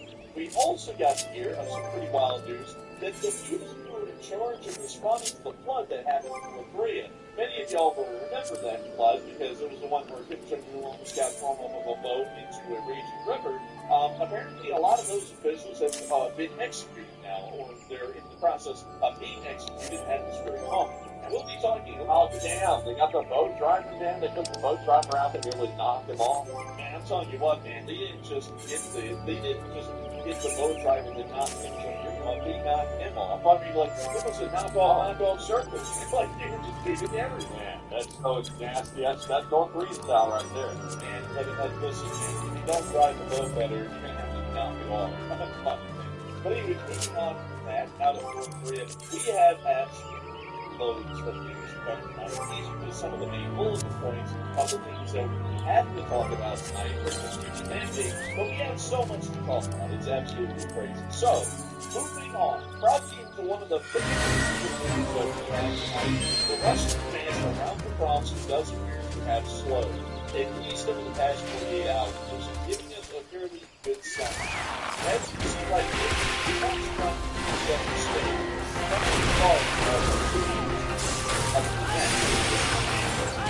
Actually, surprisingly, in this area, they stated that they had never seen Russian this before. To be entirely honest, no one has seen Russian things like this before throughout the entire war. These were people who not expecting to down here. They were then able to push on all the way out of the Ukraine and pretty much still being found outside of the front. This was a fairly concerning situation for a while, and we're seeing Russians slowly making their way closer and closer to the cross. But over the past 48 hours, as you can tell right here, it appears that their westward advance has largely stopped. This is different in the 72-hour picture. And then further back, you can see they're making some pretty steady and fast advance. This is the 22nd, about 1 day ago. This is where it would have been to first, right here, which is around 72 hours. Since that 72 hours, they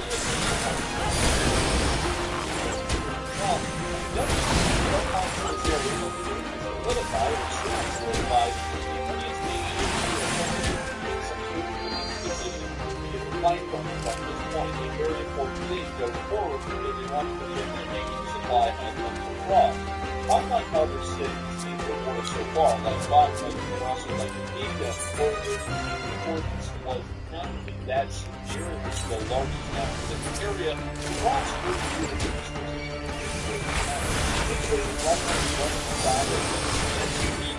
this city has multiple highways that every single highway from the western area and inside Captain Cross. It is about no construction amount of and positions of the road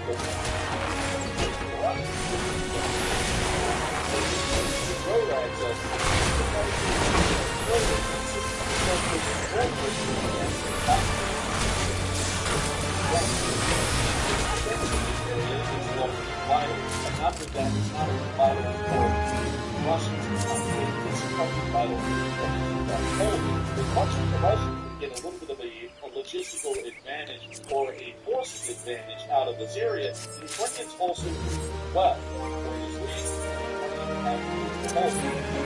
In the past 48 hours, it looks like they're starting to hold this quite well, and we are expecting that the Ukrainians probably will be able to eventually create some sort of a more solid defensive line on the highway and into the front, and also the one further north of that, but we're not entirely sure at the moment, and we're still waiting and watching as this battle progresses day by day. But for now, it does seem that the Russians have largely been halted. And not only have they been halted, they ended up taking some pretty significant losses over the short period of time. All the way down in the southern area of Marinka, we were able to see Ukrainian 46th Brigade was the Russian held on the very southern flank of this defense so far. You can see right here, the 46th Brigade watching this large Russian column of as we try and take over this wide open. And now, the 46th Brigade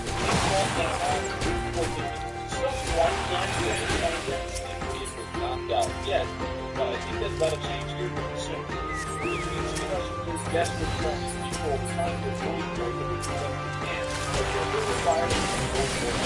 Not to knock out a vehicle, a game to do that. And have to get less fast.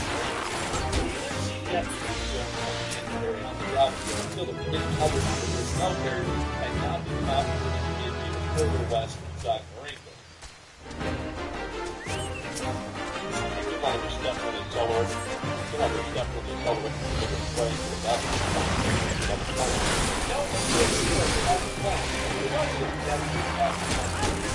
like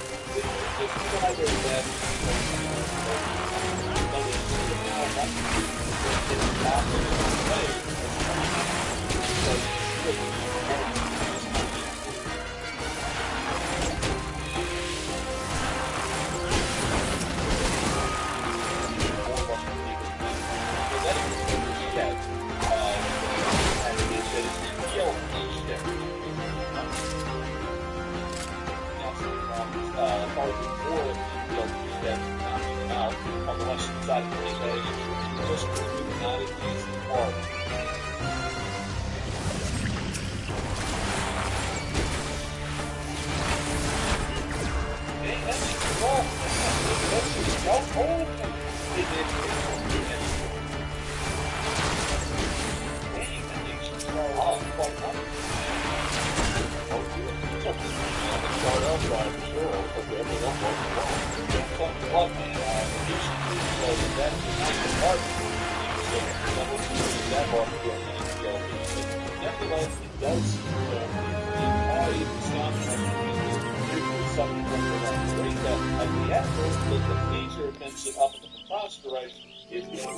By other secondary offensives that are happening in the area around Marinka and Starley, Bolivia, as they attempt to advance towards the building and try and make sure that the Ukrainian highways heading into the front south will also be cut off for a fire as well. While all of this is going on, those that are taken up towards the building and still looking at that it is right on the course of the strategy to be part of that element. We've got to see it.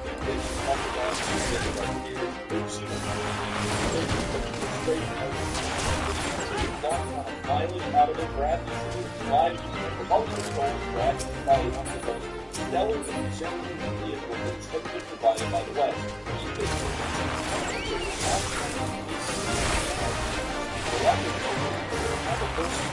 Actually, the wide variety of firepower that the vehicle possesses.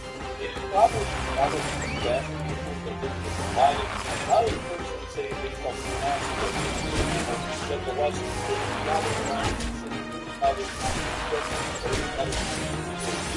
I would say that it's probably never given a large number of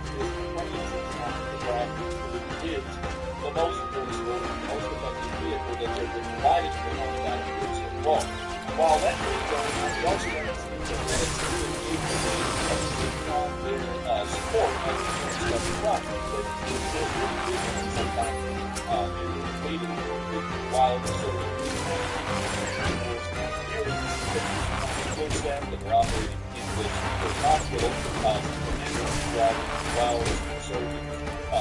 It's though they take a great deal of pride in good, and the work they do stands for a lot of many Ukrainian soldiers. I'm pretty sure that my religion is 5 minutes on the day, building the drill home, sit out there and go to command. Still, all the time, it's possible, one study that is not put forward. And there are some things that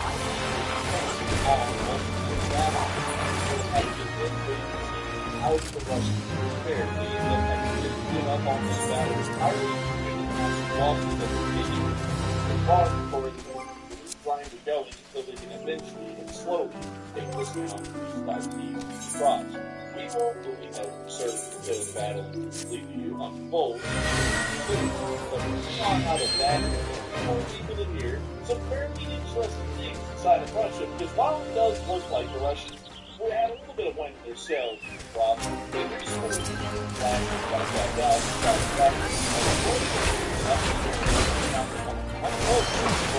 largest gas power inside of Central Russia the power right there, that there was some kind of fire that destroyed the facility up here. I mean, also some fire that base the European as well.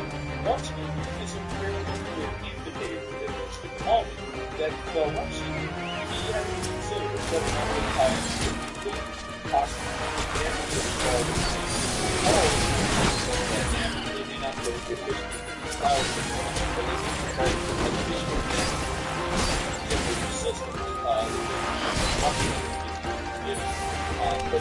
all the main balls, one third of it going on the stuff, members on the village the other day, but no big no that was one of them except the one that's last the one found out there.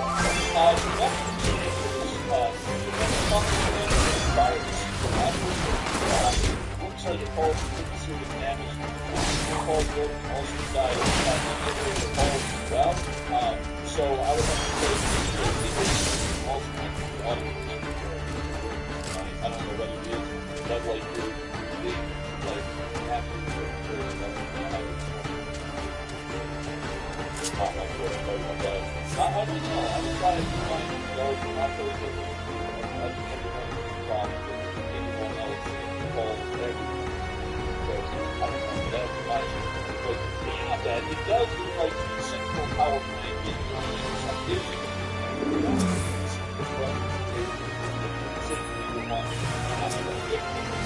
I have to shut down the power plant but there, based upon the whole blackout throughout the area, throughout the power grid, not the proper amount of voltage required for the population of the area.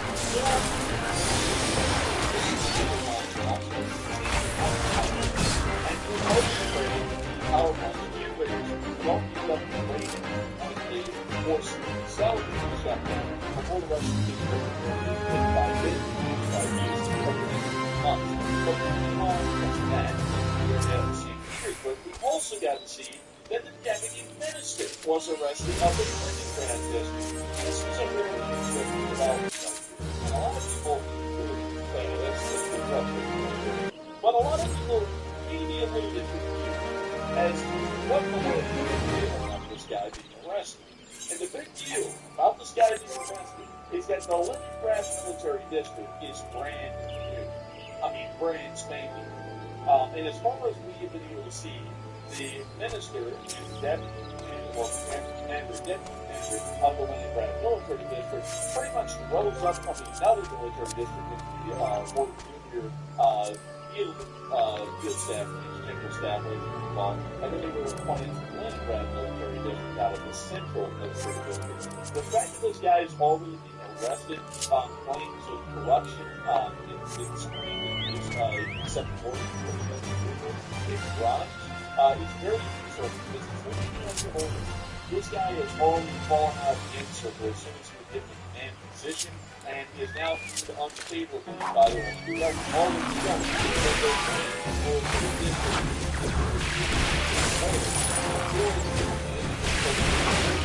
I mean, literally, most of our position was for the destination here. The Russians, they're also just mirrored the little side going on that road map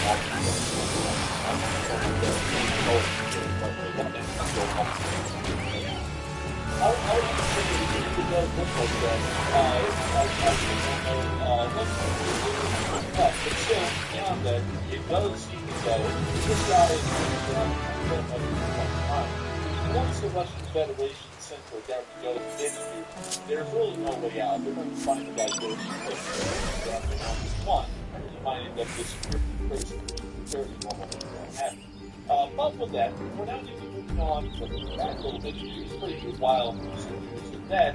I want to talk about something that the Russians have been concerned about before the Russians first. So one thing that they're getting a lot of weapons lately, almost the idea of Russian weapons like providing also the long-range weapons like the attacking missiles being fired into the Russian Federation to attack any kinds of targets in that area. A lot of people have been saying that over the past days, they expect the United States to fire on the Russian Federation and actually maybe the person. Some people are saying that nothing's changed so far, but still a lot of people are putting their thoughts and ideas on what this means or what will be happening. Will the United States lift the restrictions and sanctions, or what will they do? And Mandy, what are people thinking about this? What are you thinking about this as well? Alright, so in this poll, about 51% of the audience thinks that the U.S. will lift restrictions very soon, while 59% said that they might change it, but it's unlikely. And 11% said the U.S. will never lift the restrictions.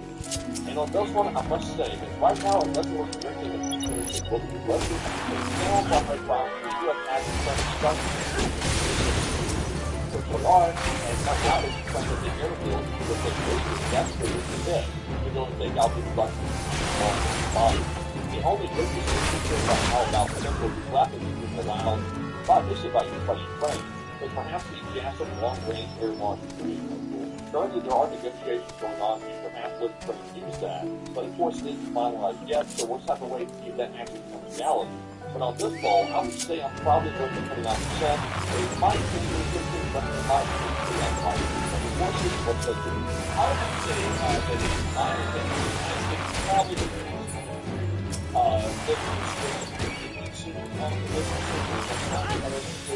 Simply a lot of people are starting to say that, to be honest with this, that the United States has been for an incredibly long amount of time. And it seems that we're going to get so while we consider it a choice again, I'm not going to believe that. On top of that, the United States government wants to really relaxing so far, supporting they will stand behind the or having to wait for most of the follow, which is incredibly bizarre to see the leader is left for it, but nevertheless, that is what we do. Largely, that's what I think right now. I think we get the people, because the folks who British get support for themselves, something along those lines. It's the kind of thing. But with that, we're not how does this look for the news? And all the people who think for this whole loss, or we can see that the news is back now. I wouldn't go over here to see now, but they will decide to go off.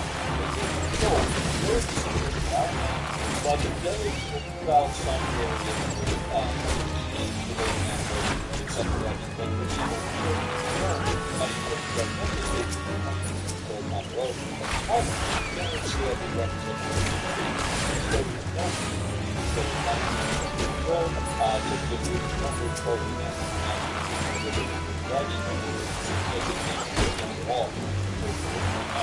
but at the same time, it does seem that the whole will not be from what we can tell, the Ukrainians are not really using a lot of ground in any direction in the Gordido, Ranchkoviki, or Bolshoi sold-out square area, but they are continuing to hold their ground in the Ukrainian was made quite clear that their position in this area is determined. They're not going to be leaving until the war ends, meaning that Russia will have to keep a constant standing force in this region to be able to keep this thing going. So moving on into our specific news, we've already received some Ukrainian equipment within the area of Kursk. It appears to have been considerably destroyed. Once again, we don't really show Ukrainian casualties or loss of vehicles or manpower, particularly any other front, but it is important to show that the first front to actually get an idea of how well this appears to have been Maxbro and whatever did it was that missile literally destroyed it in that front. That may happen a little bit later after the vehicle was disabled. I can see a couple more Ukrainian vehicles out there which all damaged. Civilian vehicle was damaged along with possibly another Maxbro. But it does seem like some losses were taken in this area. From what we can understand, this is close to the area of Fort Evo, and we're getting a little bit of an idea that resistance is headed in this area. And while the Russians are taking very high losses, the Ukrainians are also starting to mount up some losses as well. The battle of Fort Evo has actually evolved into a very large battle. The reason why we know that certainly there's not a lot of footage or video evidence out of Fort Evo from either the Russian side or the Ukrainian side, which is letting us know that there are certain operations that have strong reasons and on both ends, and for that reason, there must be a heavy battle there, otherwise they wouldn't care about operation security all that much. You are also able to see that the Russians are trying to employ a new kind of mined silver. We saw this a little while ago, but we're starting to see it again. We're starting to see the little mine drones beginning to pop up in incredibly large numbers of mobile. And you see that the Russians are trying to update personnel and weapons. So one of the flaming crabs into the road with the hand walking on down the street. We see another one. I mean, there's a lot of these things actually. It looks like they're trying to tap.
But if the Ukrainian soldier for some reason wasn't paying attention, they would end up driving to the state and would end up blowing up.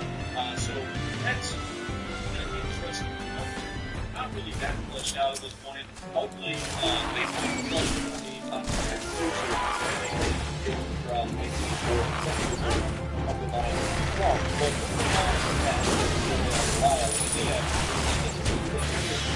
local Russian in this area. That was speaking about the Russians who were opinions on the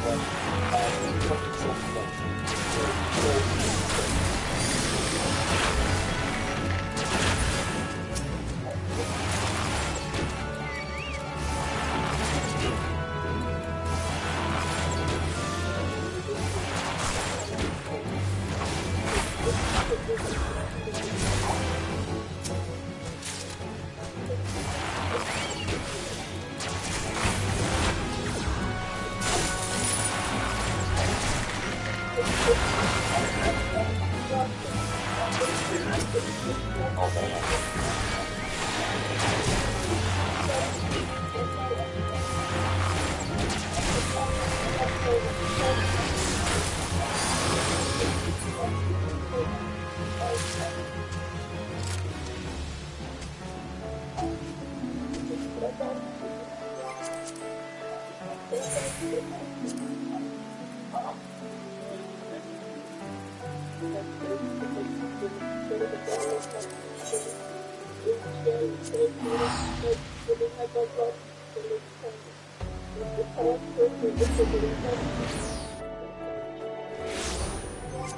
didn't really have a feeling this woman. I have a feeling this woman might be getting a visit from the good old FSB before taking her to get her. I'm telling you what, she's not really that happy with the Russian government at all. Seems like maybe a lot of locals may not be like that. That might be the case. But anyway, this on Netflix and also our next video here, we also see taking down the highway, taking out towards Fort Meade. Notice the road signs that we see. We're going down the highway. We have control of all of them.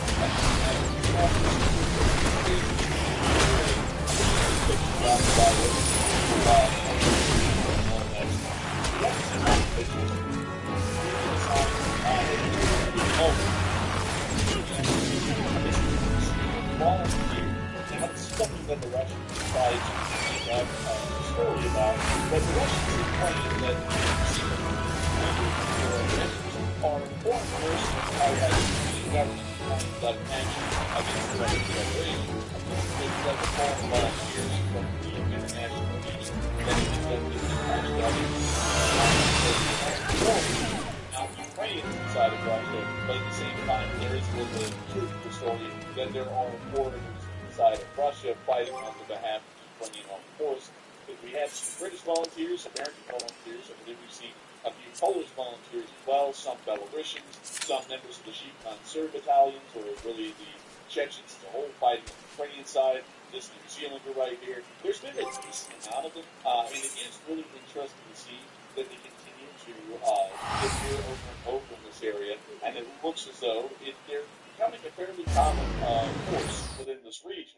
We also got to see another photo op by some Ukrainian forces as well, as we got to see the Ukrainian government taking a picture in front of the sign, in front of the town, but it's near the area of Pneumonia, and it looks as though they're well kitted as well. They got some photos, some AKs, all kinds of nice stuff. It's incredibly good to see, and incredibly good to know that the Ukrainian armed forces continue to have a very heavy presence in the region, and not just heavy one, it's strong enough that they are able to take pictures with the zones they control and not have to worry about artillery fire or artillery strikes to be able to reach them because it's so far behind the front lines. No one would see or be able to fire them for that matter. We also got to see within the Susa direction that a Russian, well, a Ukrainian actually was in a workshop and got to see a really Russian t-shirt about the month. What the hell is that? That dude like he's fighting or something? It's holding a fish. I think he was fishing when the picture was taken or something like that. I don't really know. But the shirt is just bizarre. That is bizarre. Also, I can't tell. Is that like a kid size or something like that? Most of the t-shirts super probably, and it looks really dumb. But this guy honestly looks half his tail. He's got this like look at his screen. He's like that back on the show. I'm talking about he said, wow. And it's like, dude, this is just straight up cringe. Like, I don't know what it even says on the shirt, but it's probably, there's a lot of them. Dude, man, look back there. There's like a whole, like, crate of them or something. Man, we found the propaganda merch store. We kept out the food, and they raised them there. Look at all the t-shirts on the wall back there as well. Like, that little clothesline back there. Those are some crappy looking designs. And it's kind of a rough store. I would have to say the merch store has done a lot better with putting out quality merch with freedoms too. So just remember that, folks. Big shout out to official forceschool.com. Great place to get merch. This, not so much. Really crappy merch, low quality, and not only that, pro Russian. Hey, anyway, so that we're now going to be moving on from that little bit of news and kind of going over a general analysis of this area. Because we didn't really get a lot of frontline footage of Fisher Evans from this region, but we were able to get a couple of things out of what today appeared to be like in this area. Once again, we're not only seeing the Ukrainians advancing onto the south of the Rugged Steppe, this is the weekend of the battle announced. What we can tell, the Ukrainians may be trying to reserve this before they finally attack them and end up overwhelming them or wiping them out. On the other, if they just keep on destroying the bridge crossing on step without actually engaging the subject side. It's a fairly simple tactic if you're going to mitigate loss while at the same time you're having a full attack. But the problem is that they lose their valuable time when they have to start. They will have to help you surprise this unit because they don't be able to react to the speed of which they're trying to use a element of the advantage that they had at the beginning. But at the same time, they are making sure to wear this rush down slowly over time. The other problem is, though, is that if they're still destroying the final bridges quick enough, the Russians may be able to sneak over some supplies here and there if they're eventually enough. Then the Russians are able to actually hold this area and keep this unit supplied and body, which could end up posing a problem well in the future, as they may have to use some strong to secure those Russians like this brigade, no matter how many or how weak it gets from people with enough resistance to bringing them down to the wall.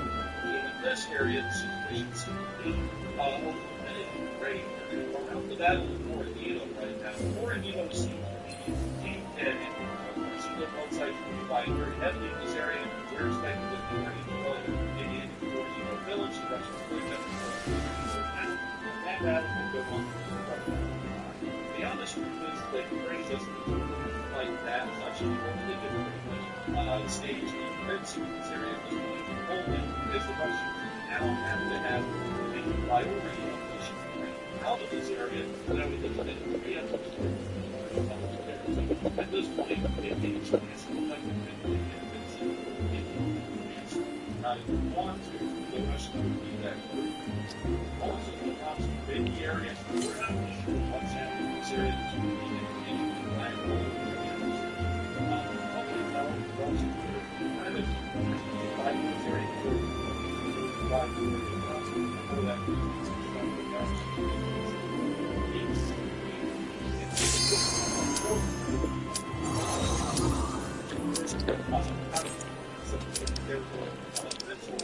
As well as their soldier brigade are significantly done actions against the Russian and separate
left action.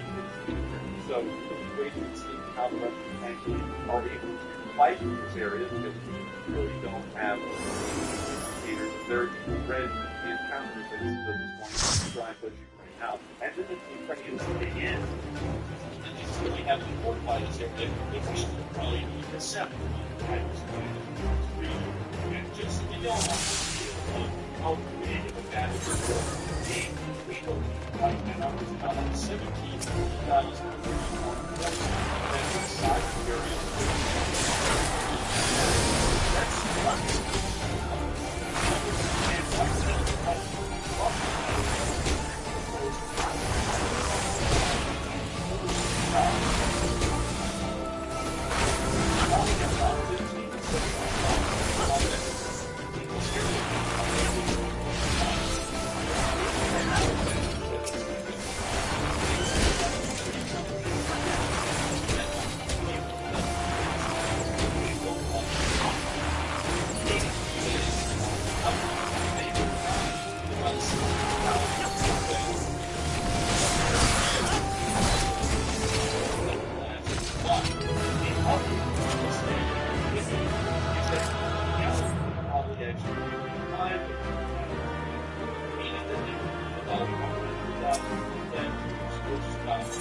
now they have Ukraine right now.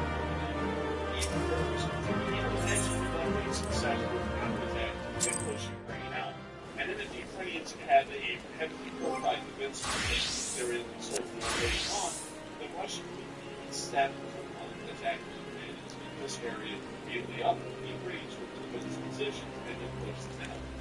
Russian attacks about 1,000 combat troops, which is the stack we have, everything they have inside Ukraine right now, to be able to push them out of curves. So you kind of see that based on these numbers and also the idea that Russia doesn't really have a lot of spare available combat power, the Russians will better employees with these numbers game to be able to conduct the defense and start pushing the Ukrainians out. The Ukrainians probably will be able to stay here until the end of the war. The best the Russians can hope for is to try and build a strong enough force on their own side to be able to stop it Ukrainian defenses later on from driving the Ukrainian first and getting closer to the first power plant for the city of Kherson itself. So it's like this area is not being false well to Russia, it's going to be quite well to Ukraine. So beyond that, we have seen this. This has been very interesting as well over the past days, really the past week. Developers should continue in the area. We're ready to see it again. Once again, more T-72 being brought to the area. Actually, this is usually more fish pointing on the new fish is big shout out to our Twitter, by the way. If you don't want to go to it, it is in the description below. Follow us, you can see some of the things we're talking about here on this channel before we keep live from there. So let me see.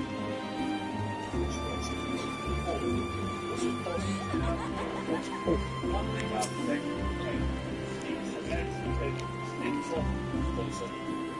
these are actually pictures about it. These show exactly what you think in those pictures about me. So I don't know what to circulate that story. We're actually that because I didn't realize that until now that I could see those pictures instead of not seeing them on now the bottom area.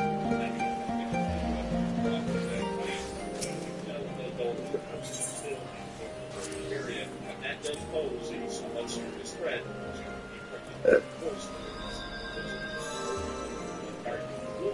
It's we have to work with an actual offensive in Ukraine that they possibly end up overwhelming the abilities and end up prioritize the border and end up really screwing out of the looks over some regards inside of Ukraine. But we want that little side inside of Belarus. We have heard that Poland says it has the ability to shoot down incoming missiles heading into their airspace. And while they say that, we see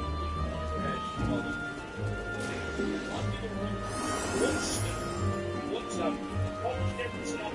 Polish is an outside power that the United States can stop the Polish from being actually probably their airspace against incoming threats and air ordnance being fired from the Russian invasion. Now, a lot of people have been saying some very interesting things at that about this particular and split really saying Polish government's holding back, the American government's holding back, but one thing we're really thinking about this man, one is to stop Poland from shooting down these missiles that fly over their airspace and actually make them stop. All right, so Mr. Poland background, yeah, I did quite a bit recently shooting down missiles around before they entered their airspace, before they were Polish airspace. They want you to go down over Ukraine. What the catch is, they're not actually doing it like the Polish said. They simply keep saying that in order to make the interview. So the question is, what is stopping?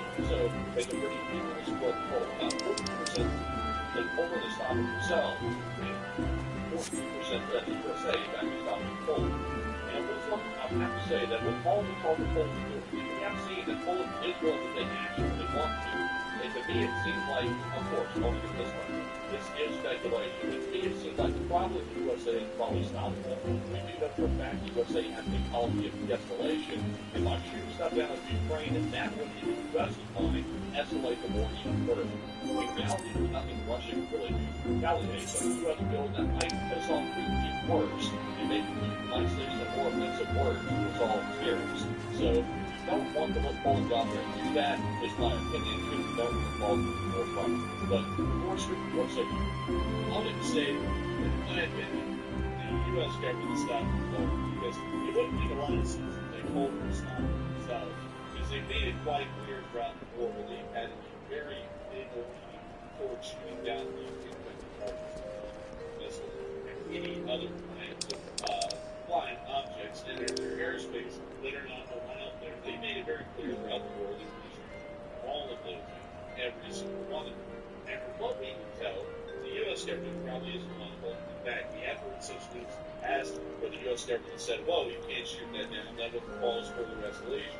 We've actually heard those direct statements from the U.S. government to Romania and Poland saying they cannot end up shooting down these heads. They continue to fly across the Danube and into Romania because by shooting them down, they can start escalating the Russian Federation, making it look like they're taking more action against the Russians, and for that reason, might draw NATO into the war. And that's been going for about 3 years at this point. It's getting really close to 3 years, actually.